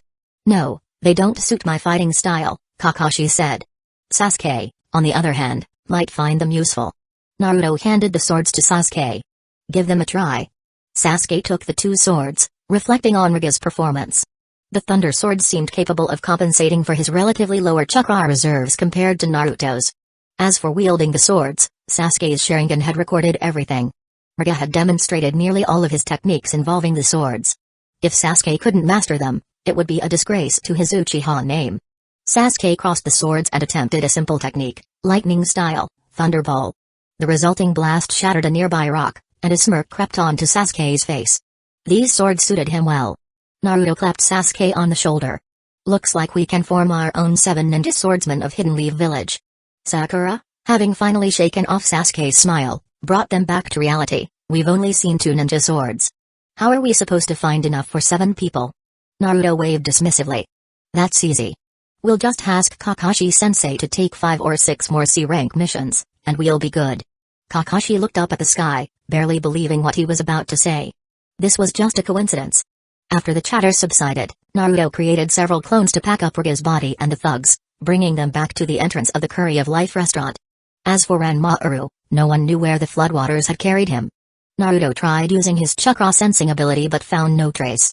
With Ranmaru's frail physique, the odds of survival didn't look good. Naruto silently muttered, "Sorry. But you shouldn't have sided with a man like Ryuga."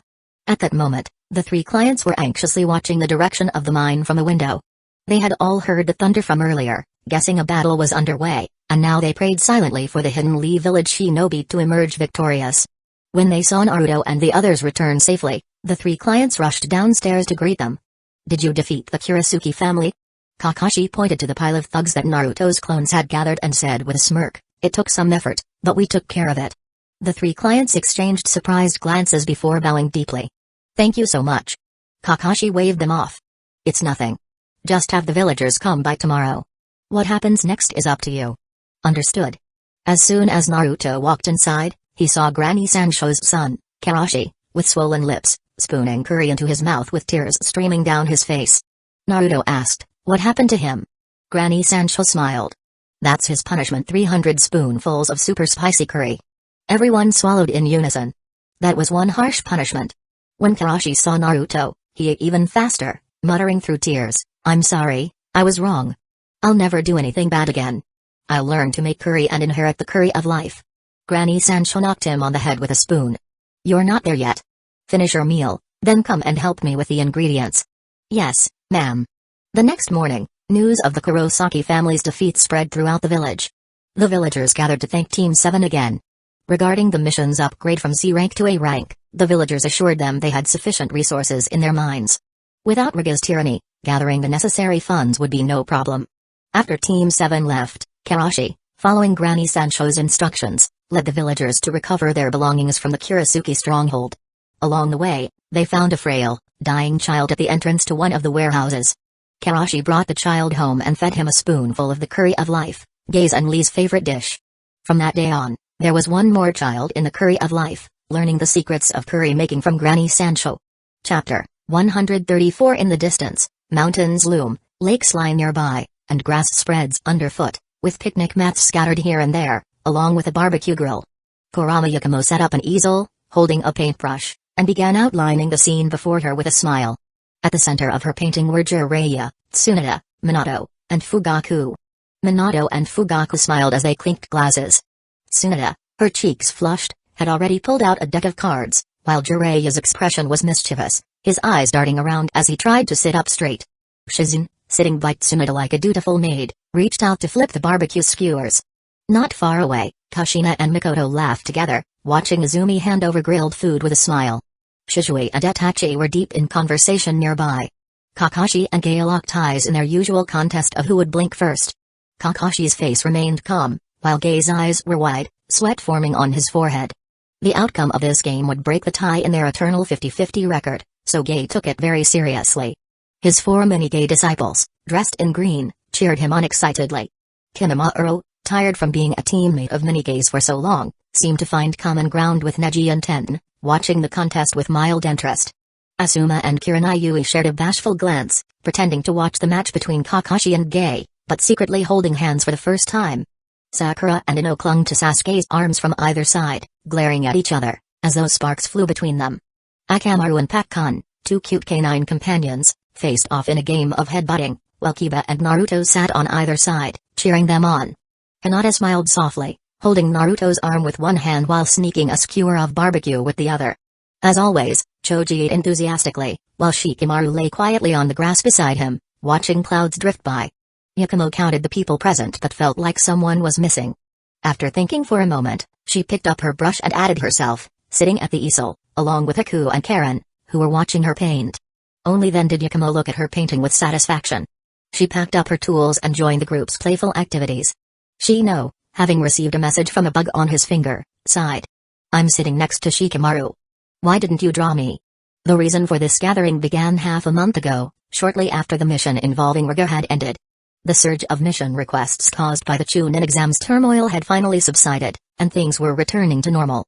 Minato, having caught up on his work, remembered his promise to Naruto before the Chunin exams to take him camping. Determined to be a good father, Minato decided to take a rare vacation and invited Tsunoda and Jiraiya, who had also been busy, to join them. After announcing the camping trip at home, Karen asked if she could invite her friends, and Minato happily agreed. Thus, Haku and Karen invited Kiranai and Kurama Yakumo.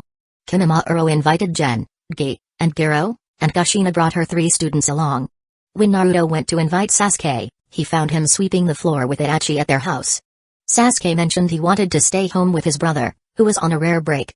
But Itachi, always understanding, suggested Sasuke go along, and Shizue arrived just in time to extend an invitation to Itachi as well. When Mikoto heard about the trip, she realized it had been a while since she had a proper chat with Kushina. So, she brought Fugaku along and even invited her future daughter-in-law, Izumi. Kakashi, seeing 2 of his students attending, figured he might as well invite the third. On his way, he ran into Gay, who was training, and naturally, Gay insisted on bringing his youthful students to join the fun. Asuma, after hearing about Kurenai's plans, happily arranged for his students to train nearby. What began as a small family gathering turned into a large group outing.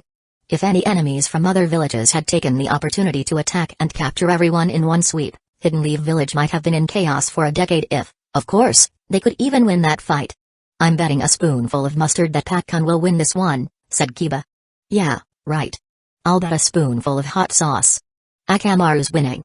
Naruto countered. Kiba, fired up by the bet, clenched his fists and cheered, Go, Akamaru. If I win, I'll treat you to some barbecue. Woof. Akamaru barked, full of fighting spirit. Naruto, much calmer, said softly, I've got faith in you, Pakkun. Pakkun shivered slightly, sensing that losing might mean ending up cooked, with Naruto's mustard and hot sauce smothered over him. His resolve strengthened. 3 minutes later, Akamaru was knocked to the ground by Pakkun, who fought for survival. Kiba defeated, swallowed the mustard and hot sauce, lying on the ground with his tongue hanging out, questioning his life choices. Naruto planted a small victory flag on Pakkun's back. Well done, Pakkun. This is the little dog's victory flag. Woof. Pakkun, with the flag on his back, ran back to Shizune, grateful to have survived another day. Naruto patted Akamaru's head, consoling him, It's alright, Akamaru. I'll treat you to some barbecue. Naruto looked around. Huh? Where's the meat? Kiba came over and, seeing the empty plates and grill, shouted, Hey, Choji, you ate too fast. Choji swallowed hard, saying, It was just too delicious. Asuma hasn't treated us to barbecue like this since our last team celebration. Still, Choji was puzzled. Did he eat that much? Naruto, who had a good idea of what had happened, stood up and said, Alright, don't blame Choji. I'll go get more. I'll go with you, Naruto-kun. Hinata blushed, hurrying to help. Shino adjusted his sunglasses, already knowing the truth, but he kindly kept it to himself. When Naruto returned with the supplies, he added some charcoal to the grill and called out, Sasuke, come light the fire. Sasuke, freeing himself from Sakura and Ino, puffed up his cheeks and spit out a fireball. Sakura and Ino exchanged a glance, then followed, watching enviously as Naruto and Hinata fed each other. Suddenly, Sakura had an idea. Ino pig, let's see who can cook better. Ino didn't back down. Bring it on, billboard brow. Sasuke, you'll be the judge. Both shouted boring, Sasuke muttered, clearly uninterested. I'll be the judge. Choji volunteered. The 2 girls nodded, and the competition began. In the end, neither was declared a winner, because, according to Choji's later recollection, it was the first time he met anyone who could make him fear food. That evening, everyone pitched their tents, fulfilling Naruto's wish for a camping trip. The next day, Minato was ready to fulfill another of Naruto's wishes. Chapter 135. Really? I can learn Sage Mode? Naruto asked, pleasantly surprised. He had been practicing with his shadow clones to refine the nature of his wind chakra for a while, and after much effort, he had finally formed something resembling a Rasen Shuriken. Yes, your chakra nature transformation has improved greatly, Minato praised with a smile, then continued, I'll take you to Mount Myabaku next. However, learning Sage Mode is far more difficult, so you must not rush it. Do you understand? Understood, Naruto responded, knowing full well that learning Sage Mode could result in death if done carelessly. Alright then. Minato bit his thumb and performed several hand seals, summoning jutsu. With a puff of smoke, a red toad wearing goggles appeared. The toad hopped forward and asked, Fourth Hokage? What's going on? Minato smiled and patted Naruto's head. Long time no see, Kazekage. This is my son, Naruto. He also signed a summoning contract with Mount Myabaku. Toad Kazekage looked surprised. Ah, it's you. I've heard Gamabunta and the others mention you, but two of you. But what? Naruto asked, curious about Kazekage's hesitation. Since signing his contract with Mount Myabaku, Naruto hadn't summoned the toads often, especially after his embarrassing failure with Gamakiki. Toad Kazekage replied, but Gamaken and Gamahiro said you have a son, while Gamabunta said you also have a daughter. What's going on? Huh? Naruto suddenly remembered that the last time he summoned them, he had been in his sexy jutsu form, Naruko. Minato looked confused. Daughter? Naruko? You shouldn't have met Gamabunta like that, right? Trying to avoid an awkward explanation, Naruto quickly said, well, I couldn't summon properly last time, so I left it to a shadow clone.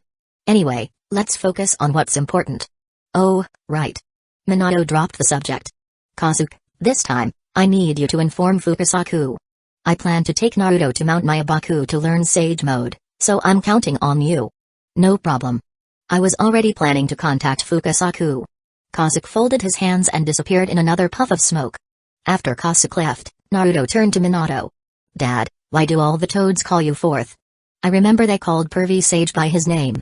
Well, Minato began, they used to call me by my name, too, but after I became Hokage, they insisted on calling me Fourth, except for Fukasaku and Shima. Since Hidden Leaf Village and Mount Myabaku are close allies, they maintain a level of formality, though it doesn't bother me. I see, Naruto nodded. That made sense to him. A moment later, Minato and Naruto vanished with a loud bang, reappearing at Mount Myabaku. Naruto looked around, and his first thought was how enormous everything seemed. The plants appeared magnified dozens, even hundreds, of times, with each leaf as large as a bed.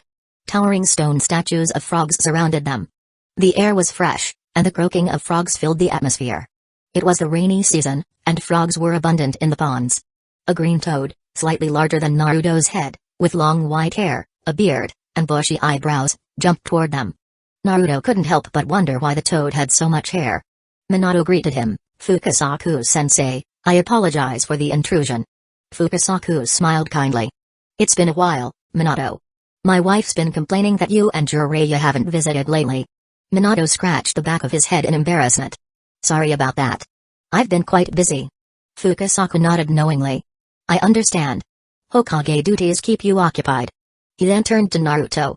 And this must be young Naruto? Hello, Fukasaku-sensei, Naruto greeted politely. He knew how to behave in front of unfamiliar elders, even though he was usually more laid back. He's a good boy, Fukasaku observed, impressed. Naruto's chakra was so strong and bright that it almost blinded Fukasaku's perception. For someone so young, Naruto's chakra reserves were astonishing. Minato smiled proudly. Naruto is going to surpass me one day. I've come to ask you to teach him Sage Mode. Fukasaku nodded. He's certainly a good candidate for Sage Mode. Learning Sage Mode required having large chakra reserves. Without enough chakra, a person could easily turn to stone while absorbing natural energy, and not even Fukasaku could save them in time. Minato placed a hand on Naruto's shoulder. Then, I'll leave Naruto in your care. I need to return to the village to handle a few things. Fukasaku nodded. Leave him to me. As Minato left, Naruto couldn't help but feel that his father had been in a hurry. Was it just his imagination? Fukasaku-sensei, can I leave a flying thunder god mark here? It'll make traveling back and forth easier, Naruto said. He didn't want to intrude on Mount Myabaku without announcing himself each time. You've mastered that technique? Alright, but remember, Mount Myabaku is very far from Hidden Leaf Village. If you tried to walk, it would take over a month. If you overuse Flying Thunder God, You might collapse from exhaustion. Mount Myabaku, also known as the Mountain of Lost Time, was distant and could only be reached through a secret path. Minato and Jiraiya usually used summoning for their travels. I'm not worried. The Nine Tails chakra should be enough, Naruto said confidently, as long as Fukasaku allowed it. Naruto wasn't interested in becoming a full-time resident at Mount Myabaku. He preferred being a day student, and frequent summoning was too inconvenient. Naruto found a large frog statue he liked and placed his hand on it, leaving a black seal with the words "Here's a visit." Mount Myabaku was a revered place, but Naruto couldn't help wondering if his artwork would get him into trouble. Fukasaku pinched his white eyebrows, thinking, this boy's flying thunder god mark is unique. Are youngsters this unconventional nowadays? Come along once you're finished, Fukasaku called, summoning a toad with a chair tied to its back. He hopped onto the toad. Where are we going, Fukasaku-sensei? Naruto asked. We're heading to my house. It's almost lunchtime, and my wife has prepared a big meal. Oh. Naruto's stomach growled at the mention of food. Then a thought struck him: Mount Myabaku's meals. Naruto froze. I think I know why Dad left so quickly. He set me up. Chapter 136. Fukasaku's house isn't large. Naruto has to bend over when entering, but he can still move around inside. In such a small room, Gamabunta rarely comes home. Shima was very enthusiastic, serving a plate of plump bugs. To the toads, the word plump was likely meant as a compliment for these insects. Come on, eat up. Don't be shy. Fukasaku was eating happily. These taste great, he said. Shima pushed the plate towards Naruto. Of course. I made this especially for you. Little Naruto, try this taro bug. Naruto stared at the wriggling bugs on the plate and swallowed hard. I just survived Granny Sancho's life-risking curry. Yesterday, I saw Sakura's dark cuisine, and now I'm about to face a bug feast in Mount Myabaku. Could I possibly collect the 3 dark dishes of the ninja world and trade them for a reward from the Sage of Six Paths? I'm not Bear Grylls. This isn't something you can just eat without hesitation. At that critical moment, Naruto suddenly thought of a foodie. Hey, Kurama, want to try this? Kurama declined immediately. Get lost. With no other option, Naruto could only muster up his courage and ask, would it be alright if I adjusted the taste a little to my liking? Seeing that Shima had no objection, Naruto pulled out a scroll. Inside were charcoal, a grill, seasonings, and various leftover ingredients from a picnic the day before. Recalling how to roast silkworm chrysalis, Naruto hummed to himself as he began cooking. High-quality ingredients often require the simplest cooking methods. He boiled the fresh larvae in water, added the right amount of salt, sugar, and 5 spice powder, drained them, and placed them on the grill. After sprinkling some pepper and brushing them with chili oil, he grilled them for a few minutes. Before long, a tempting fragrance filled the air, and Naruto took a bite. It tasted like crispy chicken. Fukasaku and Shima were stunned. They had seen many contractors come and go in Mount Myabaku, but this was the first time they had seen someone prepare food like this. Why do ninjas these days carry an entire kitchen set up with them? Feeling a bit embarrassed, Naruto handed over 2 skewers. Would you like to try some? Fukasaku shook his head. No, as a frog sages, we prefer lighter food. Naruto glanced at the larvae rice ball in his hand. How can you even call this food? But they're indeed old. After all, these 2 have lived for centuries. After wrapping up his Mount Myabaku on the tip of the tongue segment, Naruto eyed the remaining bugs on the table. A thought struck him, and he asked, can I take these with me? Shima beamed. Little Naruto, do you like these? Naruto grinned with an evil smile on his face. Of course. They're so delicious. My dad left in such a hurry earlier, and I didn't get a chance to share them with him. I thought I'd bring some back for him to try. Fukasaku was pleased and praised him. Little Naruto is truly a good boy. Shima smiled and added, take them all. There are enough here anyway. I'll prepare more for you to bring to Jiraiya when you leave. Naruto cheerfully agreed. No problem. They'll thank you. He thought to himself, I can dodge for now, but there's no escaping later. Dad, are you ready to feel the love of your son? Meanwhile, back in the land of snow, Minato suddenly shivered, having just received a message from the Snow Kingdom. After packing up, Naruto followed Fukasaku to a small waterfall. Below the waterfall was a small pool with a stone frog statue, resembling an artificial fountain. A brown liquid was sprayed from the frog's mouth, likely toad oil. Fukasaku held a black staff and said, since Minato has already explained some basics of senjutsu to you, I'll just emphasize a few key points. Understood. Naruto sat down obediently. Minato had already given him a crash course, so Naruto felt like he was just waiting for the final revision before the big exam. Fukasaku's Senjutsu Chapter No 101 officially began. First, mental and physical energy are internal, while natural energy is external. The fusion of these three creates Sage Chakra, which is the essence of Senjutsu.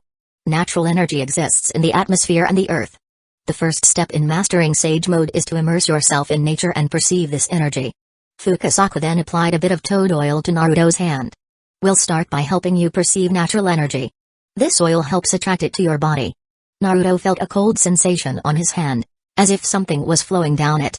It felt like applying a strange ointment. Moments later, webbed skin began to grow between Naruto's fingers, and toad-like bumps appeared on his arms. Naruto looked at his reflection in the water. His face had swelled, and red marks appeared. Ugly, he muttered. This happens when you fail to control the natural energy, Fukasaku explained. If you can't manage it, you'll gradually turn into a toad and eventually become a stone statue. Don't worry about your appearance, focus on feeling the natural energy. Got it. Naruto sat cross-legged, closed his eyes, and tried to sense the energy inside him. But the natural energy darted around like a slippery eel, impossible to grasp. Whack! Oh! Naruto yelped.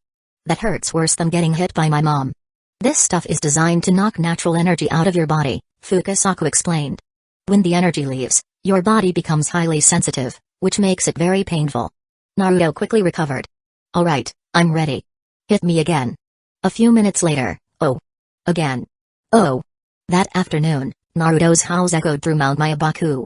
Meanwhile, in a nearby valley, Gamabunta calmly imparted some wisdom to his son Brahmakiki. Don't be surprised. I remember decades ago when Jiraiya was here, he screamed even louder than this kid.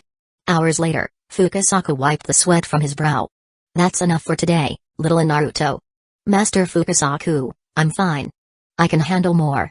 Naruto remembered a wise cultivator who once said, you must endure pain, get used to pain, and eventually realize it's nothing. Since he was training to become a sage now, it only made sense to listen to the wisdom of his seniors.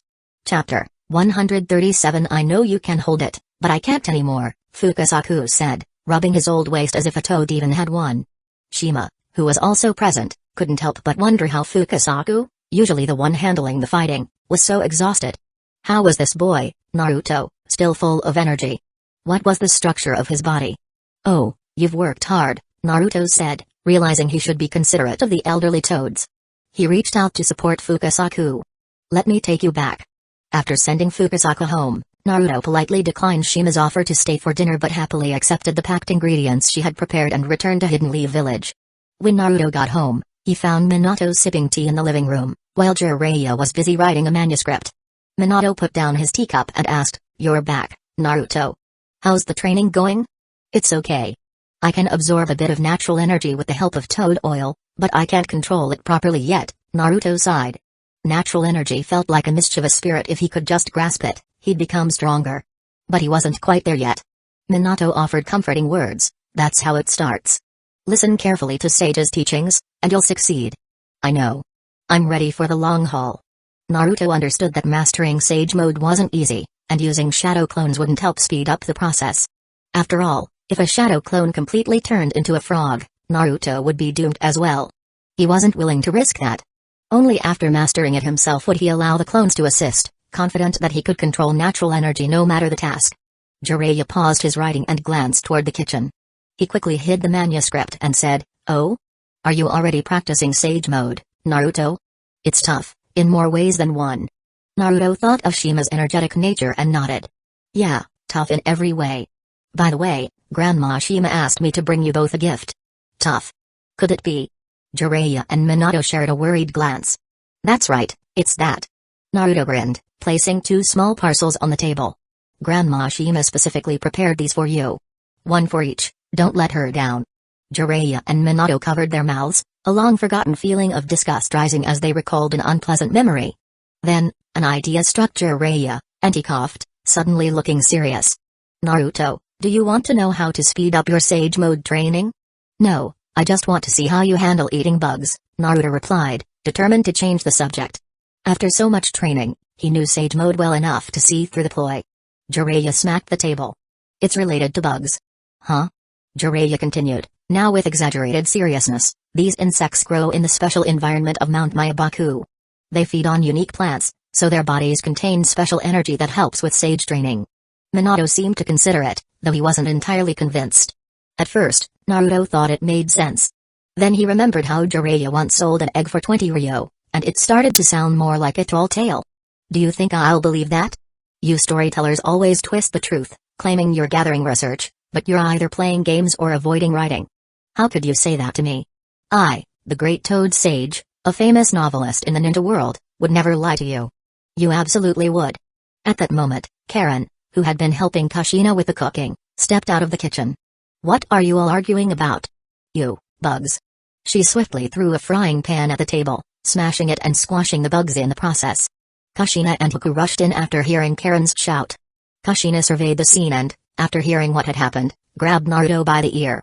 Don't bring disgusting things into the house. I know. It hurts. Jiraiya and Minato let out a sigh of relief. They were glad not to have to eat those specialities. Kushina then released Naruto and added, if you really want to send them something, send it directly to their offices next time. Okay. Naruto rubbed his ear, feeling his energy return. Jiraiya and Minato, no. In unison, alright, you three, clean up this mess. Yes. All three later, Kimimaro and Kakashi, who had arrived late, looked on with puzzled expressions as Naruto, Jiraiya, and Minato busily cleaned up. Hueco smiled gently. Today, too, was a day of family harmony.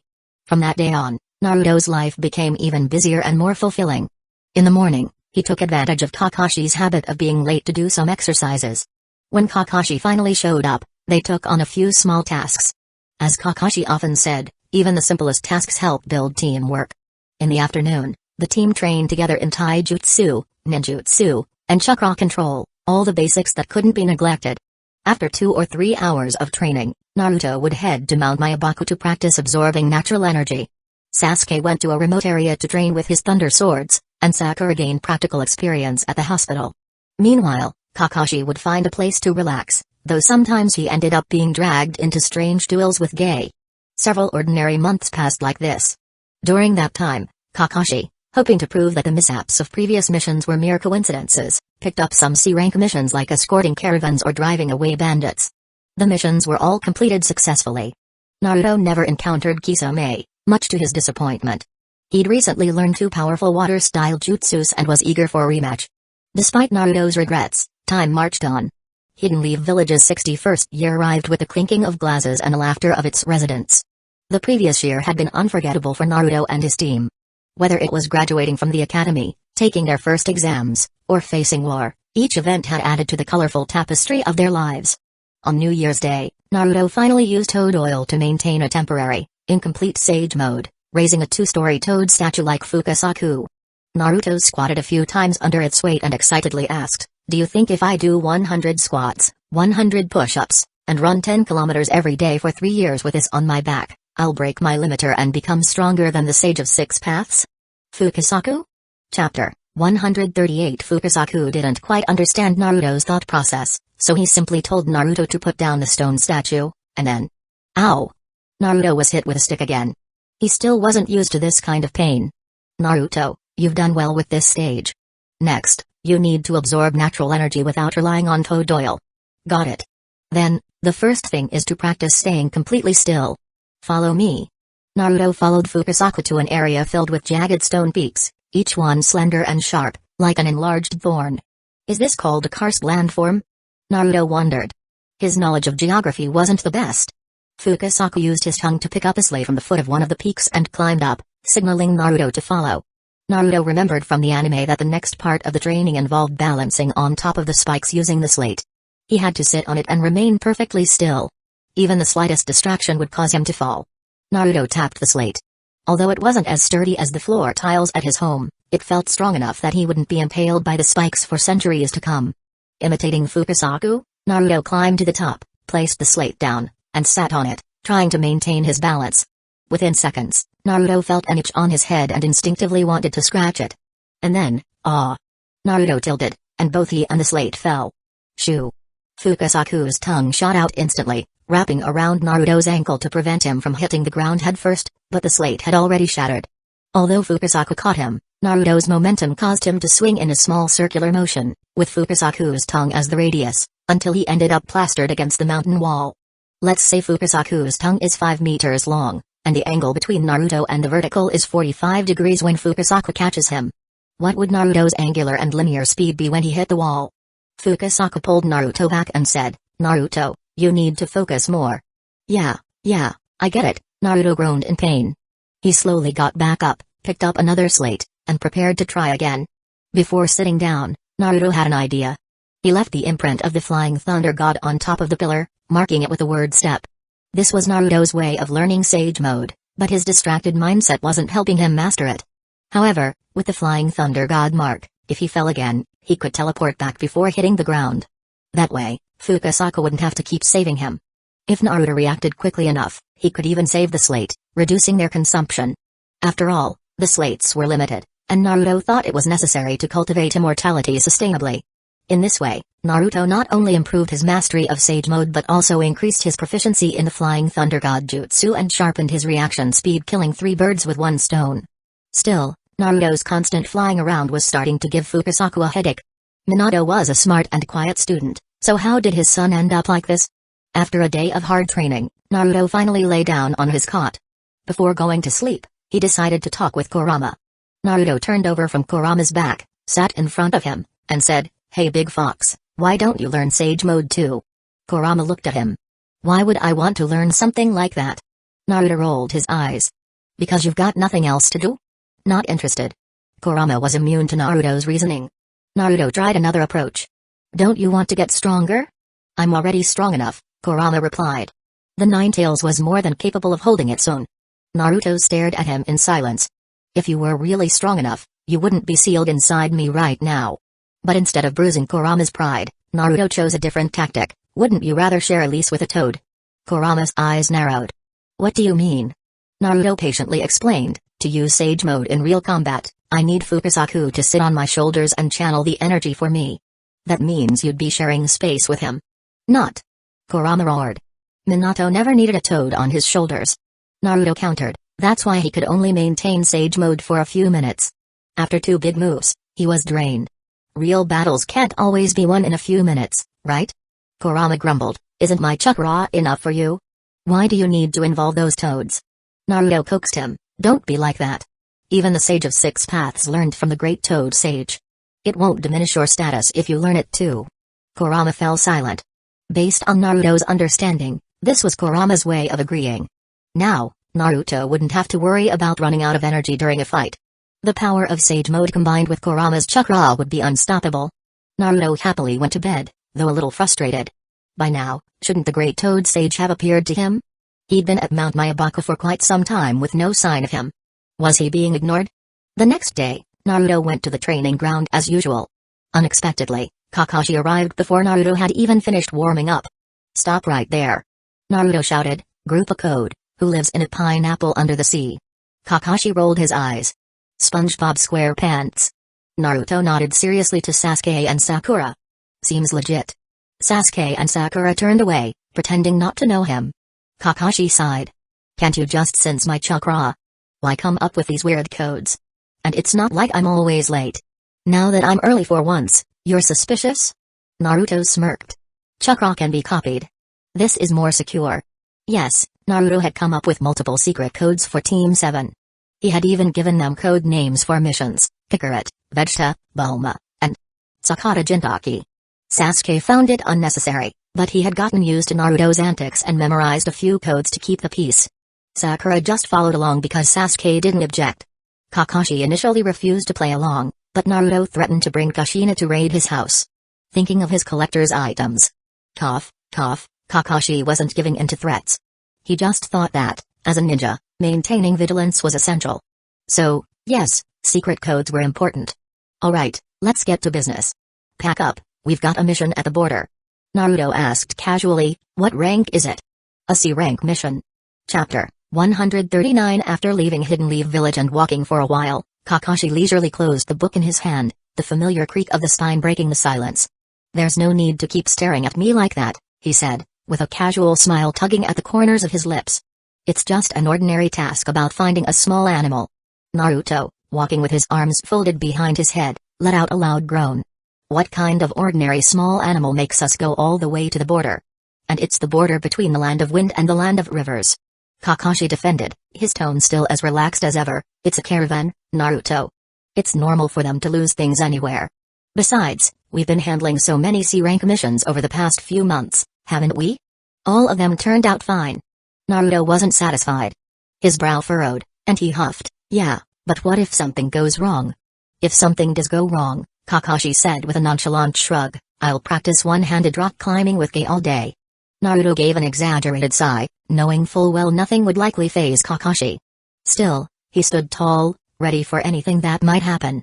This time, the mission had been commissioned by a caravan that had lost its pet ferret on the treacherous border between the Land of Wind and the Land of Rivers.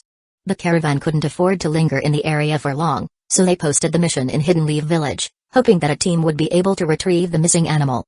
The mission wasn't anything extraordinary at first glance, just find the ferret and deliver it to a nearby village. The caravan would collect it on their way back. However, the distance to the border and the dangerous location elevated the task to a C-rank mission. As the group continued walking, Sakura spoke up, her brows slightly furrowed in thought. Kakashi-sensei, if the pet was lost on the border of the Land of Rivers and the Land of Wind, why did they come to Hidden Leaf Village to post the mission? Kakashi adjusted his headband, his one visible eye gleaming with amusement. Good question. Well, Hidden Leaf Village was on their way, for one. But more importantly, Hidden Sand Village's situation has been unstable lately. Sakura raised an eyebrow, her curiosity piqued. Unstable? Is it because of the Chunin exams? Kakashi nodded, his tone turning slightly more serious. That's part of it, but there's more. It's been nearly 6 months since the 4th Kazekage's death, but they still haven't chosen a new Kazekage. How is that even possible? Sasuke, who had been quiet up until now, spoke with a sharp edge in his voice. Has Hidden Sand Village weakened so much that they can't even choose a new leader? Kakashi sighed softly. It seems unbelievable, doesn't it? But apparently, the higher-ups in Hidden Sand Village have been arguing about the selection. Right now, Baki is acting as the temporary Kazekage. He's brought in 2 retired elders to assist him, but it's far from a stable situation. Naruto, who had been listening intently, suddenly brightened. One of those elders has to be Ebizo, right? And the other? Granny Chio. The one who likes fishing and pretending to be dead. Kakashi smiled under his mask, amused by Naruto's enthusiasm. That's right. Sakura, still concerned, asked, is it safe for us to head to the Land of Wind during all this turmoil? Kakashi gave her a reassuring nod. There's no need to worry. We're still allies with Hidden Sand Village. We just need to show our mission certificate when we get there. But be aware there have been reports of bandits attacking villages and kidnapping villagers near the border, so stay alert. Naruto's mind immediately went to Gaara. Any news about Gaara? Kakashi thought for a moment, his expression softening slightly. Nothing out of the ordinary. I've heard he's been taking on a lot of missions in the Land of Wind lately. Naruto sighed, a mix of relief and concern flickering in his eyes. Not satisfied with Kakashi's answer, he decided to consult Kurama. Hey, Big Fox, have you talked to Shukaku lately? Kurama, who had been resting lazily inside Naruto's mindscape, stretched out and flicked his massive tail. Why? Picking a fight already? Why not go ask Kushina directly? Naruto laughed. Nah, I'm just curious if he likes his new home. Haven't you guys stayed in touch over the years? Kurama, propped on his paws, gave Naruto a knowing look as if he had seen through everything. You're worried about that boy with no eyebrows, aren't you? Naruto scratched the back of his head, grinning sheepishly. A little. I wonder if his dark circles have faded. Can you check? Kurama let out a small chuckle, amused by Naruto's persistence. The administrator has invited Naruto, Uzumaki and Shukaku to join the group chat. As soon as Shukaku entered, his voice boomed, you stinking fox. Naruto couldn't help but laugh, his eyes crinkling at the corners. Not this again. You really need a new way to greet people. Kurama grinned, his sharp teeth gleaming. Who's surprised? Little Tanuki, not only has your strength stagnated over the years, but your vocabulary hasn't improved either. Shukaku bristled, his temper flaring. You too. He snarled, still bitter from waking up after a long slumber. It wasn't the defeat that stung. He was used to losing to Kurama, but the sealing technique Naruto had applied. When Shukaku woke up in the desert, he was overjoyed at first, thinking he was free. But it didn't take long for him to realize that it was a trick. A desert-themed seal had been slapped onto him, restricting his powers. You brat. Was this your doing? Shukaku growled, remembering the little blonde who had pulled off such a large-scale water style. He knew the brat was behind the new seal. Yup. The desert-themed 4-symbol seal was made just for you, Naruto said with a smug grin. How does it feel? Shukaku's tail twitched with irritation. He wanted to smash Naruto into the ground. It was true the seal was better than his previous one, but now he couldn't influence Gaara as easily, leaving him unable to roam freely. "I'll crush you next time," Shukaku threatened. Before Naruto could respond, Kurama spoke up, his voice deep and firm. "Don't get too ahead of yourself. You know full well who's stronger between us." Naruto blinked, momentarily thrown off by Kurama's competitive tone. "Wait, what?" "Anyway," Naruto said, steering the conversation back, "Shukaku, do you know what Gaara's been up to lately?" Shukaku huffed, his pride still stinging. "Why should I tell you? How about I convince Gaara to let you out for a while? You know, for old time's sake?" Shukaku and Kurama exchanged looks, considering the offer. "Fine. That kid's been working non-stop. He's aiming to become Kazekage. Lately, he's been taking missions day and night, and if I don't keep bothering him, he wouldn't even sleep." Naruto's face softened, remembering Gaara's determination to change Hidden Sand Village. His dark circles are still there, huh? In the anime, Gaara had protected his village from Deodara and ended up paying the price. Despite the initial indifference from Hidden Sand Village's higher-ups, the villagers later recognized him as the hero who saved them. "Where is he now?" Naruto asked. "He's dealing with bandits at some seaside village." "I see. Thanks, Shukaku." Naruto exited the group chat, deep in thought. He had a feeling this mission would soon involve the legendary Jewel Stone. The Jewel Stone was rumored to contain immense life energy, capable of incredible feats, including granting immortality. However, if the body couldn't handle it, the stone's power would lead to death or mutation. Naruto wondered if it might be worth sending those involved to Hidden Rain Village, to keep the stone's dangerous secrets from falling into the wrong hands. Chapter 140. Since it wasn't an urgent mission, the group moved at a relaxed pace, reaching the Land of Rivers after a day's travel. Kakashi opted for a different route than the one he took last time, so they didn't pass by Granny Sancho's curry shop. Hidden Leaf Village shinobi rarely makes the same mistake twice, especially when it involves curry. That evening, they set up camp in the wilderness. Naruto unpacked the cooking utensils and ingredients he had brought, while Kakashi took charge of cooking. Kakashi's culinary skills were impressive, particularly when it came to preparing fish. The meal was so delicious that Naruto could even outpace Kakashi's lightning-fast reflexes to grab extra servings. After dinner, the three young shinobi rubbed their full bellies and sat by the campfire, watching Kakashi tidy up. Sasuke blushed slightly. It had been a long time since he had eaten so much. Maybe it was because Naruto hadn't visited his house for food lately. Surprisingly, nothing had changed since they were children. Naruto always ate more when they competed over food. Kakashi glanced at his three students and advised, "Shinobi shouldn't overeat during missions. It makes you drowsy, lowers your guard, and affects your combat readiness." "But Kakashi-sensei, your cooking was just too good." Sakura groaned. "I've been trying to lose weight, and now I've eaten way too much." "Self-restraint is also part of a shinobi's training," Kakashi replied. "This shows that your discipline isn't where it should be yet." "Oh, really?" Naruto smirked. "Well, let me tell you, last time I peeked at Jiraiya's manuscript, and at the end, the hero," Kakashi immediately clamped his hands over his ears. "Stop. I'm not listening. Spoilers are a death sentence." Despite his reaction, Kakashi hadn't lost his composure entirely. Some things just couldn't be said lightly. Naruto laughed, and when Kakashi saw that Naruto wasn't going to spoil the ending, he relaxed and lowered his hands. "Mr. Kakashi," Sakura began in a mock-serious tone, "self-restraint is also a part of a shinobi's training. If you're so worried about a book, maybe your discipline isn't strong enough either." "Ah, I can't win against you guys," Kakashi sighed, his eyes reverting to their usual deadpan expression. "Ha ha ha." Naruto and Sakura burst out laughing, and even Sasuke's lips twitched into a slight smile. Once the laughter subsided, Kakashi ordered, "All right, time to take turns keeping watch. You three go ahead and rest first." "Yes." They responded in unison. Naruto set up a small perception barrier along with a simple defensive barrier before yawning and crawling into his tent. After a quiet night, they arrived at the client's designated meeting spot around noon the next day. "How are we supposed to find anything in a jungle this large?" Sakura wondered aloud. "Shadow clones?" Sasuke suggested.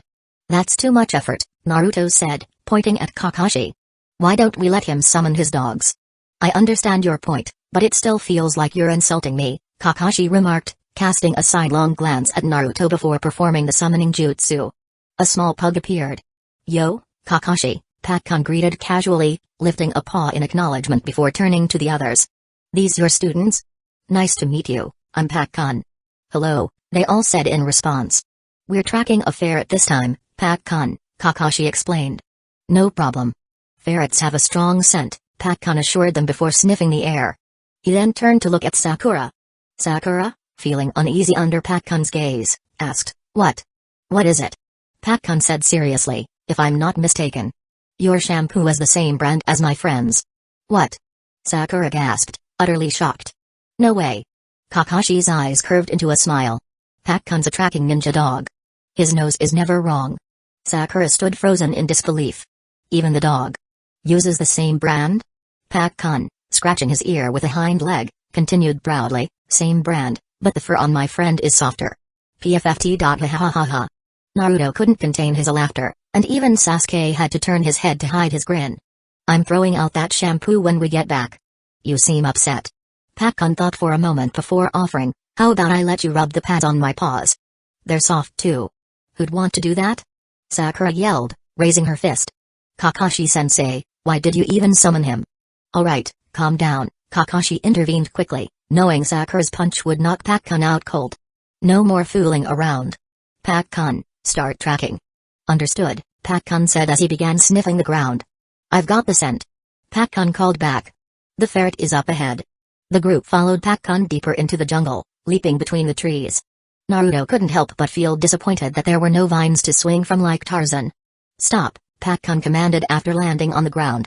He sniffed at a set of footprints. The scent matches these tracks.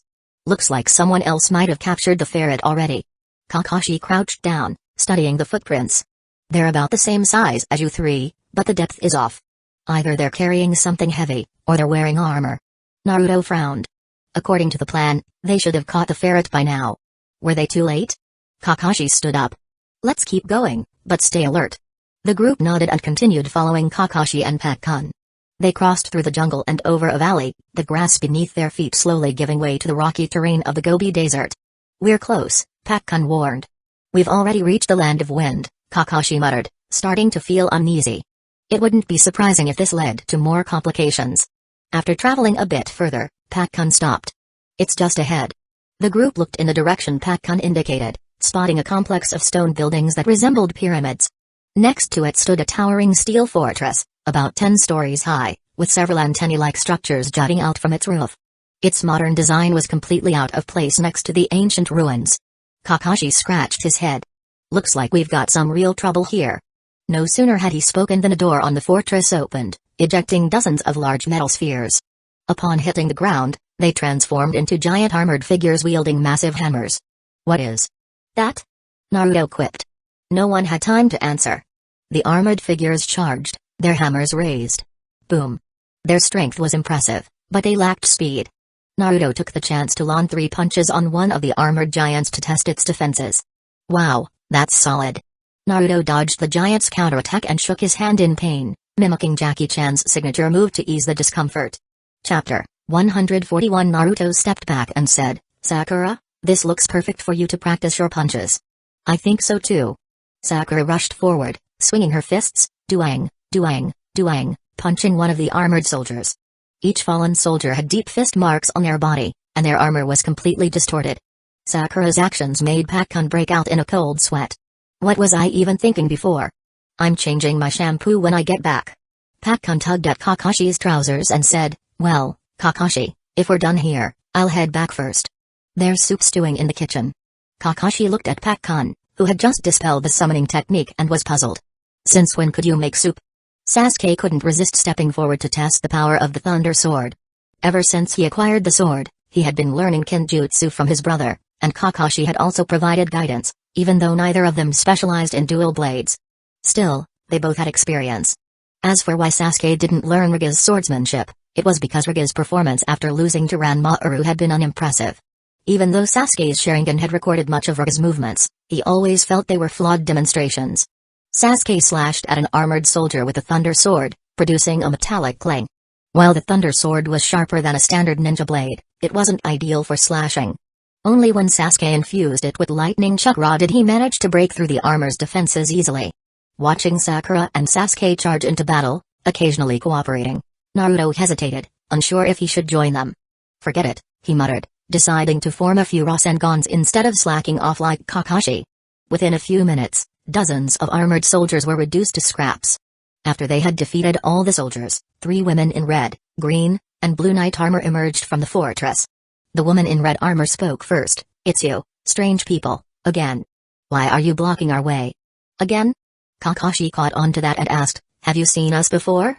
The woman in red armor continued, "I've seen people with the same strange power as yours, but compared to ours, your strength is laughable." Strange power? Chakra. Had these people never encountered shinobi before? Kakashi didn't want to start an unnecessary fight and explained, "I think there's been a misunderstanding. We're just here to find something." These people had never seen shinobi before because they had traveled across the sea from a distant land to search for the Jewelstone veins and had only recently arrived at the coast of the Land of Wind. Across the mountains and seas, there were no shinobi. However, as soon as the 3 women heard Kakashi's words, they assumed battle stances. There might have been a misunderstanding before, but not anymore.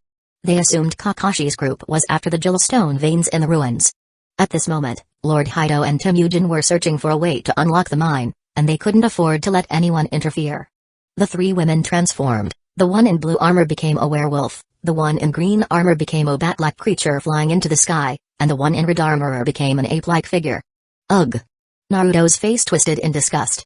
They looked decent before, but now they're just ugly. Naruto glanced at the flying Batwoman and said, "Sasuke, you handle the one in the sky." "Why me? Don't you have the Thunder Sword? Zap her out of the air." Besides flying, the Batwoman seemed adept at illusions, so Sasuke could handle her without much trouble. Sasuke frowned. "The weather's not great." Naruto stared up at the clear, sunny sky in shock. "Since when do you complain about good weather, Sasuke?" Despite his grumbling, Sasuke charged the Batwoman with the Thunder Sword, drawing her away. "Sakura, do you want to take one of them?" Naruto asked, noticing Sakura catching her breath. "Let Sakura rest for a while." "I'll take care of the ape," Kakashi said, stepping forward. "Got it." Naruto launched a water dragon jutsu at the enemies, aiming to separate them. Although they didn't land a decisive blow, the jutsu split the battlefield, and the group managed to avoid major attacks by dodging the sides. Kakashi, ever the methodical shinobi, began with the usual tactic of throwing 3 shurikens to gauge his opponent. The ape-man raised his arms and conjured a flickering shield that blocked the shuriken. "This won't work on me." With a flick of his hand, he sent the shuriken flying back, now crackling with electricity. Kakashi swiftly dodged. "Lightning style?" "No, it's more like a basic electrical discharge." "Lightning tornado!" the ape-man shouted, launching 2 bolts of lightning that twisted together, spinning toward Kakashi. "Earth style, earth wall." The lightning struck the earth wall, causing the dog head carving on it to shatter. Kakashi used this opening to create a shadow clone, which charged at the ape-man with a lightning-infused attack. Dodging nimbly, the clone evaded the ape-man's counterattack and finally landed a Riki-ray on the shield. The ape-man gritted his teeth, focusing all his strength on holding the shield, but Kakashi's real body appeared behind him, piercing through his defenses. Cough. "How could I?" The ape-man collapsed, reverting to his human form. Kakashi glanced over at Sasuke and sighed. The kid's fighting style had completely changed. If he kept overusing the Thunder Sword like this, he'd become a second Hyuga. This had to stop. When they got back, Kakashi would remind him to fix his technique. For once, he remembered his duty as a teacher. The Batwoman didn't fare much better against Sasuke's relentless lightning strikes. Eventually, she fell from the sky, trailing black smoke. Sasuke smugly sheathed the Thunder Sword. Naruto, on the other hand, had a tougher time.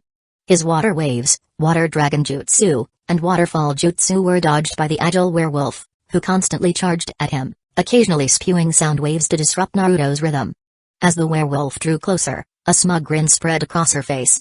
"You're a long-range attacker, aren't you? Once I get close, it's over for you." Just as her claws were about to reach Naruto's throat, he widened his eyes, feigned panic, and yelled, "Don't come any closer." The werewolf laughed maniacally. "Die, you brat." But then, a Rasengan collided with her face. "You liar." The werewolf muttered as she reverted to her human form, unable to rest her eyes. "Tough, I'm more of a close-range fighter." Chapter 142 Little Devil, Shukaku is nearby, Kurama suddenly reminded. "Huh?" Naruto looked around but didn't see anyone. He opened his small map, noticing 3 dots, Gaara and his siblings. As they approached, Naruto waved and called out, "Gaara." Gaara looked surprised and asked, "Naruto? What are you doing here?" "It's a long story.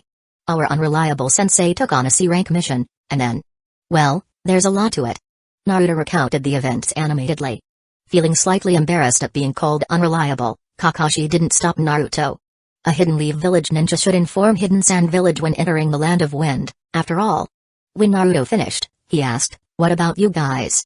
"We're also here on a mission," Temari replied, trying to be brief, feeling no need to share everything with Hidden Leaf Village. But Gaara was more direct. "Some unknown individuals landed on the coast and attacked the border of the Land of Wind. We've been tracking them since." Kankuro interjected, "Hey, Gaara, this is..." Gaara wasn't concerned. "It's fine. We can't trust them." Temari and Kankuro exchanged helpless glances, though their voices held a hint of affection. Naruto, skipping formalities, asked directly, "Do you need help?" Kakashi reminded him, "Naruto, even though we're allies, this is Hidden Sand Village's mission. We shouldn't interfere recklessly." "Well, you've kind of already gotten involved," Temari pointed out, gesturing toward the fallen female knights and armored soldiers. "Are they the ones who invaded the Land of Wind?" Kakashi asked, pointing toward the steel fortress in the distance. Gaara nodded. "Yes. It's a mobile fortress that moves on land and sails the sea like a giant ship. More advanced tech, huh?" Naruto's excitement grew. The mobile fortress reminded him of Howl's moving castle. He wanted it. However, even if they captured it, it would likely be considered the property of the Land of Wind, meaning Gaara would handle it officially. "There's no way around it," Kakashi sighed, scratching his head. "Even though we're just on a mission to find Itachi, we've somehow gotten involved in a border conflict. Judging by how they fought, their leader must be in the ruins. It seems they're searching for something." "What kind of ruins are these?" Kakashi asked. Gaara turned to Temari, who hadn't cared about such matters before. "We don't know all the specifics," Temari said. "The ruins have been here for many years. There was once a city, but it was destroyed in a war." Kankuro, adjusting the puppets on his back, added, "In any case, we'll know more once we capture their leader." Just then, the ground shook. Everyone watched in shock as the entire ruins sank several meters. The abandoned buildings collapsed, and the steel fortress was dragged down, crushed under the rubble. When the tremors stopped, the ruins had turned into a large crater. A green light radiated from it, and the surrounding Gobi and desert transformed into lush greenery, becoming an oasis. Everyone felt a wave of relief as if their fatigue and wounds had disappeared. "This seems like life energy," Kakashi observed, moving his shoulders. He felt stronger than before. The one most affected was Kankuro. His two puppets, tightly wrapped in bandages, now had green shoots sprouting from within. "What's going on?" Kankuro groaned, devastated. His prized crow and black ant puppets, the best in Hidden Sand Village, were now ruined. Naruto stifled a laugh and pointed to the crater. "Let's check it out." In the pit, a strange white-haired man with black dragonfly wings was gripping the neck of a boy clad in armor. The boy struggled, asking, "Lord Hido." "Why?" Hido, enraged, shouted, "Everything I've done was to obtain the Jalor vein. You, as the last of the royal family, were supposed to open it. But I didn't expect your bloodline to destroy the vein." Temujin, stunned, said, "Lord Hido, you saved me. You said it was for the creation of an ideal nation." "Yes, I saved you, but I was the one who destroyed your village. It was all for the secret you carried. Now that my dream is shattered, you're useless." Hido stabbed his hand into Temujin's chest, pulling out an emerald green stone, then tossed the unconscious boy aside. A small pharaoh tried to bite Hido's ankle, but he kicked it away. Looking up at the group standing above the pit, Hido shouted in a frenzy, "It's all your fault. You ruined everything. You will all be buried with my dreams." With that, his wings fluttered, and he flew toward them. Hido was strong. Not only could he fly, but the jewel stone embedded in his hand enhanced his speed, strength, and healing far beyond that of normal humans. But strength is relative. Kakashi revealed his Sharingan. Sakura cracked her knuckles. Sasuke drew his Kusanagi blade, crackling with lightning. Naruto created several shadow clones, readying his Rasengan. The cork on Gaara's gourd popped out. Temari unfolded her giant fan. And Kankuro? Well, he wisely stayed back, knowing that a puppet master without puppets was better off out of the fight. In the end, Hido was defeated, and Gaara personally buried him. Unfortunately, the jewel stone shattered due to overload. Otherwise, Naruto would have loved to study it to see if it could be used without turning its wielder into a monster. However, after the wave of life energy that swept through them earlier, their lifespans may have even increased slightly. Sakura checked the injured ferret, relieved to find that its injuries weren't severe. A group of teenagers emerged from the wrecked steel fortress, staring at their hands in confusion, unsure of what had just happened. "Sakura, check on the boy in armor. He likely knows important information," Kakashi instructed. "On it." Sakura went to heal Temujin, who was still unconscious. As she worked, Gaara asked, "Who are you, and what happened to those children?" Temujin remained silent, staring blankly. Naruto nudged Sasuke. "Sasuke, give him a look with your Sharingan. Maybe he'll remember." Chapter 143. Sasuke first turned his head and glanced at Naruto, allowing Naruto to experience the situation for himself. Naruto understood that this was Sasuke's way of showing admiration, and he even thought he could use his Sharingan in this situation. Unaware of Naruto's amusing thoughts, Sasuke approached Temujin, activated his Sharingan, and looked at him. "Answer the question." As the hypnotic power of the Sharingan took effect, Temujin's eyes turned dull, and he slowly began to recount how he had been brainwashed by Hyuga. Hyuga, driven by his grand ambition for utopia, had used Temujin to help him locate the Jewelstone vein. After arriving in the Land of Wind, they encountered a ferret that could sense the Jewelstone by chance, which led them to the ruins under the ferret's guidance.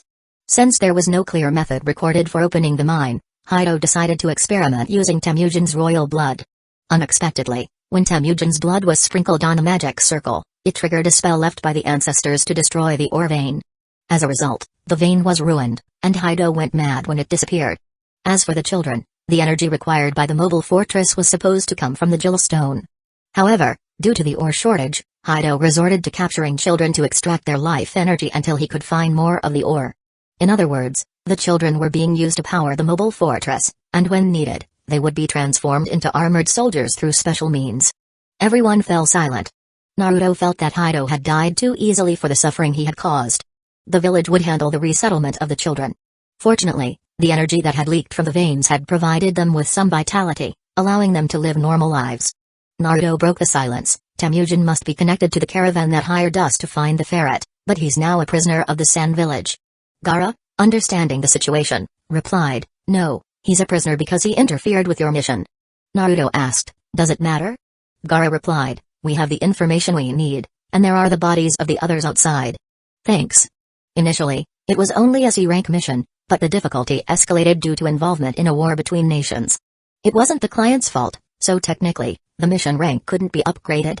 Still, Naruto thought, "You hired us to find a ferret, and we also found a prince for you. Shouldn't there be a bonus for that?" In the end, both sides completed their tasks. The Land of Wind also gained an unexpected oasis, and everyone was pleased. "Wait for me a bit," Naruto called out to his teammates, then pulled Gaara aside. "Gaara, I need a private word." Gaara, puzzled, asked, "What is it?" Naruto inquired, "Have you been getting along with Shukaku recently?" Gaara replied, "I've met him a few times, but communicating with him isn't easy." Naruto patted Gaara on the shoulder. "Shukaku's personality is awkward, the old fix was also like that, but if you sincerely want to reconcile with him, he'll feel it." "Hey, brat, what are you talking about?" Kurama raised his voice against the allegations. But Naruto ignored him. "I'll do my best." Gaara knew Naruto had managed to coexist with the Ninetales, and he didn't want to remain in constant conflict with Shukaku. "Oh, one more thing," Naruto added, slightly embarrassed.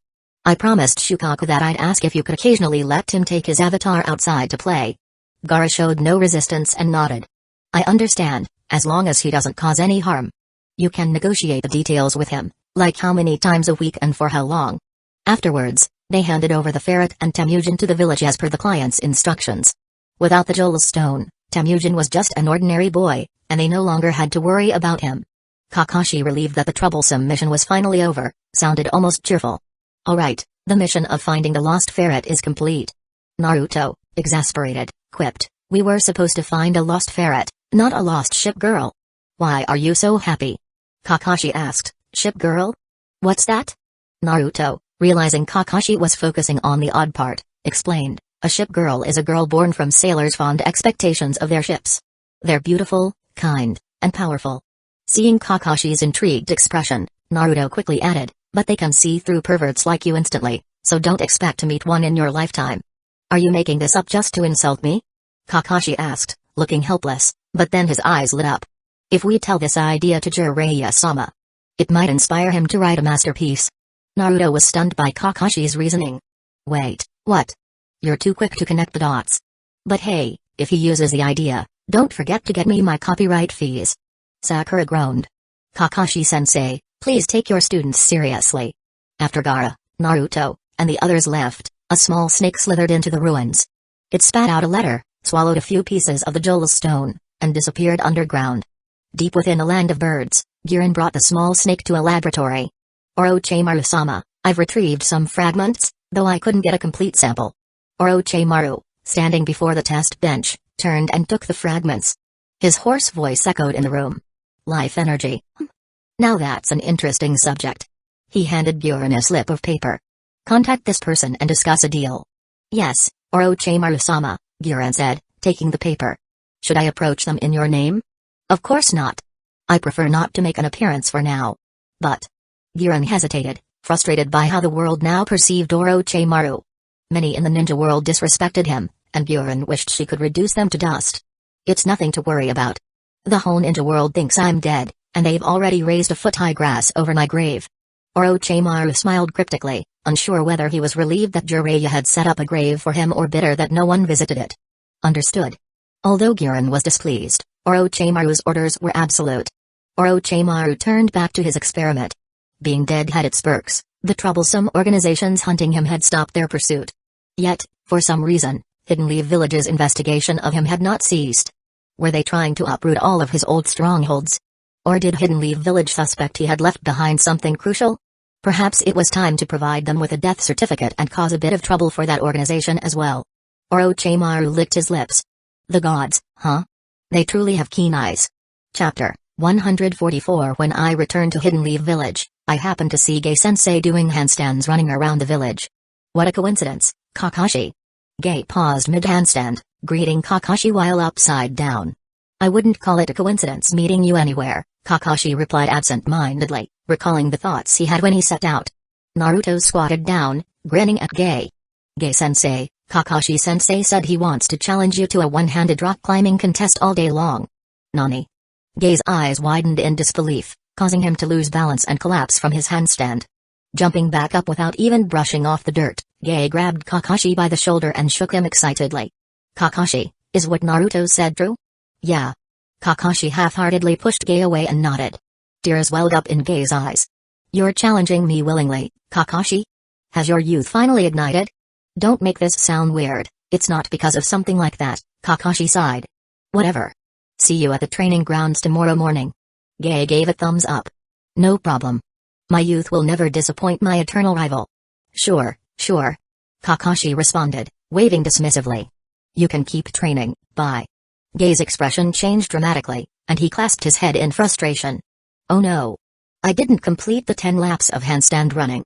Now I have to do 2,000 one-handed push-ups. Yuke. True to his word, Gai immediately dropped down and began doing one-handed push-ups without another word. Naruto watched Gai, his posture reminding him of a certain hero from one of his favorite games. Sakura and Sasuke, having seen Gai's eccentricities before, still looked slightly bewildered. Let's go. Don't worry about him. Kakashi beckoned, pulling out his book, intending to get through today's reading and catch up on tomorrow's. After finishing the mission, Naruto returned home to let everyone know he was safe. As he did, he began pondering a math problem. Kushina is home equals teammate has no assignments equals and Hinata is at home. Naruto patted his money pouch suspiciously. Big Fox, did you steal my money?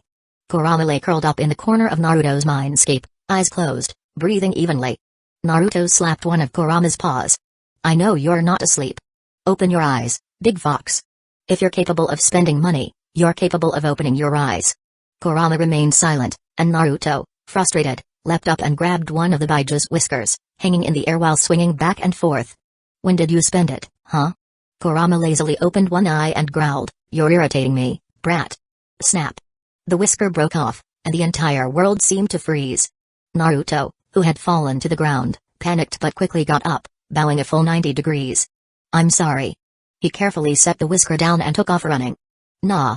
Ru. 2. This was the first time Kurama had ever roared Naruto's name like that. Naruto felt like this moment should be more touching, but all he could feel was terror. With Kurama baring his teeth and tails lashing behind him, Naruto had no choice but to surrender, pleading, Big Fox, I was wrong. Are you going to do it again? Kurama growled menacingly. Listen to my explanation. Explanation is just an excuse. I'm still a kid. Does that mean I shouldn't punish you? Where did this fox learn all these useless retorts? Oh, wait. Probably from me. Oh no. After somehow calming down the furious Baiju, Naruto made his way to the Hyuga compound. When he knocked on the door, a maid answered, bowing slightly upon seeing him. Master Naruto. Hey. Just call me Naruto. It had been a while since he was called Master. Back when he was younger, whenever people called him that, Minato and Kushina would kindly correct them with a smile. Some customs never change. The maid, Hyuga, hesitated for a moment. Then, Lord Naruto. Naruto sighed, deciding not to press the matter. Is Hinata at home? Yes, Miss Hinata is in the study. I'll take you to her. Mayo, knowing Naruto and Hinata's relationship, led him directly to the study. Thank you. Naruto had been to the Hyuga estate a few times before, but mostly to the training areas. He wasn't familiar with the study's location. Mayo knocked gently on the door. Miss, Lord Naruto is here to visit. Naruto-kun? Hinata's soft voice came from inside, and a few seconds later, the door opened. Hinata stood there in comfortable home clothes, looking every bit gentle and virtuous. Mayo bowed slightly and left. Hinata spoke softly. When did you return, Naruto-kun? Naruto grinned. I just got back. After letting everyone at home know I was safe, I came straight here. What were you working on? He came straight to see me? Hinata's heart fluttered with excitement. I was making pressed flowers. Oh, can I see? Naruto asked, curious. Of course. Please come in. Hinata stepped aside to let him enter. Naruto removed his ninja sandals, genuine Hidden Leaf Village-issued sandals, lightweight, breathable, durable, and odor-resistant. A must-have for any shinobi on missions or at home. The study was modest, with bookshelves on both sides, filled with scrolls and books. On a table near the shelves lay an unfinished flower press project, surrounded by various flower stems and leaves. Naruto glanced at Hinata's work. Is this from the lake we visited last time? Hinata nodded shyly. Yes. The scenery there was beautiful, and I finally found some time to press the flowers. Naruto smiled. It looks great. This is the first time I've seen someone do this. Hinata, you should finish it. I'd love to watch. Eh? But it will take a while. Are you sure it's okay? Hinata glanced at him, uncertain. It's fine. I can watch you for as long as it takes. Naruto teased, his tone playful. Hinata's face flushed. Why would you say something like that all of a sudden? Hey, let's get started. Naruto pulled a chair next to her and sat down, watching as she resumed her work. With a sigh, Hinata focused on the project. Her hands moved skillfully, piecing together a delicate scene with careful precision. Hinata, as a ninja, used her chakra to enhance her work, controlling the flowers with ease. Her dexterity made the process look effortless. Naruto rested his chin on his hand, watching both the art and Hinata herself. As Hinata tucked a strand of hair behind her ear, Naruto's heart began to race. Mom, this girl is something. Chapter 145. Naruto and Hinata spent a quiet afternoon together. They didn't have any extravagant plans or go on a shopping spree. Naruto simply accompanied her, doing what she enjoyed. But they were both content, as if this was exactly how life was meant to be. Naruto has heard two types of love stories. One is where you wore a white shirt, and the sun was shining just right that day. The other is where she playfully acted spoiled, and you bought her a gift. Which one is better? Everyone has their answer, but what Naruto desires in his heart is probably what he has right now. The next day, Kakashi went rock climbing with Akibi, and Team 7 had the day off. Naruto returned to Mount Myabaku to continue his sage training. Sitting on a slab atop the spikes, after countless falls, Naruto could now last a few minutes. It would still take time before he fully mastered calming his mind. Naruto couldn't control his restless mind, but he knew that even the smallest progress was better than none, though he sometimes despaired at the slow pace of mastering Sage Mode. When Naruto fell for the 38th time that day and returned to the peak using the Flying Thunder God Jutsu, Shima suddenly arrived. Little Naruto, can you take a break for a while? Naruto panicked, thinking, she's not here to drag me for dinner, right? Then, he fell again. This time, Naruto descended to the ground and asked, what's the matter? Fukasaku also descended and said, what's going on, my child? Shima explained, the Great Toad Sage wishes to see Jiraiya and Minato. Can you let them know to be ready? Fukasaku and I will summon them with the reverse summoning technique. The Great Toad Sage, also known as Toadmaru, once taught the sage arts to the Sage of Six Paths, whose sons eventually sealed Kaguya. His influence played a part in that as well. The Great Toad Sage has the unique ability to foresee glimpses of the future through dreams. So far, none of his prophecies have been wrong. Jiraiya firmly believes in his prophecies. His travels across the ninja world, his writing, and even the apprentices he took under his wing were all due to the words of the Great Toad Sage. This has led to various conspiracy theories suggesting that the Great Toad Sage orchestrated the major events in the ninja world, including Kaguya's family affairs, to elevate Mount Myabaku's status. Others believe he is akin to the Ancient One from the Marvel Universe, able to see both past and future. Even time travelers couldn't escape his gaze, and everything he does subtly guides the world toward a better future. Curious whether the Great Toad Sage was truly so powerful, Naruto readily agreed. Alright, I'll go right away. As expected, Minato was in the Hokage's office. After hearing Naruto's message, he nodded. I understand. Go and tell Jiraiya. Naruto opened his mental map and found Jiraiya's location, which wasn't surprising. Jiraiya was perched on a tree outside the bathhouse, peering through a monocular, with an impish smile on his face. Naruto shouted, Pervy Sage. Jiraiya flinched, barely catching the monocular that almost slipped from his hand. He jumped down, grabbed Naruto, and dashed away. Hey, what's the rush? Jiraiya didn't answer until they were far enough. Only then did he complain, Naruto, can you be a little less sneaky? You scared my inspiration away. Ignoring the complaint, Naruto asked, Tsunade-sama is a consultant just like you. Why is she always so busy, yet you find time to peep like this? Jiraiya, of course, denied peeping. This is research. I'm only free because I delegate to Shikaku and Inoichi. I'm good at helping the younger generation grow by giving them opportunities. Naruto shot him a disapproving look. Yeah, right. Seeing the judgment, Jiraiya quickly changed the subject. Alright, so why are you here? I'm very busy. The Great Toad Sage wants to see you and my father. Fukasaku will summon you both soon. The Great Toad Sage? Jiraiya's playful demeanor disappeared, replaced with a serious expression. Understood. At Mount Myabaku, in front of the Great Toad Sage's residence. Master, Lady Shima. Fukasaku-sama, Shima-sama. Jiraiya and Minato greeted the elder toads with respect. Shima complained, oh, so Jiraiya still remembers me. You haven't visited in so long. Jiraiya sheepishly scratched his head but didn't reply, not wanting to admit that he avoided coming just to escape Shima's insect-filled meals. Fukasaku quickly intervened, now, you can catch up later. Let's go in. Naruto raised his hand. Can I come too? Jiraiya frowned, Naruto, this is serious. Don't cause trouble. Fukasaku reassured them, it's fine, Naruto can join us. Naruto grinned triumphantly, eager to witness the conversation. He thought, pervy sage, trying to stop me from seeing this? I'll remember this grudge. Inside, the Great Toad Sage's residence was simple. The most notable features were the large backrest and armrests, along with a massive footbath bearing mystical markings. That's right, a footbath. Naruto had always thought it was a throne, but it turned out that the Great Toad Sage didn't sit on a seat, but instead soaked in a water basin. So this ancient sage, with a doctor's cap on his head for thousands of years and oil beads around his neck, had been squatting in a water basin this whole time? Naruto thought, no way. How could such a laid-back toad be the mastermind behind it all? Honestly, I trust Game Abunfa more than him. Fukasaku and Shima leapt onto the armrests and gently woke the Great Toad Sage, who had been dozing off. The Great Toad Sage spoke in his slow, measured tone, you've come.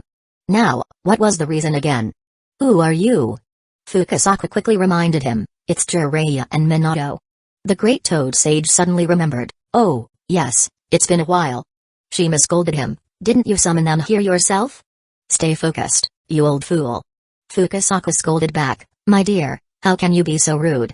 The Great Toad Sage intervened, now, don't argue. You're like an old married couple. Then he turned back to Jiraiya and Minato. Yes, I called you here because I dreamed of you.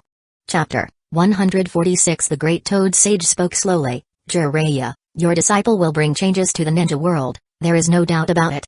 Jiraiya, thinking that the Great Toad Sage might be forgetful again, reminded him, you have already predicted this.